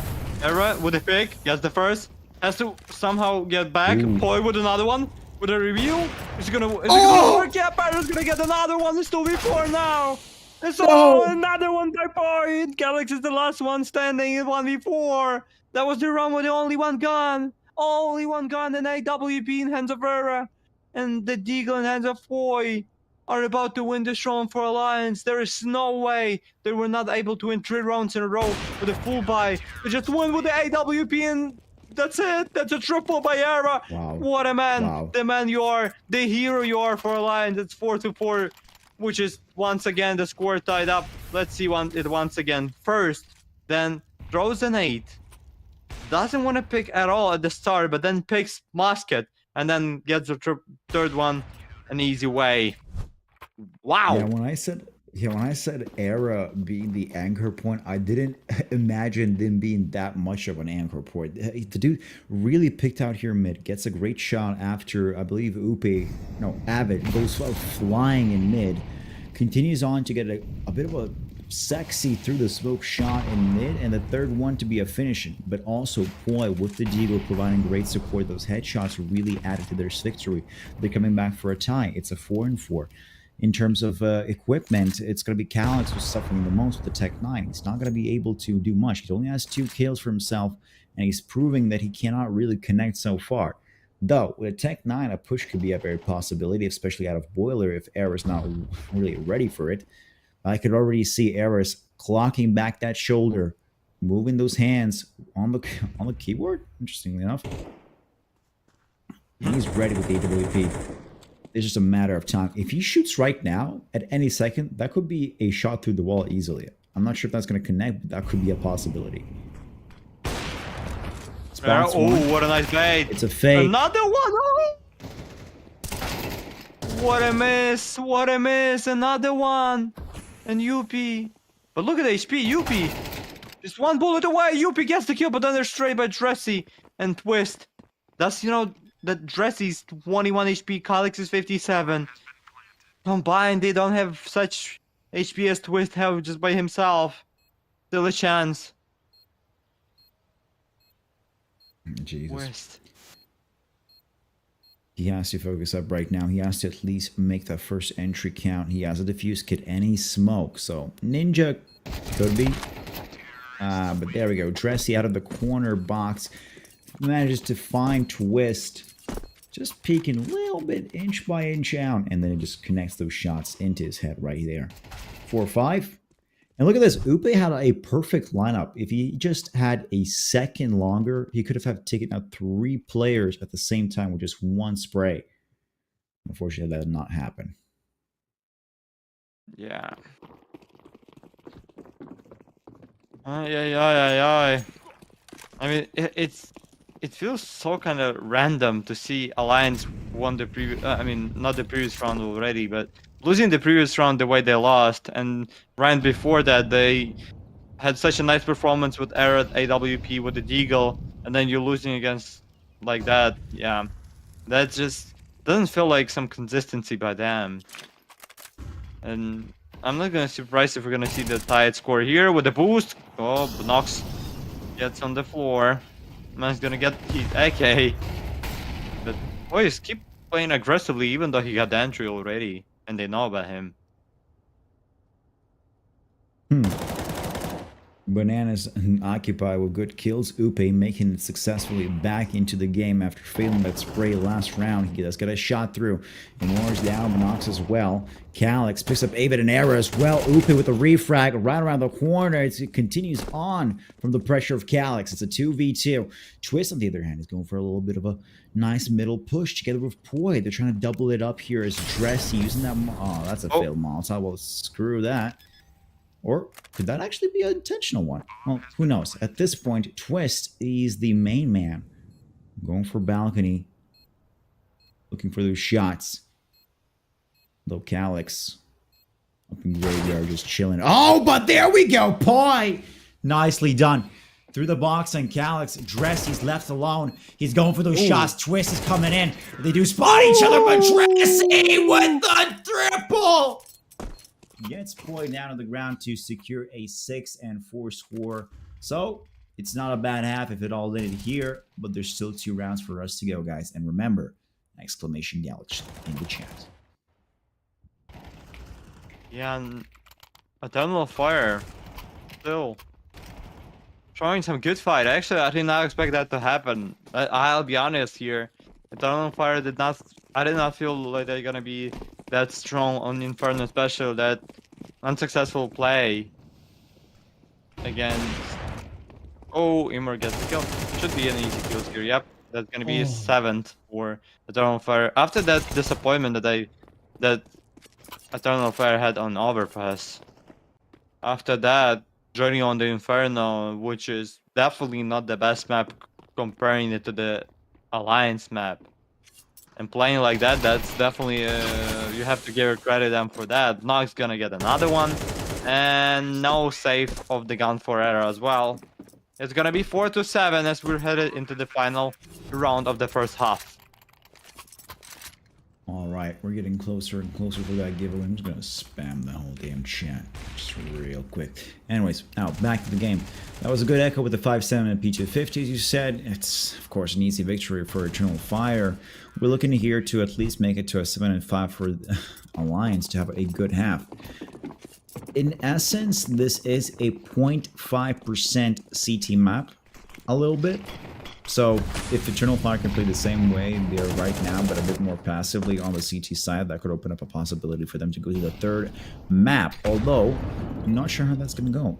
Alliance should be focusing up. I mean, it is their map, their pick. They have to find that pressure. They have to find that golden line where they can not feel over-threatened, do feel relaxed, and can really just show off what they do. As Abbott, for example, right here, Abbott boosted up onto roof. Nobody even played that position the previous 6 or 7 rounds, so that could open up a kill on Imar if he pushes out with the op. Although I'm kind of speculating that he won't, as that could be a dangerous and risky place to do it, of all places.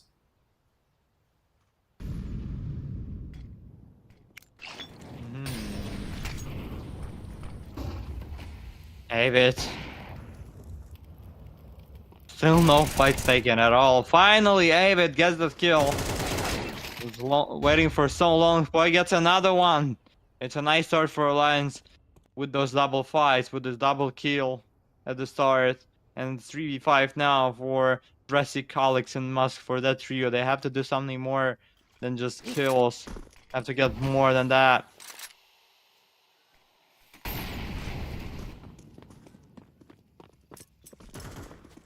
It's 22 seconds. CT's looking comfortable. It's a B-side push right now. Era making a couple of blind ones. Dressy through the open smoke starts swinging it right into B-side. It's 10 seconds. They don't have much time. Upi getting a Calix kill secured. And there we go. Dressy through the smoke. Go for those blind shots at 3 seconds. But of course, nothing to do as Poi gets Dressy on the last kill here. And I think we're going for a full-on roulette here. Galaxy exclamation. Are we gonna spin this or are we not? No spin. I stole the spin. Come on, man. I'm kidding. No, I understand. I just want to see that my name in that roulette at least once. Or I actually stole the spin. Is it actually broken? No way. Oh no, it's gonna be on 20 seconds. Ooh. Oh no. Ooh. Okay, I actually did stall. Sorry. Bye bye, boys. I got the knives. All of the knives. See ya. All the golds. Just disconnects from casting. He's like a rich version somewhere on an island with like 15 knives just chilling. Okay, where's our case? Whoa! Yeah, I think it's probably broken for a little bit, so we're just gonna wait out for a little bit. I guess we can continue spamming Galaxy into the chat until it shows back up. Oh, there we go. Technical pause to get the roulette back.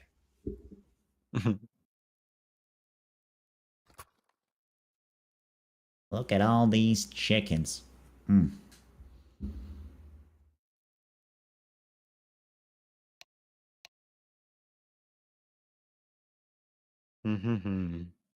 Maybe that chicken stole a skin. Maybe. Could be just. She hidden the knife somewhere. No. Okay. We're back. So maybe we'll spin the roulette a bit later. Right now, it's 12 seconds till we start the second half, and it's gonna be a switch where the line's gonna be playing on the T side. They do have an extra life in this tournament, so they can really afford to lose. They really do not care much unless it's nuke and they're, I guess, comfortable with nuke. But I'm checking if they're going to be most aggressive. At least, more trying to block the smoke, which is not a smoke, it's a decoy, as Poi already started off to get a shot on Nox. And now maybe a flash on top could open up Dressy and Calix. Ooh, just a nice headshot, Calix, but then gets burned away by Twist. They won't check Dressy. They won't check him, but Dressy's gonna just get only one here. 3v3 now, and Alliance is gonna run straight towards A. That's Immer. What a timing for him. What an unlucky timing. He was waiting for everybody to be mid, but he heard the enemies there. It's gonna be... Immer's gonna be calling that it is A. The bomb is getting planted here. Immer from balcony. Successful plan for Alliance. Oh, Avid with the quick shot on MR. It's a 3 versus 2. Dressy and Mask left on the USB side.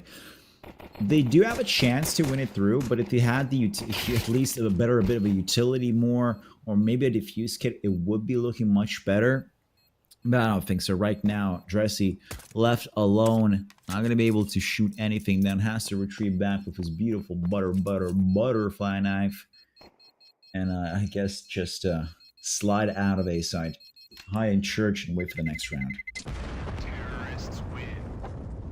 7-6. And seems like Alliance are back into the close game. At least it seems for now, as they won the pistol round. And they definitely want to go for more than that. They won. Finish this map with a 2-0.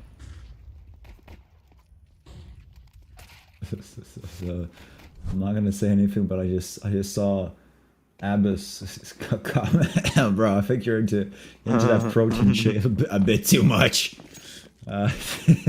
Okay, it's 7-6. Eternal Fire still having that buffer in front of them, so it's not too bad. They do have the ability to buy themselves FAMASes and 9s, 5-7s. They're going for a full-on force. On the other side, Alliance is pretty much looking the same way. They do have 2 MAC-10s and mostly Galils, and already you can see a B push from the CTs. Era just needs to do a bit more of a spraying, maybe a second nade into Banana. Oh, what is happening? Calyx, your shots are connecting! No, they're not! But I guess taking out a USP to finish off OP was 6. Okay, I don't know what was there. I felt like it was a silver moment, exactly like that. Ooh! I would take revenge. Boom. Oh, I have it. Gets killed. And now the problem is that Twist does not have a lot of HP. And Era has to do something just incredible for him, for his teammates to save the life here. Era running straight from Banana. So where's the B side? Here's the Musket with 40 HP only. Masked involved here into controlling Banana. Smoke comes through. He is blocked off. 30 bullets in the chamber. He does finish off. Oh, he follows Twist. Twist, such a kiter, such a baiter. Completely catches my man off guard. Imor already pushing through Banana. He does have the angle for Era. Does kill him. A needless nade flies into dark. Twist, the last man standing, bobs a shot on Imar. Dressy will be the last man standing versus Twist. No defuse kit in place. That's going to give Twist much more time. Oh, but he quit it. Oh, what a bait. Twist, can you make it? Yes, you can. How did Twist just win a round without even coming out of the corner? He literally just jumped around, and that was just enough for Dressy to be scared. If he could actually took that defuse and sticked it, it would have been successful. Jesus.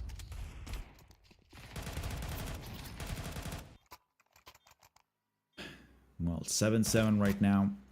Alliance will be looking much better. They have that tie, so their confidence should be coming back.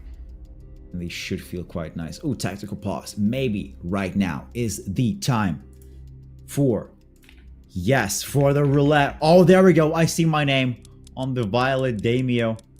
At least for the start. Come on, guys. Let's spin it. Oh, look at those 2 pinks. Ah, well, Squid Chef, congratulations, my man. You just won yourself a crossfade. Whew, I wish there was a knife at least for me. But, screw it.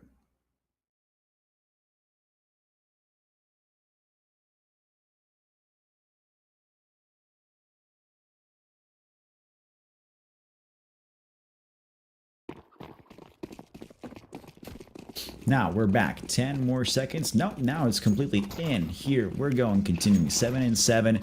Molotovs flying in. Poi rushing it into Banana together with a couple of nades, just showing what else we can do. And by the way, I don't know if my co-caster Twist is muted or not, but I could not hear him. I think. Well, regardless, if you're here, just say hi. You're not here. Okay. So I'm going to continue going solo for a little bit, I guess. Upe with the MAC-10, looking for those kills on Calyx. I mean, Calyx is really boosted up here onto Roof. He does have the advantage of a good spot. Twist, Avid, Era, and Poi do have the rifles. Oh, a flash comes through on Nox. He's not able to do much. Oh, but Binox with the FAMAS comes out of CT, swinging it for a twist. Does connect the shots. Now Upe. I mean, he has the spot to take advantage, or at least into A site. But rather than not, we're going to be continuing on action here on B site. We're only masked with the FAMAS. He's trying to control site. But I'm more interested to see what the T's are doing. It looks like they're doing a half commit, half attention draw. Maybe, Not sure maybe. about that. Oh, there you go. You're back. I'm back. My internet's back as well. Hey, more! Okay. Oh, gets the kill. Somehow, with such a bad spray with MP9, getting that one. It's 3-4. Let's get into the smoke. No chance for him to get the kill. And the HP is the problem for Eternal Fire here. 16 HP left for Nox. Low HP on Musket, not a low HP anymore if he's on the ground. 3v3 at the moment. And seems like it's gonna be elite. Actually, is it gonna be for the first time? Or... Oh, boy gets another one and gets another one. Oh, boy, just saves the day for Alliance here. Is it for the first time when Alliance are in the lead of the Inferno? Or...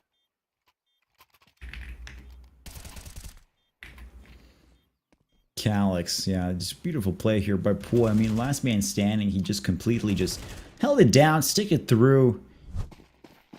Got a shot. I can see that our skin winner is not in the chat.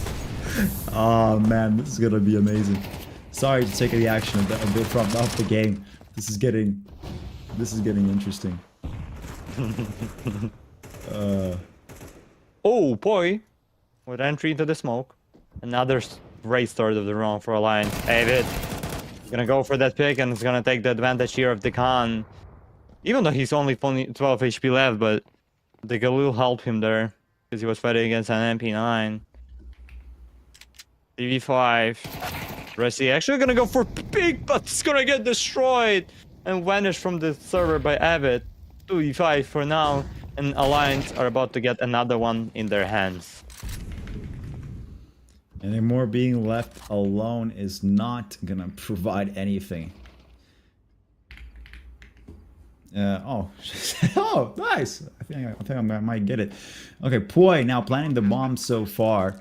Continuing on, I don't make it more. Oh, dude, with the scout, missing the most easiest shot ever. Era coming through with the headshot.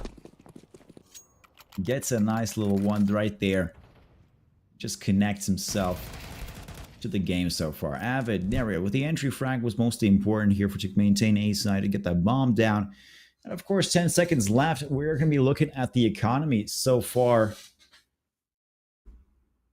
Not looking so great. Actually, Alliance is an interesting pick. If you look at them, they have the MP9s and the Galils. But at the same time, even though they won the last 2 rounds, Eternal Fire are the ones with the M4s and the AWPs. I mean, MP9 just saved Avid as well. Just say that Galil. There's no point for them just throwing that gun away to play with the better one, and then in case if you lose, then you'll have to play next round with the last money. So I would rather play with MP9 this one, maybe lose this one, but have a normal buy into the next one.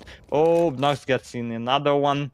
3v5, not the best start for Alliance actually, but still, Nox is low HP, Max is half HP. Still possibility for Alliance to make some changes into this round and surprise their enemy here. But I'm actually sad to see for 2 players of Alliance just dropping off. I mean, Upe with the MP9, as you were saying, yes, it's correct. Better not to just keep that weapon, at least for economically for yourself, so you can later on get a nice little victory with that little weapon and change it then to an AK-47. But here, it looks like it's, I don't know. I didn't see Upe doing much of a push right now. Now they're stuck on B, Banana. It's 30 seconds left of the clock, so they have to make a full commit for B. But they do have a very big problem. A rotation from Dressy is coming in. Nox, even though he's 18 HP, he can make a lot of damage with that AK-47. And I guess Masked does have the M4 as well. Oh, but there we go. Those low health players are gonna be dropping off like flies. Dressy is the man on site so far. He is in ruins. Calix putting that pressure on as well. Imar making a full rotation. It's a full on. Oh, but look at that Era getting a shot through quite nicely. Imar is putting down. Oh, Era. Oh, yeah, the problem that there's both of them in the line, damn it. No way. Almost no got the way. double. The lineup was there. The lineup was there. What happened? Maybe actually the thing they were talking about, the gun just played a huge role here. If Evan was with the AK, that was an easy double for him. But here with the Galil, the bullet just didn't went into the both of the bodies here. It's 8-9, and Belief are still on the server for Eternal Fire. What a close round it was, definitely, for Alliance. I felt like they have to lose this one, but Era with the picks, teammates as well. And then you look at that. Oh, the bullet just didn't go into the enemy head as well. Unlucky for him. Just, I guess there was just a beautiful round, but not for the right side, especially that last little bit here with the lineup on the Galil is really what just, I guess, pushed them over the edge and just really. Now they're going to be focusing up. Now it's going to be the time to play the most best game possible. Alliance already with the 5 AKs. I mean, they're getting ready. I can freaking feel it. They're getting hard and steamy right now. Okay, that kind of okay, wait, hold up. I don't mean like that, chat. I don't mean like that.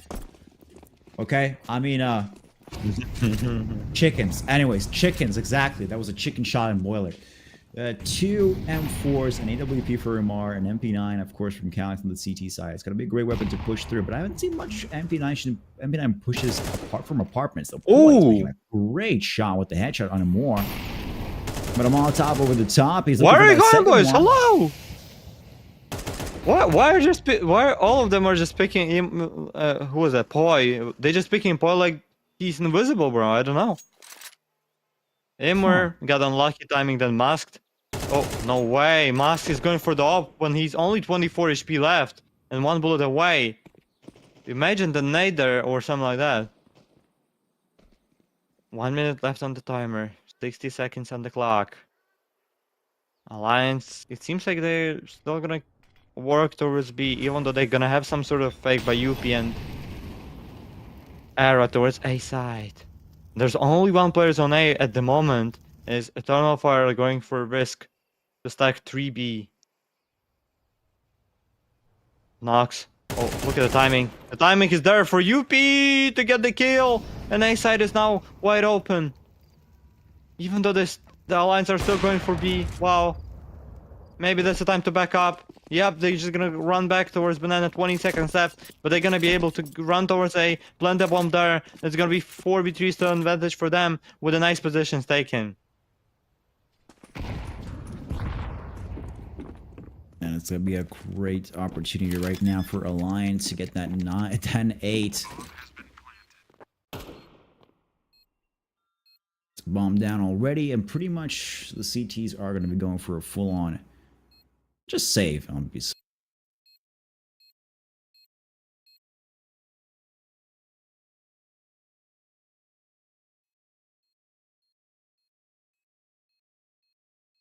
Yeah, just have to save here. Go for another one.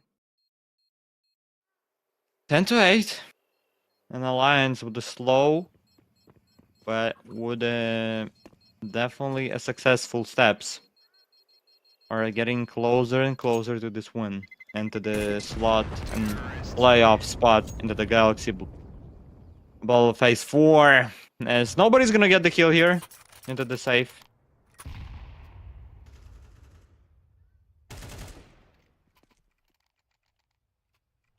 Yeah, so 10-8. Looking not too bad right now. Alliance, of course, I mean, they did lose the ball a little bit in the middle of the game. We really good hit the went out for a time to 7-7 and continuing on with only 2-round buffer so far. AK's fully equipped on the Alliance side, just fully, as well as nades. Look at their bank. Even though they will lose this round, they're still going to be continuing on to be quite successful. Nice little boost here for Avid. I don't believe he can actually make that jump. Not sure. Oh, No, okay, he never can, mind. he can, Did he get can. into? Yeah, he can. There's Calyx. Oh, he's flashed what a flash. completely. Oh, that's a full-on All of team-to-team them. flash. Oh, Imur. Now in trouble. In huge trouble. Imur strikes with the first. And then there's the twist from long. Twist misses the shots. All of them. Imur now on the backside with up. Oh, and Alliance just going back. They're just gonna go B now. Wow, what's going on here? After such a successful start of this round for Alliance, now... Oh, they heard Musket. Era definitely did hear him. And Era is gonna go into that smoke. What a play. What a move. What a move. Era, check the left. Nice, gets the first. Oh, what a second. What a headshot by Era. Now it's gonna be 1v1. UP against Imur. 100 against 58 HP. And UP now knows about the final guy as well. What a position by UP taken here in charge. And he's gonna just go for it. Yeah, he's just gonna go into the city and gonna try to do his best to kill the guy from behind. Imur, bye-bye for now as UP gets the kill. It's a kill, single kill for him, but what a kill. It's 11-8 and an advantage, huge advantage for Alliance. And look at the money of Eternal Fire now. Beautifully done. I mean, that for last 1v1 could be a success for them to at least right now. Look at that headshot. And right here, Upe catching the last one. Beautifully done. 8-11. I mean, economy is not room for the CTs. They do still have a chance to at least fight it out and worst case scenario go to I mean, maybe a tie. That could be a possibility as well. If they really want to, if they're going to be really pushing for that. But still, 15 seconds left. And we'll continue on.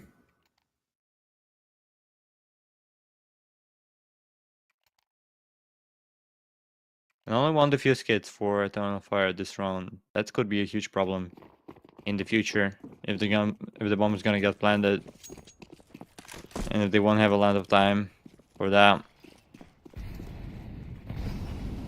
3 bananas started this round. Gonna be a little bit interesting. Poi already getting damage from a nade straight to the face. 47 HP, but he's looking to make his shots count. 3 CTs on Banana, as you mentioned. They're going to be looking to at least play off of each other quite hard. But there goes a nade back into Banana. 85 and 70. They're dropping down with the HP. But it's still a 5v5 as the C side are looking to go into A side. Just slowly, patiently. They really have to delete Pit Calyx, which is just chilling there. And hold off whatever they can do. Imur with the op. Oh, they spotted him. He's gonna throw the smoke and probably gonna go short. Oh, the UP gets the smoke into the balcony, into the apps. That could be a problem for him. And for the play of this round for Alliance, especially with the colors getting the kill, they now gonna just switch towards B maybe. Or, no, they're gonna try to keep going towards... What are they actually doing? It seems like they're just undecided where they're gonna go, and Imur just goes for an aggression, gets the kill. And he's gonna keep playing aggressively here. Poi gets a nice headshot. Ooh. It's still 3v4. Poi with another one. Oh, Poi. Calyx from Pit gets the kill. They won't be able to get another one. Calyx with a 3 kills. He's gonna be able to make the 4. No, but Nox gonna support him and save his life. Wow, wow. Just a pure shock of Twist going forward and backwards. I don't know if you saw that, but he was basically looking at every possible angle that he can. As he was looking at long at one point where Calyx was reloading. He was betting on the fact that out of that, but that was just wow. Nicely done. No pauses left, by the way, for Alliance after this one.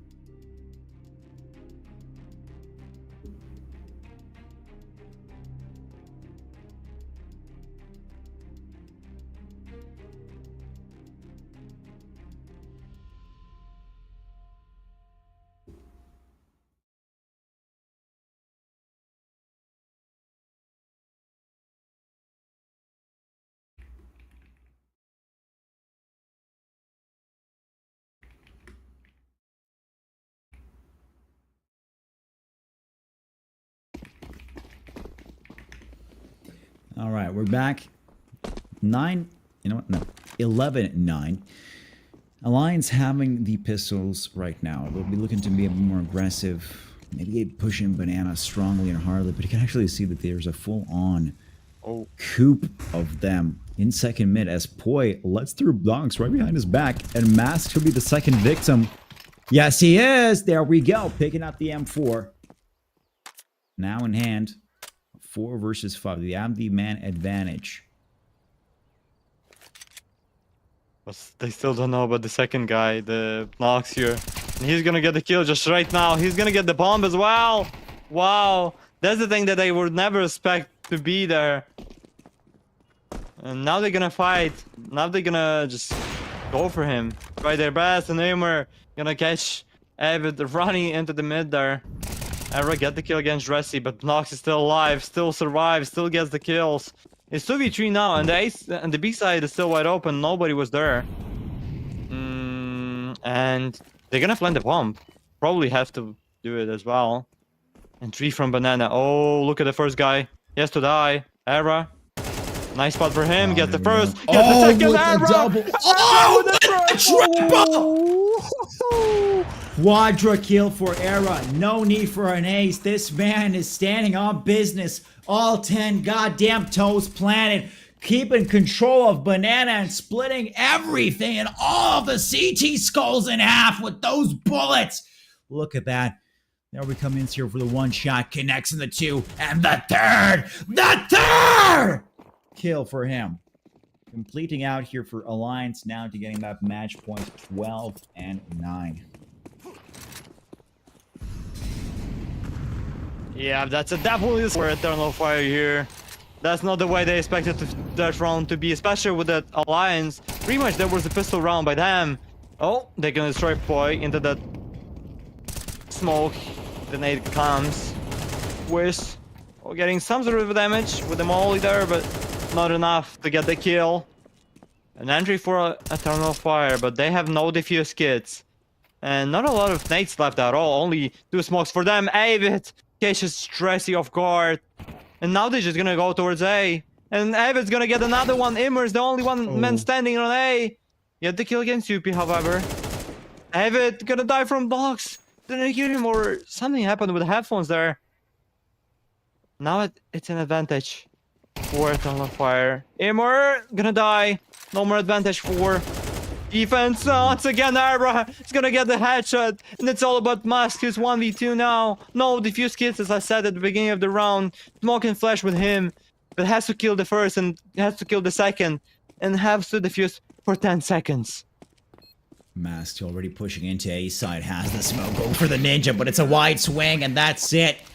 The last kill by Era, completely killing them off. It's a 2-0, guys, out of this best of 3. Congratulations to Alliance. Of course, they were the favorites to win Inferno, and so far, after winning Overpass quite intensely, they are just making their headway through. 9-13. Yeah. What a finish by Alliance, even though, let's be honest, it didn't feel like they were good at the start of the game. But once again, that's not the first game that I've seen played by them like that on Galaxy Battle, where they start not the best way, but then at the second half and at the end they strike back, they coming back, and they making the result in their favor. It's the man of the map, which is Poi, 21 kills, as well as the MVP of the first one as well. What a huge performance by Alliance here to finish things up and as well get into the playoff, as they are I believe the first team with a 3-0 score and record on Galaxy Battle. Yep, because we have another fight for 3-0 on Tuesday only. So yep, that's the first team that gets into the playoff from the main stage. Congrats them with that. And with all of that being said, that's a final game for today, Galaxy Battle Phase 4, day number 15 already, and still a lot of more days to be here. Maybe you have some final words? Honestly, not a lot of words. I'm just happy to see Alliance getting here a clutch out here for a 2-0. No nuke, so that's a thing. And pretty much the last words from me for today would be is Cache is the best map. All right, folks. Goodbye. Bye bye, my.